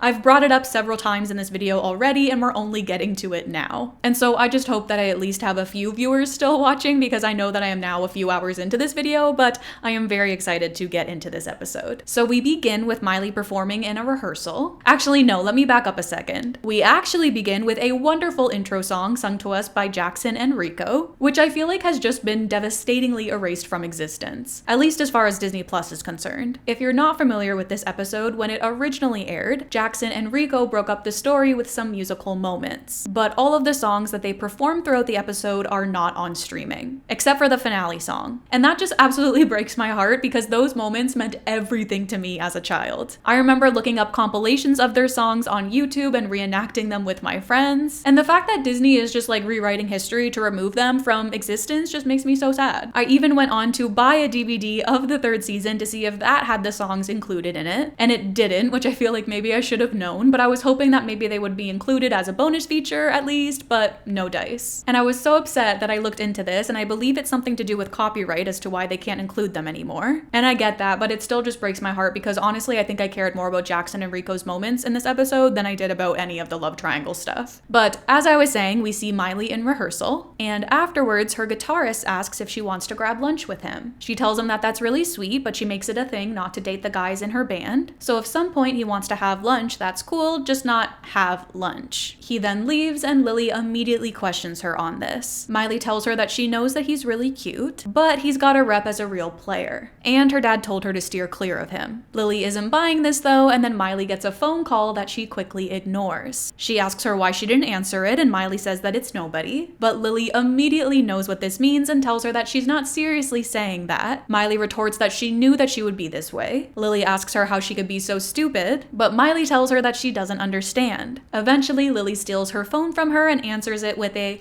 "Hi, Jake." And can I just say how much I absolutely love this scene? Because I feel like it's the perfect representation of girlhood and friendship. The fact that Lily knew right away that all of this meant that Jake was back in her life is just so iconic and so on point. And also the fact that she hates him is an added bonus as well. So Jake doesn't realize that he's talking to Lily, as he then says, "Hi, Miley." He tells her that he's done filming for the day and asks if she wants to meet at their usual spot. She then tells him that it's Lily, as Miley tries to get her phone back. Jake's face then falls as he pretends to be somebody else. Lily then hangs up and gives Miley her phone back, as Miley tells her that she forgot to tell her she's dating Jake Ryan. Lily then asks how she couldn't tell them. Miley admits that she wanted to, but after everything that they've gone through, she knew that she would say, "You're making the biggest mistake of your life." And then of course they say this at the same time. She then tries to cover for herself by saying yes, but then she would have continued and said, "But you know, it's your life. And if that's what makes you happy, then who is she to judge? The heart wants what the heart wants." Miley then tells them to look, and that it's not like she totally caved to Jake. She really made him work for it. She made him beg. But then we have a flashback to Jake coming over. He runs in and calls her name. He wouldn't blame her if she never wanted to see him again, but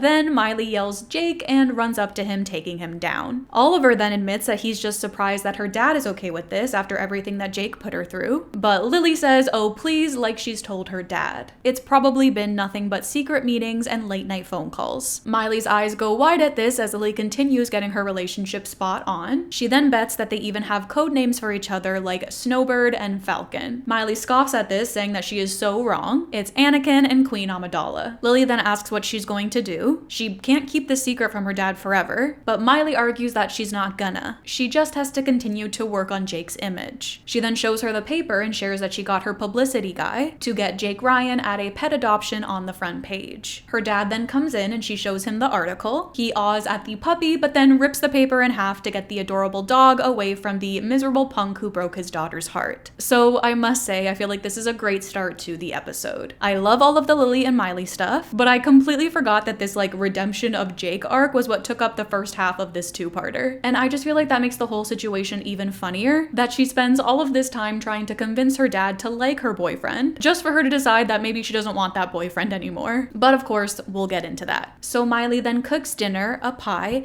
and wears the kitten sweater that her dad got her in the first season to try and soften him up. Jake then comes in and asks Lily how she's been, but then she just tells him that she has her eye on him. Miley then asks him what he's doing here, as her dad is going to be here any minute, but he tells her that he doesn't care. He then notices her sweater and says, "Wow, that sweater is adorable." She then tells him that she's only wearing it because her dad got it for her, but she thanks him for the fake compliment, telling him good boyfriend stuff and to keep it up before she brings him in for a hug. The sweater then meows during their embrace, and he says a meow to you too. She then pushes him away as she tells him that that was her sweater. She then again says that he has to get out of here before her dad sees him, but he tells her that he doesn't care if he sees him. He's tired of sneaking around behind his back. They need to tell him. Miley says that they will after dinner. She's going to feed him and seal the deal by showing him a movie about a dad who hates the guy that his daughter is dating, but he learns to love him anyways. Jake then complains that he was up for that part, but apparently Shia LaBeouf has a bigger box office appeal. Miley then hears a car door and announces that her dad's home. Jake is still lost in thought though, as he says that his box office is as big as his, and that might be a you-know-what joke, but I'm just gonna breeze right past that, as she then rubs his head in comfort and tells him that they'll talk about it later. She then shoos him away and he does agree to go, but he says that he's coming back after the movie whether it works or not. They're telling her dad. Miley says okay, and pushes him out the back, but then Jake comes back in to say that when Jake Ryan loves a girl,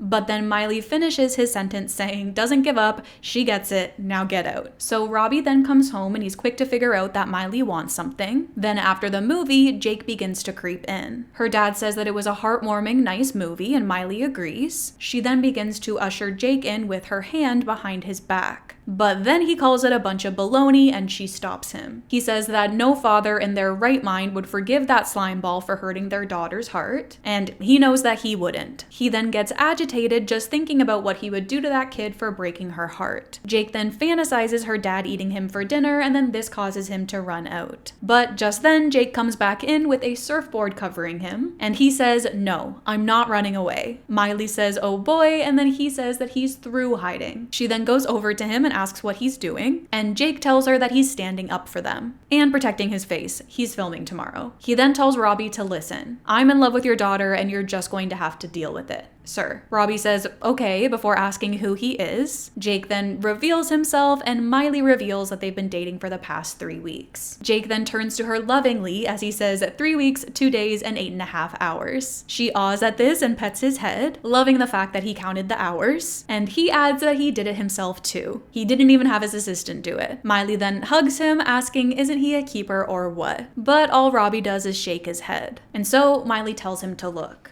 Go ahead and yell at me. Tell me how much you don't like him. Tell me I'm making the biggest mistake of my life. Because no matter what you say, it's not going to make a difference. I just can't believe you kept this from me. Thought we had a better relationship than that. Evidently, I was wrong. So this is definitely one of those situations where having a parent be disappointed in you is even worse than them being actually mad at you. The fact that Robbie makes it about their relationship instead of scolding her for getting back together with him really makes the scene that much more impactful. But getting back to Miley and Jake's relationship, I love that Jake didn't back down in fear, but instead he stands up to her dad and tells him that he's in love with her. I feel like that is just a very romantic trope, and her confession to him as well I found to be really sweet. Although we do have one thing to touch on, and it's the fact that this is the first time that they've actually used the L word in their relationship, because I was a little bit disappointed to see them use it here before we got a scene with them saying it to one another in the first place. Getting to the I love you stage I feel like is a big moment, and I wish that they could have highlighted that a little bit better in their relationship.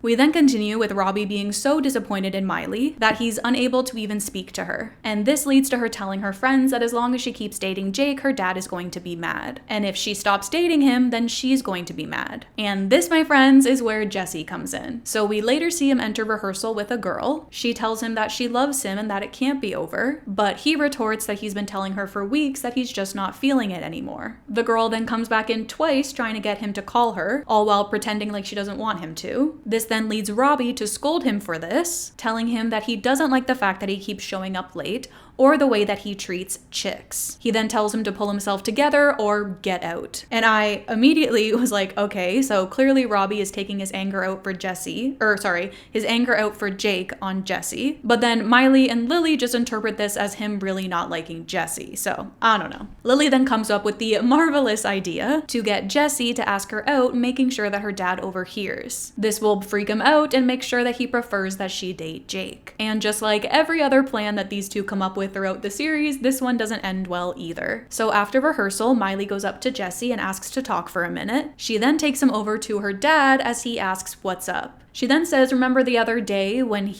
but then her dad starts talking on the phone and leaves. So then Miley brings Jesse over to him once again. She then yells as she asks him again if he remembers the other day when he asked her out. He then yells back that he's right here. Robbie then moves into another room and Jesse asks, so you want to go out? Miley yells, what? And he yells back, do you want to go out? She then yells again, and so he asks again. Robbie pauses, and so then she says, no, I think that did the trick. Jesse then admits that he's not too sure what's going on, and then her dad comes in saying that he is. He then explains to him that she's basically using him to make this other guy look better, but Miley says that that's not true. She really likes Jesse because he's a bad boy. Bad to the bone. She then hugs him and Jesse realizes what's going on here. Robbie then tells her that he wasn't a fool yesterday and he isn't one today. Jesse adds, neither am I, and he doesn't like being used just to prove that he's less likable than some other guy that he doesn't like. Jesse then leaves and Miley tells her dad that she's going to date Jake. She just doesn't want to do it behind his back. He admits that he doesn't want her to do that either, so they'll just have to take it one step at a time. He admits that he's still not too sure that he likes that boy, but she went through all of that trouble and so he could at least give him a chance. Miley then heads back in and now on the phone with Jake. She tells him that she couldn't wait to, but then she notices Jesse and that he's still upset. She then tells Jake that she'll call him back. So she apologizes to Jesse about the whole dating thing, but he tells her to forget it. She asks that he not be mad. It's not like they were together or anything. She then tries to encourage him to change his mood by being silly, but he doesn't respond. He then finally gets up and says that he's happy for her. Looks like she got what she wanted. Yuki, still sensing a little bit of edge here. Oh, I get it. Someone's used to being in control.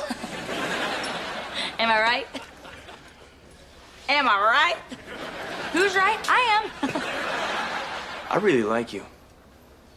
What?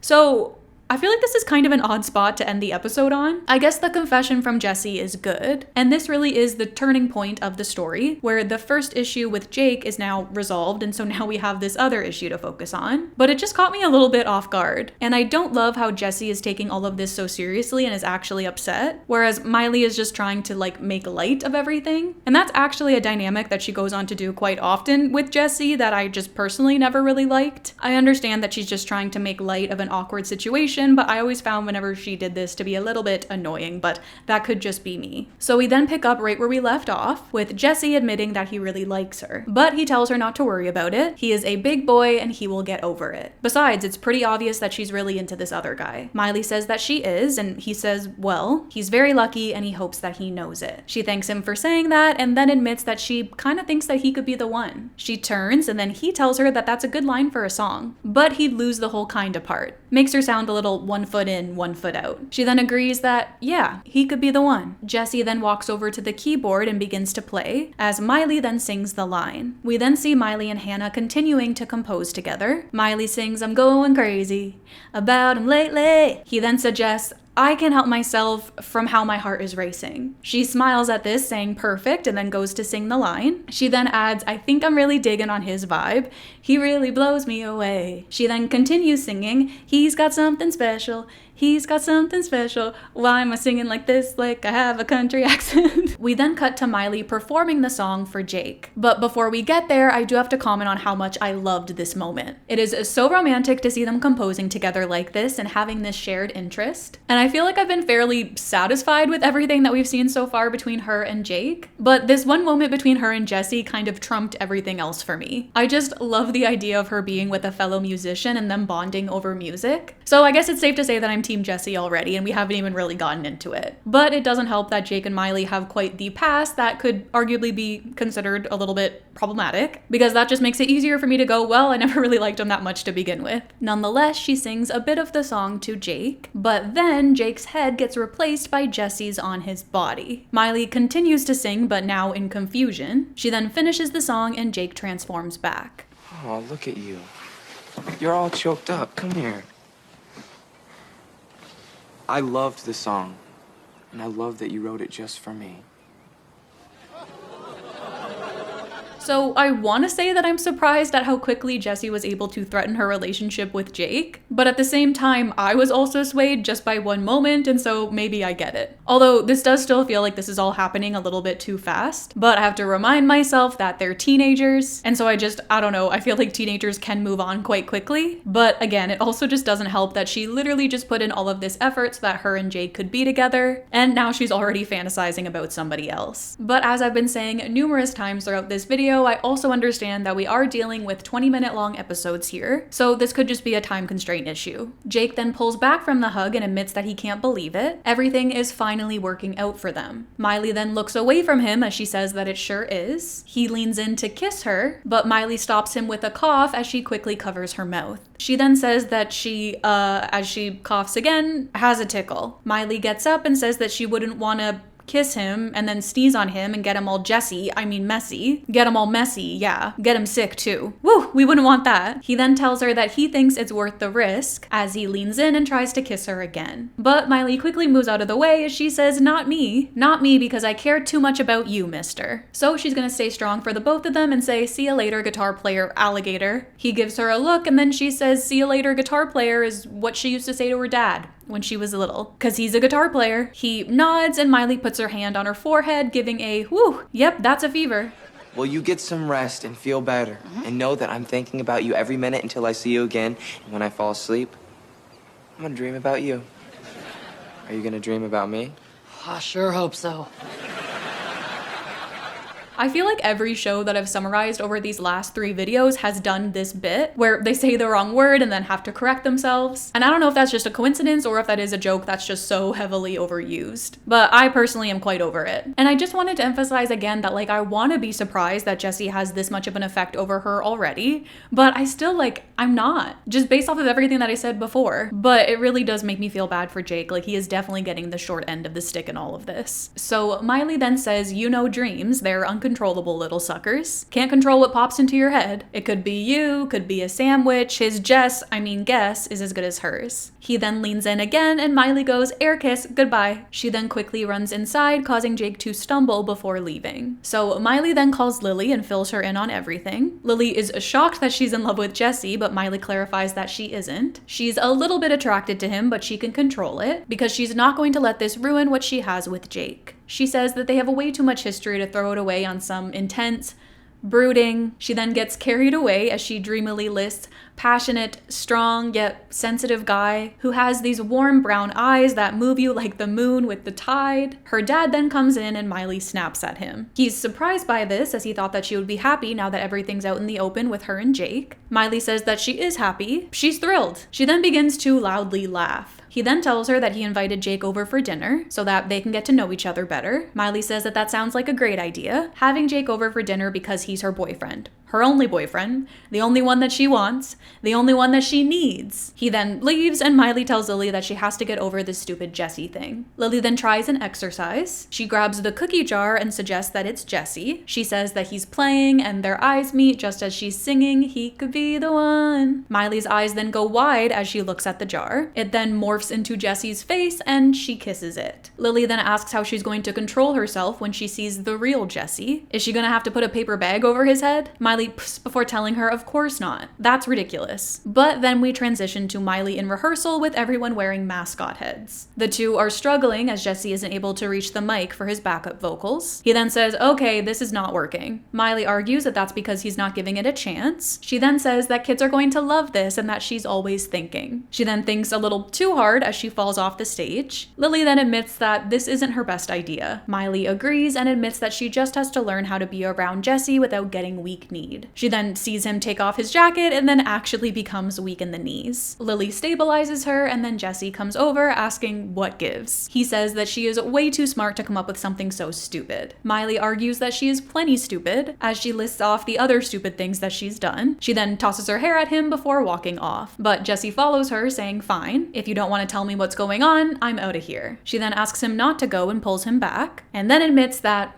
it's honesty time. Once they're alone, she confesses that she's attracted to him, but she says that she's not going to do anything about it as she sits down. She loves Jake, and she's not going to ruin that because of some smooth-talking, good-looking, intense, brooding. She then gets carried away again as she adds sweet, strong, yet sensitive guy who she then asks that he do her a favor and put the cow head back on. She says that he's a heartbreaker and she can't be with someone like that. He asks her to wait a minute, but she cuts him off, saying that she saw him dump that girl the other day. He doesn't say anything, and so she says that's what I thought as she goes to leave. But then Jesse gets up and confesses that he dumped her because he met her. Miley freezes as her eyes go wide. She then smirks before she asks how many times has he used that one before. He then admits, okay, a lot. She rolls her eyes, but then he says that this time he means it. It's different with you.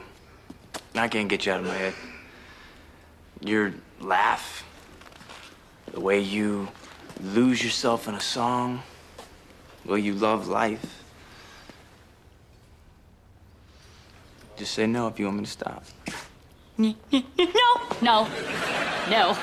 Now this scene is just so special to me and I could probably recite it word for word. It has had such an effect on me ever since I was little. I personally feel like it's one of the best almost kisses, not even just like from Hannah Montana or from Disney Channel, but from like television as a whole. Their chemistry in this point and just like mutual yearning is some of the best that I feel like we've seen so far in this show. I'm sorry, but I feel like it needs to be said. I understand that Miley and Jake are like the main ship from this series and I respect that, but I have yet to see a scene between the two of them that had as much chemistry as Jesse and Miley did in this moment, at least as far as I'm concerned. So Miley then admits that she can't do this because she wants to kiss him. He has no idea how much she wants to kiss him. And then as she's saying this, we see Jake enter.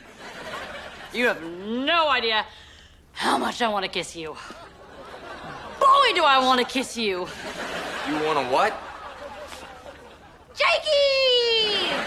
I was just writing a song for you. You have no idea how much I want to kiss you. My Jakey, wakey, bakey, yeah. Let's go. Isn't that right, Jesse? And so, like, now I feel bad because I don't condone cheating. We all know that. And that is basically what just happened. I don't think it matters that they didn't actually kiss when Miley is repeatedly confessing that that's exactly what she wanted to happen. I guess it's like a bit of a gray area since their lips didn't technically touch. But I just know that if I was Jake in this situation, I wouldn't care about technicalities. And I find it quite funny and ironic that whenever people talk about what's wrong with Miley and Jake as a ship, they talk about him cheating, which is a little bit of a spoiler, I'm sorry, but him cheating is often used as an argument as to why this ship is bad, because Jake sucked and he cheated on her. But everyone seems to forget the fact that Miley basically did it first. Why? I don't know. Because she's the main character? Because we got a good song out of it? I don't know. I really don't know. I feel like maybe because it's not as explicitly said, maybe that's it. As I was saying, Miley then tries to get Jesse to back her up, but instead he just asks, "What?" And Jake says, yeah, he doesn't believe it either. She then tells him that nothing happened and nothing was going to happen. But then Jesse argues that she wanted it to. She then asks that they focus on one problem at a time, please. You know how I feel about you, Jake. I thought I did. Now I'm not so sure. When you figure it out, let me know. Me too. But for what it was worth, I wanted to kiss you too. And see, now I'm just annoyed because why did they have to make these two so good? The last line from Jesse where he admits that he wanted to kiss her too just has me melting, but it is a distraction from our main issue at hand, which is all that Miley has just put Jake through. And I understand that he has done his own damage in regards to their relationship as well, asking her best friend to the dance when she said no, kissing her and then leaving for 4 months, and don't forget how he begged her to take him back without disclosing the fact that he was currently in a PR relationship. And then there's the whole gotcha thing thing as well. But I don't know, even with all of those things combined, I kind of feel like what Miley does in this episode is almost worse. And I am definitely the type of person where if my significant other did like what Miley did here, I would be like, great, you can have her then. I would just be immediately uninterested because that just proves to me that their loyalty means nothing. And the fact that Jake is even like still interested in her after this moment kind of blows my mind. So we then see Miley in her room with photos of Jake and Jesse, because now the episode has turned even more so into a love triangle moment instead of a Miley getting dumped moment, which is what I feel like it should have turned into, but I'll try to let it slide. She then says that this is so hard. She looks to Jake and says that we have so much history. She loved him and then she couldn't stand him. Then she loved him and then she couldn't stand him again. And then he did the whole gotcha thing. And then they kissed and She then shakes the photo in distress. She then looks at Jesse's picture and admits that they have no history. But when they were writing that song together, something just clicked. And then he said all of those incredibly sweet things. And then they almost kissed, which brings her back to She then asks both of them why they had to be so wonderful. She then shakes the photos together and then they respond, yelling back at her to watch it. Jake's photo then asks what she sees in this guy anyway. And Jesse's goes, ooh, real macho movie star, are ya? He then tells Miley to come on. He knows that she had a thing with him, but that doesn't mean that she has to stay with him out of guilt. Jake asks, guilt? She loves me, not you. Jesse then argues that he thinks he means loved, as in past tense, as in that was then and this is Jesse time. They then begin to fight one another over Jesse versus Jake time until Miley yells for them to stop it and falls back on her bed. And then Miley is on the porch when her dad comes out with a laptop. He then leaves her with a video message from her mom, and she tells her that the only voice that really matters is the one that's inside her. It's easier than she thinks. If she listens to her heart, then the answer will come to her. She then moves over to the ledge as she says, okay, heart, I'm listening. Let's hear the answer. Nothing happens, and so she says, still listening. Don't be shy, just you and me here. Her home phone then rings and it's Jake. She thinks this means that that's her answer, but then her cell rings and it's Jesse. She then answers both and pretends to be the answering machine. Both boys admit that they feel bad about putting her on the spot, but the bottom line is that no matter what she decides, they just want her to be happy. Miley hangs up and then lets out another ugh. She then heads over to the steps and sits down. She admits that she thought she said that this would be easy. Listening to your heart. Her song Don't Wanna Be Torn then begins to play with the same lyrics, like a reality show soundtrack, and just then the wind opens up her balcony door and carries the photo of Jesse down to her. Miley wows at this, and then we cut to Miley and Jesse. So it's not me. It's just, when your picture landed in front of me, You were disappointed. I'm sorry. Jesse, there's just something between Jake and me. Well, like I said, he's a lucky guy.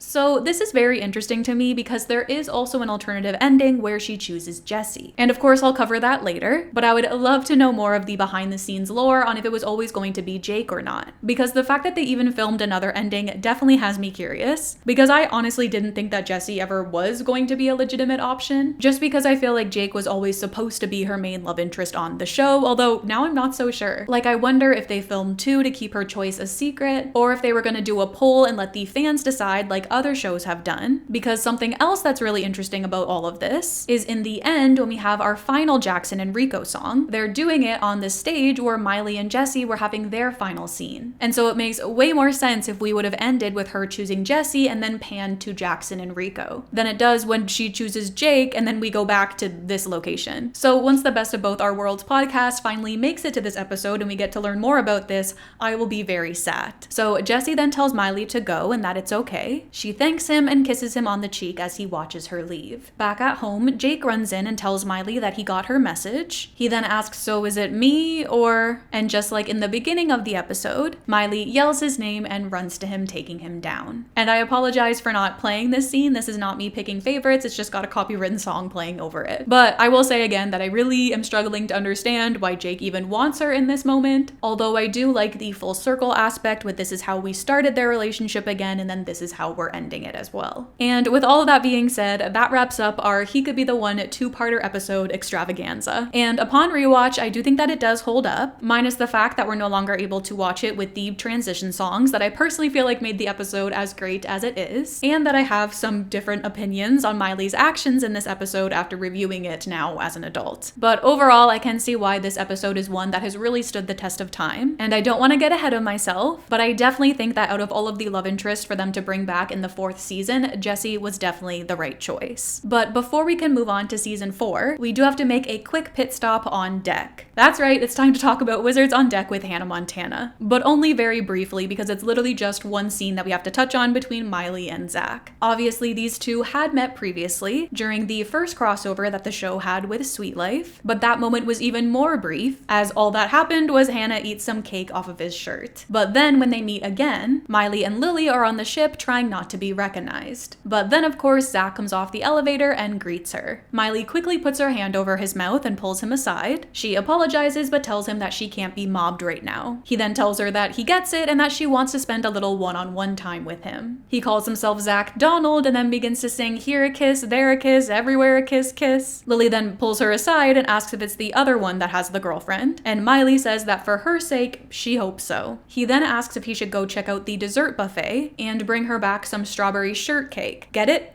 Shirt cake? He then begins to laugh over his joke as Miley stares at him blankly. She then says, "Oh, Zach, you always leave me speechless." Later, Zach comes back in and tells her that they're out of strawberry shirt cake, but he's got pudding. He then gestures to the chocolate pudding that he has drawn in a heart on his shirt. Miley apologizes but tells him that she doesn't like chocolate, but he tells her no worries, he's got vanilla in this pocket and tapioca in the other. And then when he shows them the napkins that he has in his back pocket, that's when her and Lily make their escape. And that's basically it. So definitely not much, but still a fun little moment to touch on. Obviously, I don't think that Zach and Miley could have gone anywhere, just like logistically speaking, but I do still think that it's fun to imagine the two of them, especially after Miley confirmed that they did date in real life, although I imagine that probably was a lot earlier than this crossover episode. And I also find it funny that Zach also spends a majority of this crossover flirting with Alex as well. He truly was a little rascal, but I did print out a picture of him so we could put him on the board, and I definitely can't put him in like C tier because he's Zach and we love him, but I do have one space left in B tier, and I feel like that's where he's got to go. And so with all that being said, let's move on to season 4.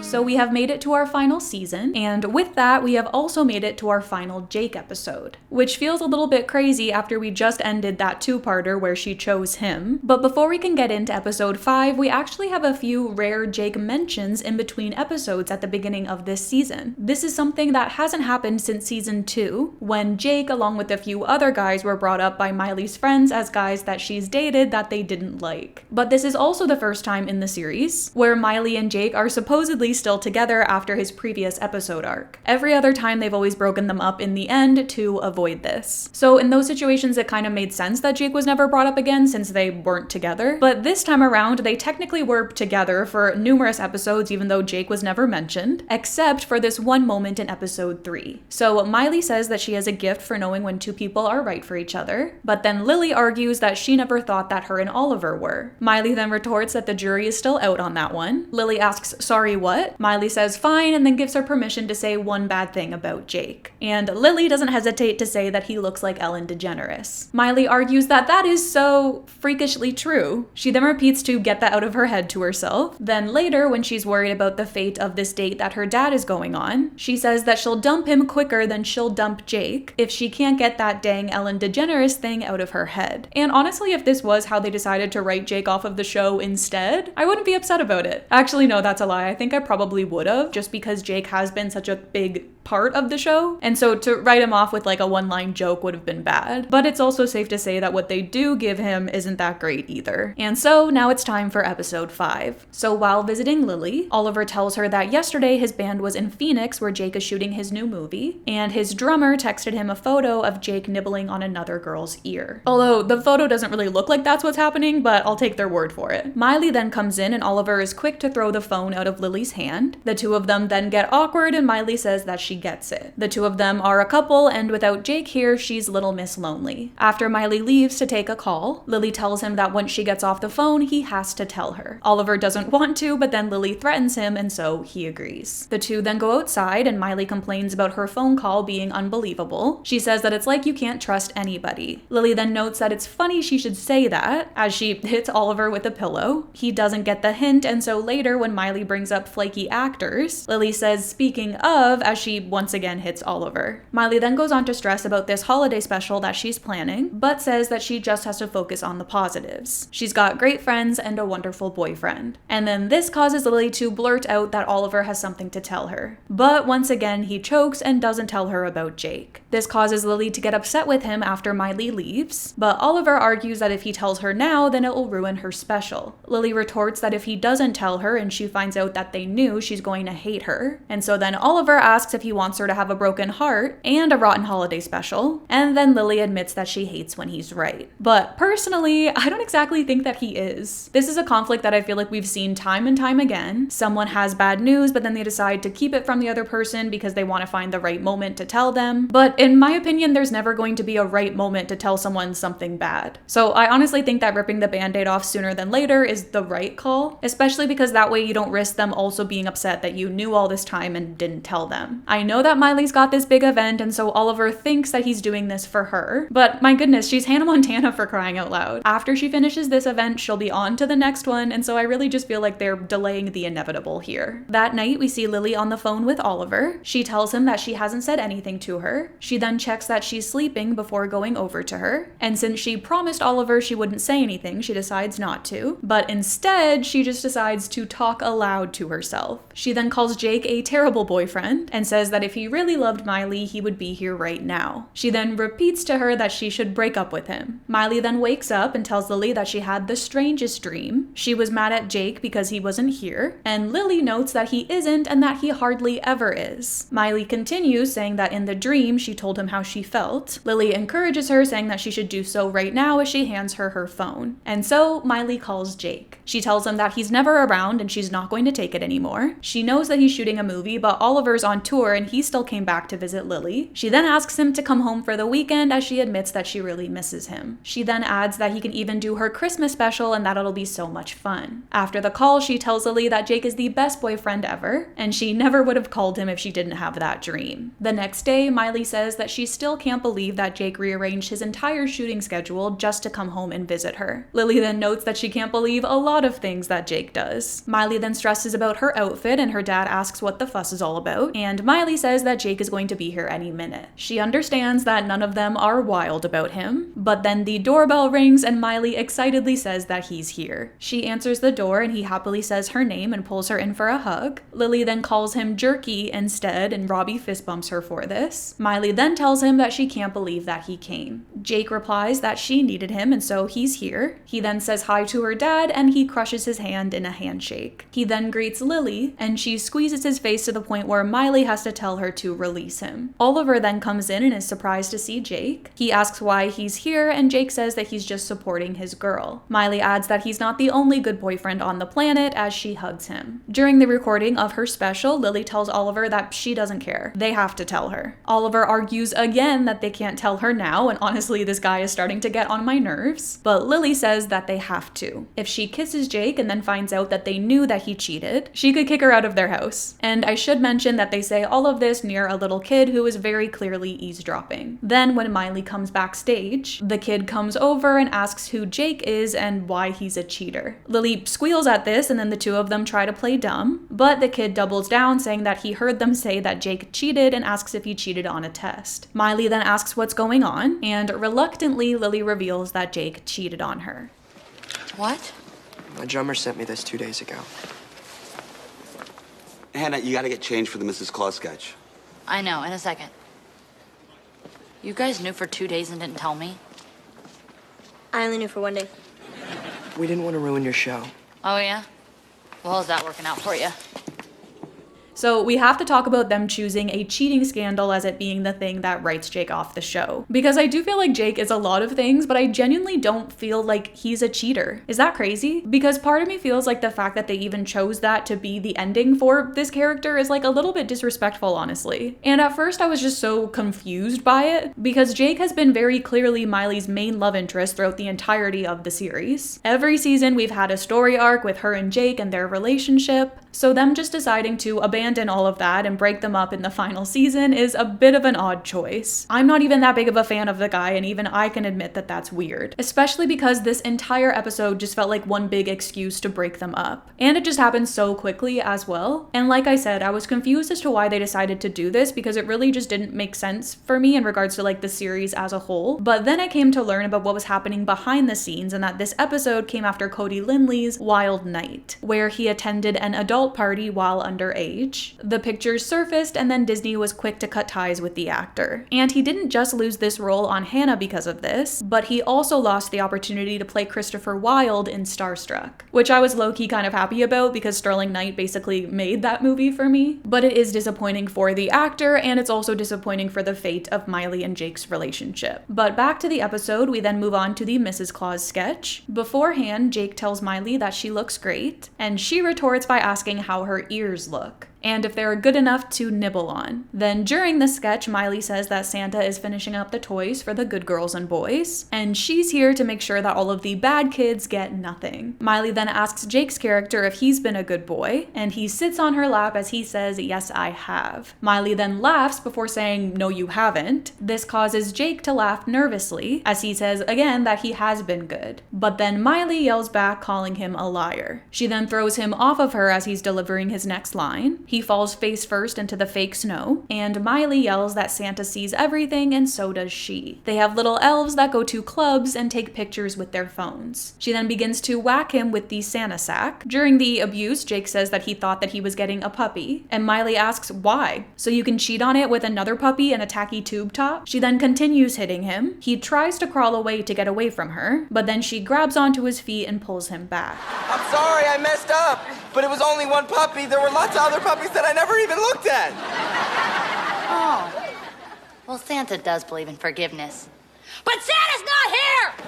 Eat snow, cheater!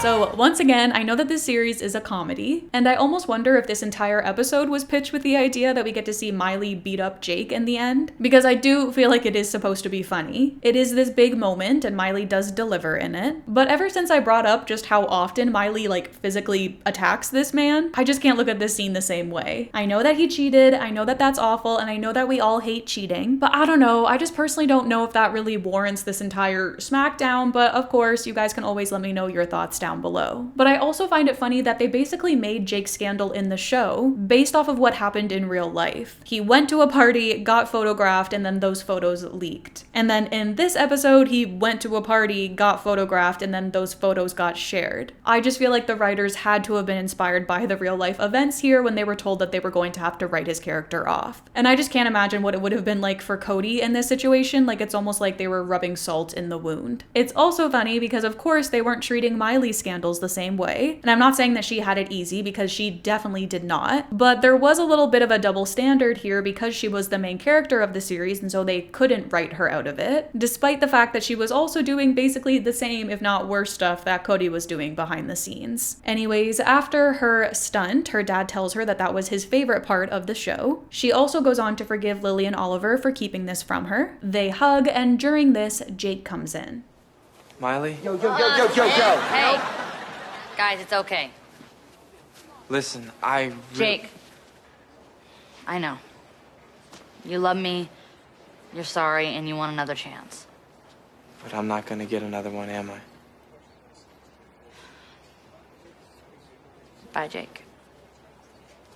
Again, I feel a little bit like a broken record, but this being the last moment between the two of them is kind of ridiculous. I feel like I've been sat here for hours talking about their relationship, and the fact that this is the note that we're ending it on, Like, that's just sad. It's way too short and it feels almost cruel considering the real life events. And that line where he says that he's not going to get another one just breaks my heart, even though it probably shouldn't have considering the circumstances. But although this is disappointing and a bit of a lame ending for Jake, I can't be too mad at it because it meant that with Jake not being the endgame, then we got to revisit another character from her past. And so I am happy about that, but that still just doesn't take away how like unfortunate all of this is. So Jake then begins to walk off, but he says that if it makes her feel any better, somebody stole his clothes. And so he has to fly back to Phoenix dressed like this. After he leaves, Miley asks which one of them did it, and then her dad reveals a bag from behind him. And so that is it. And so after many hours, we are finally able to put this Jake photo on the board. And I feel like I kind of already know where I want to put him. Like, I do respect him in the fact that he was Miley's main love interest throughout the show, and so that makes me kind of like toy with the idea of S tier. But I just feel like he did so much wrong throughout the series that he doesn't feel worthy of an S tier. And so I feel like this is even a little bit gracious, but I think I'm gonna put him in A tier. I could easily put him in C tier and not feel bad about it, but like just to honor his character and everything that we got from their love story, I'm gonna put him in A. Wow, 2014 Caitlin would have never seen that coming. So all of this brings us back to Jesse. And as we begin their story, I thought that it would be fun to look back on their alternative ending from the 3rd season, just for us to reminisce on what could have been. So in the alternative ending of He Could Be the One, we see Miley and Jake sitting on the couch, and he says, "Wow," and then, "So it's not me." Miley apologizes, but says that when his picture landed in front of her, and then he says she wanted it to be Jesse. She tells him that he will always be special to her, but then he notes, just not special enough. Jake gets up to leave, but stops as he tells her that he's a lucky guy, and he hopes he knows that. Miley thanks him for saying that and gets up to hug him. So like I said, it's basically the same thing that we got with Miley and Jesse, but with Jake instead. But in my opinion, I just feel like this would have been such a better ending for Jake, but I also understand that it didn't really make as much sense when they had just spent a whole episode of Miley like trying to fight for their relationship. Although if the writers could have seen into the future, then I definitely think that they would have just had her choose Jake here. And then for the Miley and Jesse scene, we see Jesse on the phone. I know I said I'd give you time, but I just can't take this anymore. I want you to decide, and I mean right now. Okay. It's you. You're the one, Jesse. I'm sorry, do I know you? Oh yeah, I'm Hannah. Such a long story. So I do really like this. I think that it's a fun ending, especially because, like I said, it makes more sense that they hug and then we pan to Rico and Jackson for their finale song. But then we're kind of sacrificing the Miley is Hannah reveal to Jesse with this ending. And I much prefer the reveal for that we get in this season, and so I guess there's always a silver lining. So getting back to it, they waste absolutely no time in getting Miley to move on from Jake, as Jesse makes his return in the very next episode. So while at the pier with Lily, Lily threatens her with her fist, asking, "Do you know what's gonna be in a big bag of Miley?" But then she notices someone behind her and she says, "Jesse." Miley argues that that doesn't even make any sense, but Lily tells her that it does when he's standing over there. She then turns her around and Miley gapes as we see Jesse and his friends walk in. She then freaks out and we get a flashback to when he confessed his feelings for her and they almost kissed. She then puckers up and Lily asks if that's really what they look like when they kiss. Miley then says that now that she's not with Jake anymore, there's nothing stopping her and Jesse from being together. She calls him over right as Lily reminds her, except for the fact that he only knows her as Hannah. And so right off the bat, I'm on board for this. I love them bringing Jesse back, and I also remember loving the fact that he came back when I was watching as a kid. He was a part of such an iconic moment in the show, and so I feel like out of all of the boys that I have behind me, like Jesse really is the one that made the most sense to have him come back and be her endgame. So Jesse then comes over and asks if he knows her. Miley smiles nervously before saying that he certainly should. He smirks at this and she says, "Because you smiled right at me when I was front row at a Hannah Montana concert." She then fangirls that she just loves her and that she's such a big fan. Jesse then puts his hands in his pockets as he admits that he doesn't really work with her anymore and that she kinda messed with his head. Miley is then quick to say that she didn't mean to. Well, I wouldn't mean to if I was her, which I'm not, obviously. I mean, and who would want to mess with a head that's covered in such attractive wrapping? Train wreck. You seem really, Weird, but in a super adorable way. I was gonna say familiar, but yeah, that works too. So once again, I really like this. I feel like we're off to a great start, but I also feel like he does bring up some red flags. Jesse was very clearly hurt by his past with her, and so for him to find out that she is Hannah, I feel like hypothetically things could go south very quickly. But also, I love the fact that he said that she seems familiar, especially because I feel like she's giving that same sort of like nervous but cute energy that we saw her give in the previous season. But this scene also got me thinking that like they remind me of one of those pairings where it's like he's the mysterious brooding bad boy type, whereas she's like the bubbly positive outlook one. And honestly, I feel like that's a pairing that we don't see enough of. When we cut back to them, Miley is getting up from the table as she tells Jesse that it was good to see him again. He asks again and she says, yes, again, because he asks the concert and she says, right, the concert. Hannah Montana. Big fan. Gotta go. She then sings songs to Lily, guess who got Jesse's number. She then shares that they're going riding this afternoon, but then Lily reminds her of the plans that she made with her dad. She asks what she's going to do when she said that those plans were solid as a rock, but then Miley argues that paper covers rock, especially when it has Jesse's number on it. So Miley ends up telling her dad the truth and that she wants to blow off spending time with him to go on this date, and then this results in the two of them getting into a fight. But who cares when now it's time to talk about their date. So we see Miley and Jesse on a blanket in the forest. He tells her to listen to that, and Miley says, I know, the quiet. He agrees, saying that there's no people, no cars, no cell phones. And Miley jokes, no people in their cars on their cell phones. He smiles at this, and Miley thinks to herself that this is good and that he likes her. She then tells herself to smile back, and so she does. He then tells her that she has a great smile, and then Miley internally booyahs. She thanks him and admits that that's really sweet. Her dad then invades her mind, and her eyes go wide. Jesse asks if everything's all right, and she says, of course, why wouldn't it be? Her dad's voice then comes back in her head again, and she glares at this. She then finishes one of her thoughts out loud as she says, on this beautiful day, having a lovely picnic. She then smiles again, and he lets out a laugh, saying, okay then. He then tells her that he brought some bread and cheese, and she says, yum. The guilt then begins to work her way into her again as she then shoves her face with bread. Jesse then takes out the cheese and jokes that he was going to cut it up, but he can just toss it right in. Miley apologizes and tries to play this off by saying that she just loves bread. She then tries to smile again, but this time her mouth is full of bread. He laughs at this, and then she internally tells her dad's voice once again to get out of her head. When he doesn't respond, this causes Miley to respond aloud once again. Finally, alone at last. Weren't we alone before? Yeah, but now the horses aren't looking. I know, I'm doing that weird thing again, but... Super adorable way. Hoo-ah, back at you.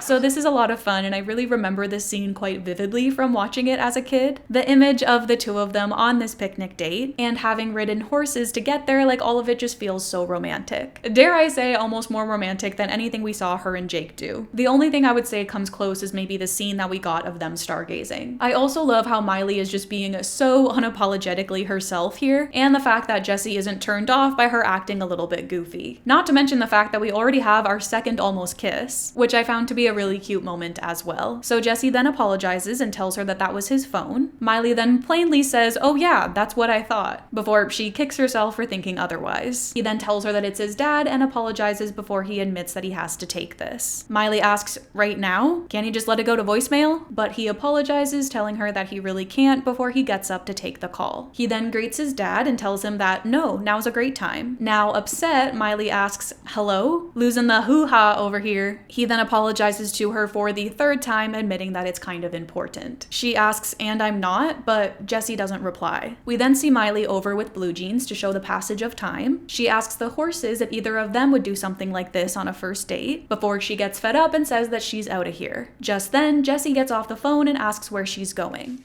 I don't know. Why don't you ask your dad? You seem way more interested in talking to him than being with me. Miley, I don't think you understand. And I don't think you understand. I blew off a whole afternoon with my dad, and you can't blow off one stupid phone call with yours? My dad's stationed in Afghanistan. What?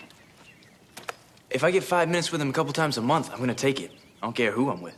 Now, this is just such a good plot twist. I remember being gagged by this when I watched the show for the first time, and they just really got me hook, line, and sinker because when he took that phone call, I was like, wow, this sucks because I really wanted them to be together. But I guess he just doesn't care about her. And then when they flipped it around like this, I was just shocked. It's a great explanation for his behavior. I also love how calmly he's able to communicate with her what happened. And I also love how he doesn't get upset with Miley for being upset. Because honestly, she had a right to be before she knew all of the details, and clearly Jesse realized that. So Miley is then left speechless before she apologizes, admitting that she didn't know. She then says that he must think that she's the biggest jerk in the world. She goes to sit down and he tells her that it's okay. It's not her fault. He then sits beside her as he tells her that she's probably used to having her dad around all the time. And so she sees blowing him off as being no big thing. But when you're dealing with what his family is dealing with, you'd give anything to spend that kind of time with your dad. And all of this leaves Miley deep in thought. We then see her out with her dad, and while they're spending time together, Miley notices a family with a dad in the military. This, then along with what Jesse shared with her, sparks an idea. She then decides to host a concert for kids whose parents are stationed overseas. At the concert, she says that sometimes we take our parents for granted because we're used to having them around all the time. So basically she steals Jesse's words, but she's learned from a friend of hers that that's not always true for them. She admits that there's no way that she could know what that feels like, but she wrote a song that she hopes comes close. She then goes on to perform one of my favorite songs from the season, which has Been Here All Along. So such an incredible ending to the episode, and honestly such a great message, I feel like, overall. I'm sure there were so many kids of military parents that felt seen by this episode that it actually makes me a little bit emotional to talk about it, but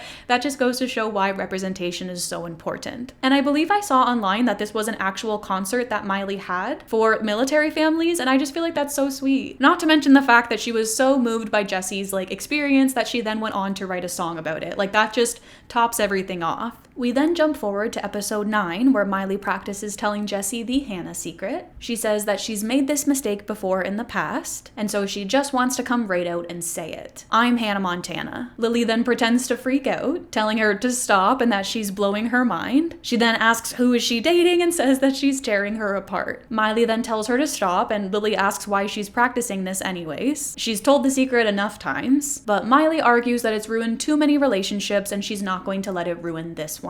But I'm not exactly too sure what relationship she's referring to. If we consult the board, how many guys have really been upset with her over the Hannah secret? I can only think of one, and that's Travis. I guess maybe Josh, because he didn't like Hannah. But all of the other guys, I would say their relationship wasn't ruined because of the Hannah secret. Nonetheless, Jesse arrives and Miley answers the door. He wows, telling her that he really wants to say that she gets more beautiful every time that he sees her, but that would be going against his brooding rocker image, and so he's just going to say, hey. Miley notes that that works for her, and they hug. He then tells her that she sounded a bit nervous on the phone and asks if everything's okay. Miley sighs, saying that she's fine before leading him to the couch. He then lets out an oh no before noting that she's walking them to the couch and that this can't be good. She then says no, and that it's just she has something really important to tell him and he could be mad. Really mad. But she just cares about him too much not to tell him that. He then finishes her sentence for her as he says, "You're Hannah Montana." She then doesn't register what he said as she asks him not to interrupt her and that this is really... And then,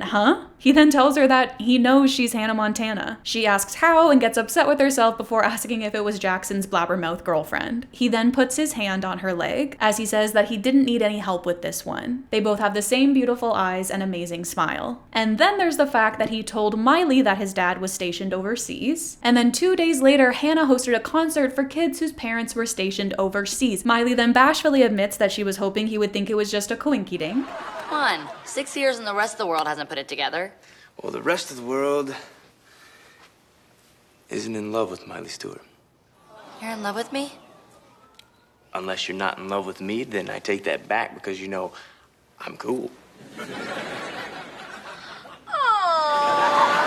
So, I mean, if I wasn't already, then I definitely am all in now. Miley's boyfriend canonically being the only character in the series that was able to put the Hannah secret together all on his own is just perfection. I'm honestly not even sure if it can get any better than this. In my opinion, that is just like a peak soulmate material. And then to top it all off, it's like the perfect I love you moment as well. And then this just makes me sad that Jesse came so late in the series because I would have loved to see them explored more. And then on top of all of that, we also get another almost kiss. I just feel like they are truly feeding us so well with these two. And then I also have to touch on earlier when I brought up the fact that Jesse still clearly had some unresolved feelings in regards to his relationship with Hannah. I obviously don't know how much time has passed since that first encounter, but I do think that it is really cool that he's obviously moved on from that. Otherwise, I do think that things could have gone very differently in this moment. So Jesse then says hey to Lola, and Lily celebrates the fact that he knows Lola, even though it makes perfect sense that he would know Lola since he first met her when she was Lola. But I understand that Lily is still hurting from the whole Sienna situation. Lily then tells Miley that she always liked him, which I just love, especially after she was so vocal about her distaste towards Jake. Miley then tells Jesse that this is awesome. Now he can be back in her band and they can be together all the time, which I don't exactly love. Like, I'm not really too sure that's the best idea. Let's maybe not mix our work and dating life here. Like, that seems a little bit like a recipe for disaster. But then Miley says that there is just one rule. Just because you're mushy on Miley doesn't mean you can be huggy on Hannah.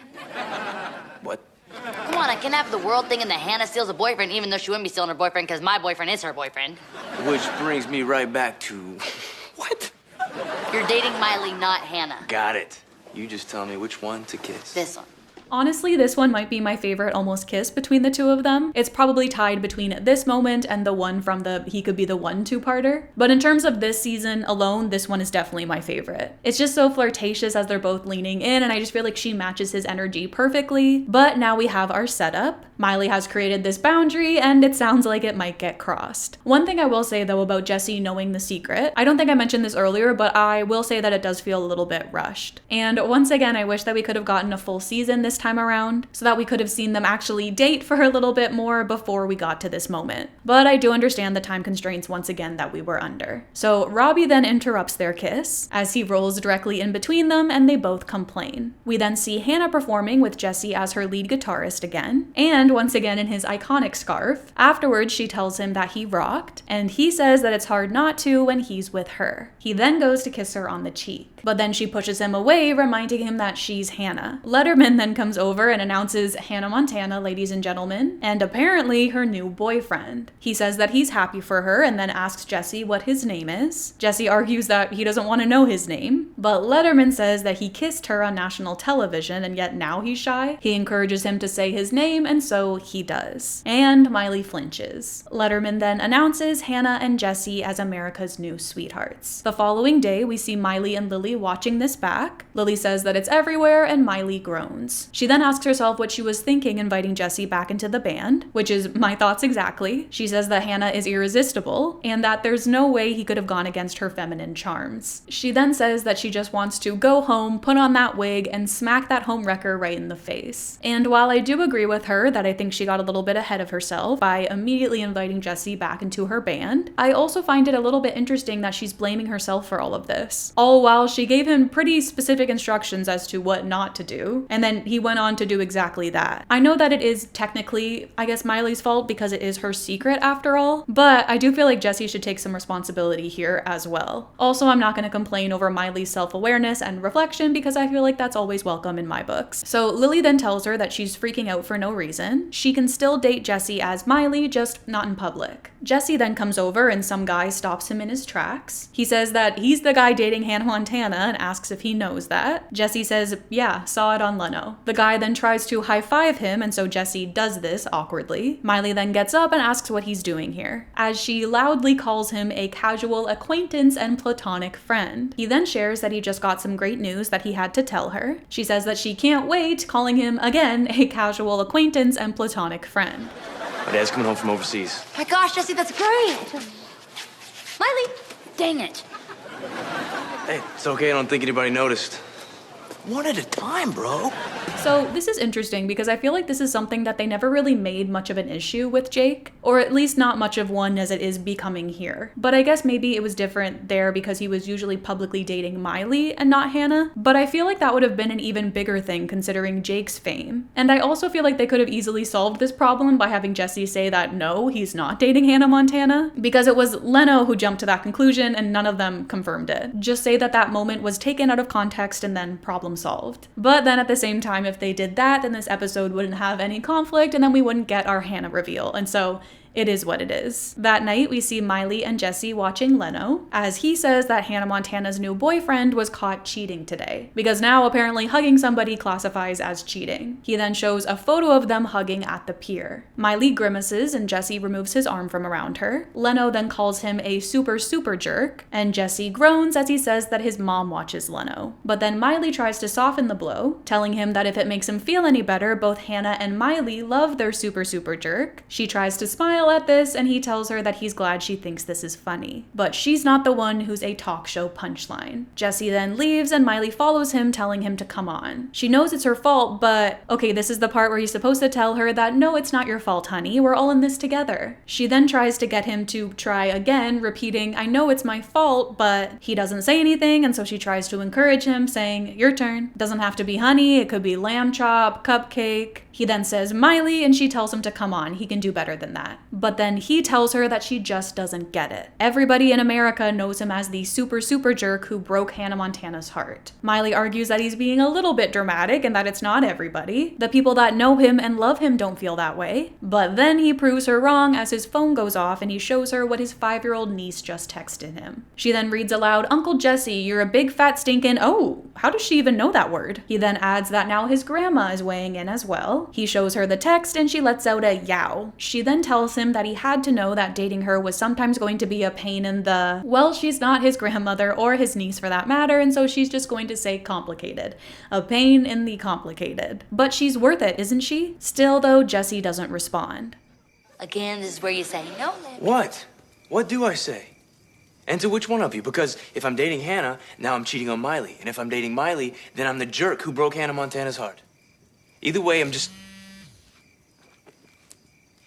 And that's my mom. Ooh, well, if we ever get married, she is not going to be babysitting the triplets.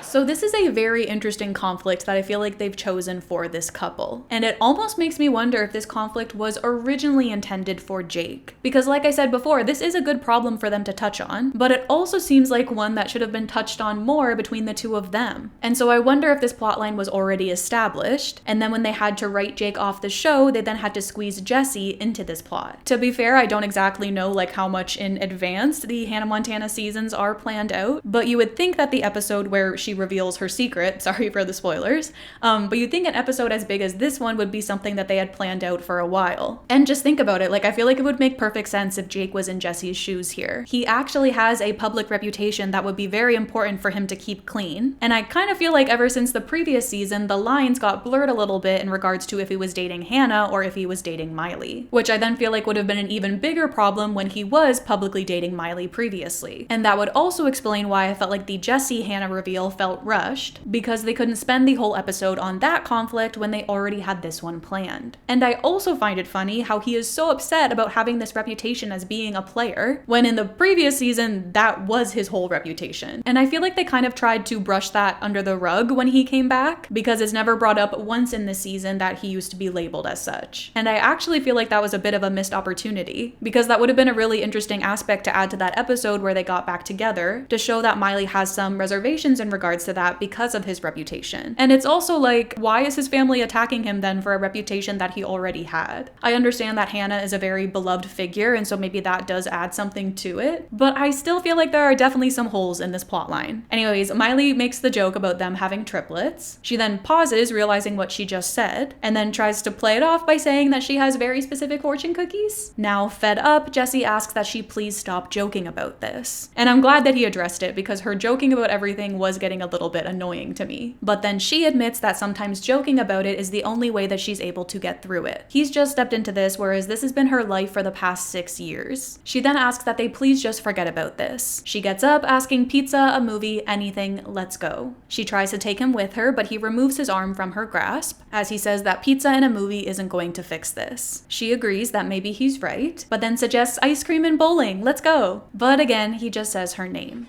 I'm sorry. Maybe you can deal with this, but... Please don't say it. I can't. So you're just gonna walk away from us? As long as there's two of you, I don't think there can be an us.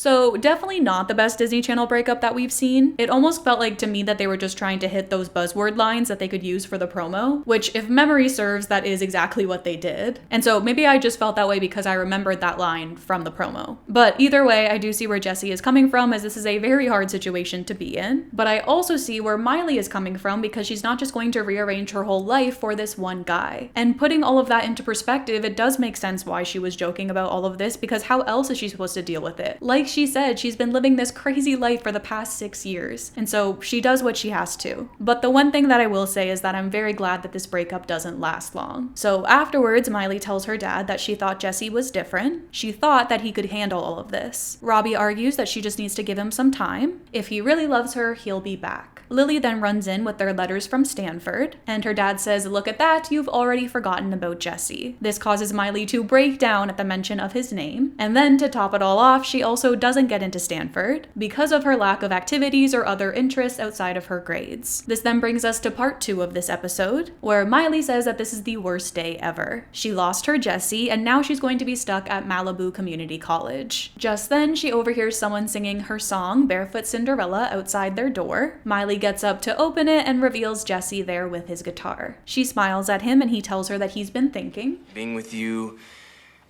it's a real headache. I mean, it's hard. It's complicated. I mean, it's a lot of work. I'm starting to think the song outside my door was a little bit misleading. I'm not finished. Being with you might be all those things, but the only thing worse is not being with you. So it's funny because as clearly as I remembered their breakup scene, I did not remember this scene at all. For some reason, I guess this reunion just wasn't as memorable to me, which is disappointing because I do think that it was perfect. I mean, I don't think you can get much better than an outdoor serenade. That's just so beautiful and romantic. But I wonder if maybe it was just because the resolution happened so quickly and that's why I didn't remember it. I don't know. But like I said, I do think that it is very adorable. I love how he serenades her. It's just another thing that reminds me as to why they are so good together, because they do have that shared interest in music, which I just love. And it's whenever they lean into that with this couple, that is when they get the best moments. When Miley pulls back, she asks if he's sure that he's ready for all of this. And he tells her that he was ready for all of it from the first day that he met her. He just didn't know it. He then says that he owes her pizza and a movie, and so she runs to get changed first. Then while she's in her room, Miley hallucinates Hannah, questioning her over her choices. She asks, "What about Jessie? Do you really think that he's happy being despised by millions of people for breaking her heart?" But then Miley just argues that they have the same heart and she knows that it's not broken. Hannah then retorts that if she keeps going on like this, her friends are going to hate her for it. She then meets up with Jessie and hallucinates again, and honestly at this point I think this girl should get that looked into because she hallucinates so much in this show, it's maybe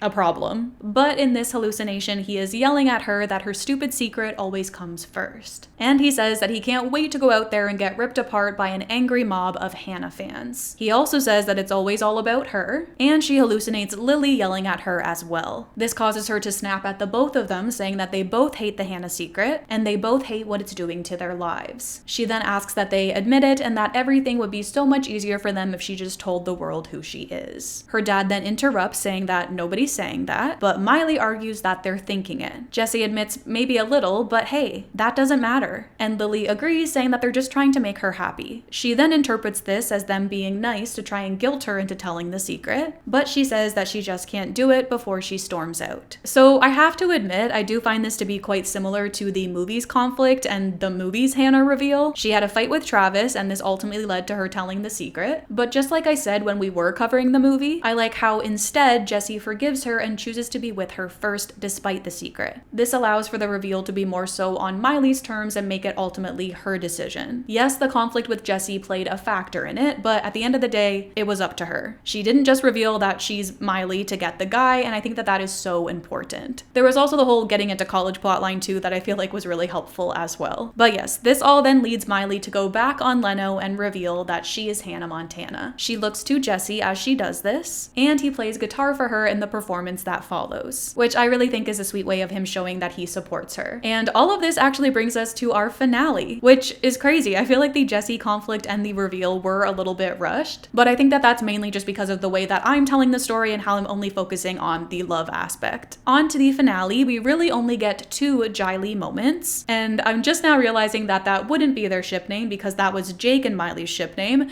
and so I guess her and Jesse's would have been Messy, which is awful, but I can't really think about what else it would be. And I just looked it up and it is Messy apparently, so if anyone else has any better ideas for their ship name, please leave them in the comments. So while at the airport headed to Paris to shoot a movie, Jesse shows up. Miley hugs him and says that she thought that he was in Seattle. He then lifts her mid-hug as he tells her that he was, but their next show is in San Antonio, and so he got a flight that stopped here. He couldn't let her leave without saying goodbye. He then tells her that he made something for her as he pulls out a USB. It's a playlist that he made with songs that reminded him of her. Miley and Lily awe at this, and once again, I love their shared passion for music and just like how of the times this is, because today it would be like a Spotify playlist instead of a USB. Or maybe it's like a little MP3, I don't remember. But I am also so glad to hear that they are going to try and make things work long distance. Although I do have my suspicions as to like how well that would work, but I still like that they are trying nonetheless. We then have just one more scene. So Jesse tells Miley that he better catch his flight. He asks that she call him when she gets to Paris, and then they kiss behind a luggage cart. Miley then comes out from behind it and tips them, telling them to take their time. Call me when you get to Paris, Kay? You're the one going to Paris. I knew that. I'll see you in a few months.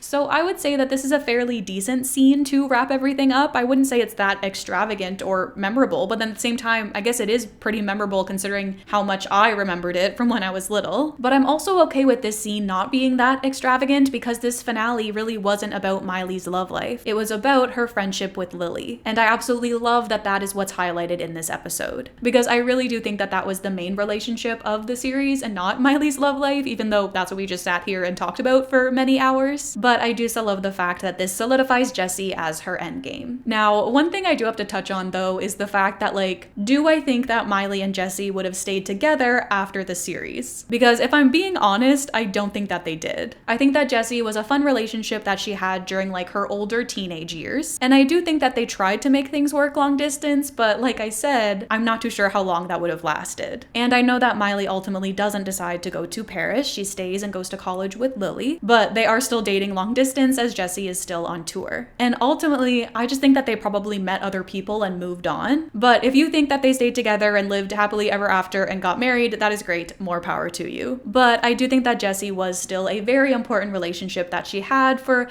at least a couple of years. Like I feel like Jesse was the guy that showed her what a healthy, loving relationship looks like. And so it is finally time to add our last boy to our list, and I think you guys know where I'm going with this one. Like he's gotta go in S tier. He's just so perfect. There was nothing wrong with Jesse, and I really do think that out of all of these guys here, other than maybe like the other guys I have in my S tier, I do think that he was the perfect endgame for Miley. And so there he goes at the top of the list where he belongs. And I'll give you guys a closer look at our final tier list. Do we like? Do we disagree? Please let me know in the comments because I want to hear all of your guys' opinions on this as well. I'm pretty happy with it. I feel like it's a good looking list. But with all of that being said, that does wrap up our Miley Stewart relationship timeline. I am so glad that I decided to go full send with this video because I had so much fun covering every single guy. Honestly, I think that the real standout for me after this video was Aaron. I completely forgot how much I loved him, and honestly, justice for him. I think he could have come back and been a good endgame for her as well. But once again, I want to know which guy is your favorite, so please leave it in the comments down below. I can't wait to read all about it. As always, be sure to let me know which ship, or I guess maybe love interest timeline, you'd like to see me cover next. You can either leave a comment or submit an official request in the Google form linked in the description. But with all of that being said, that is all I have to say for today. Hope you all have a wonderful day, and I'll talk to you very, very soon. I can't believe how long I spent on this. Like actually, the fact that this video is going to be about 4 hours is kind of crazy to me, not gonna lie.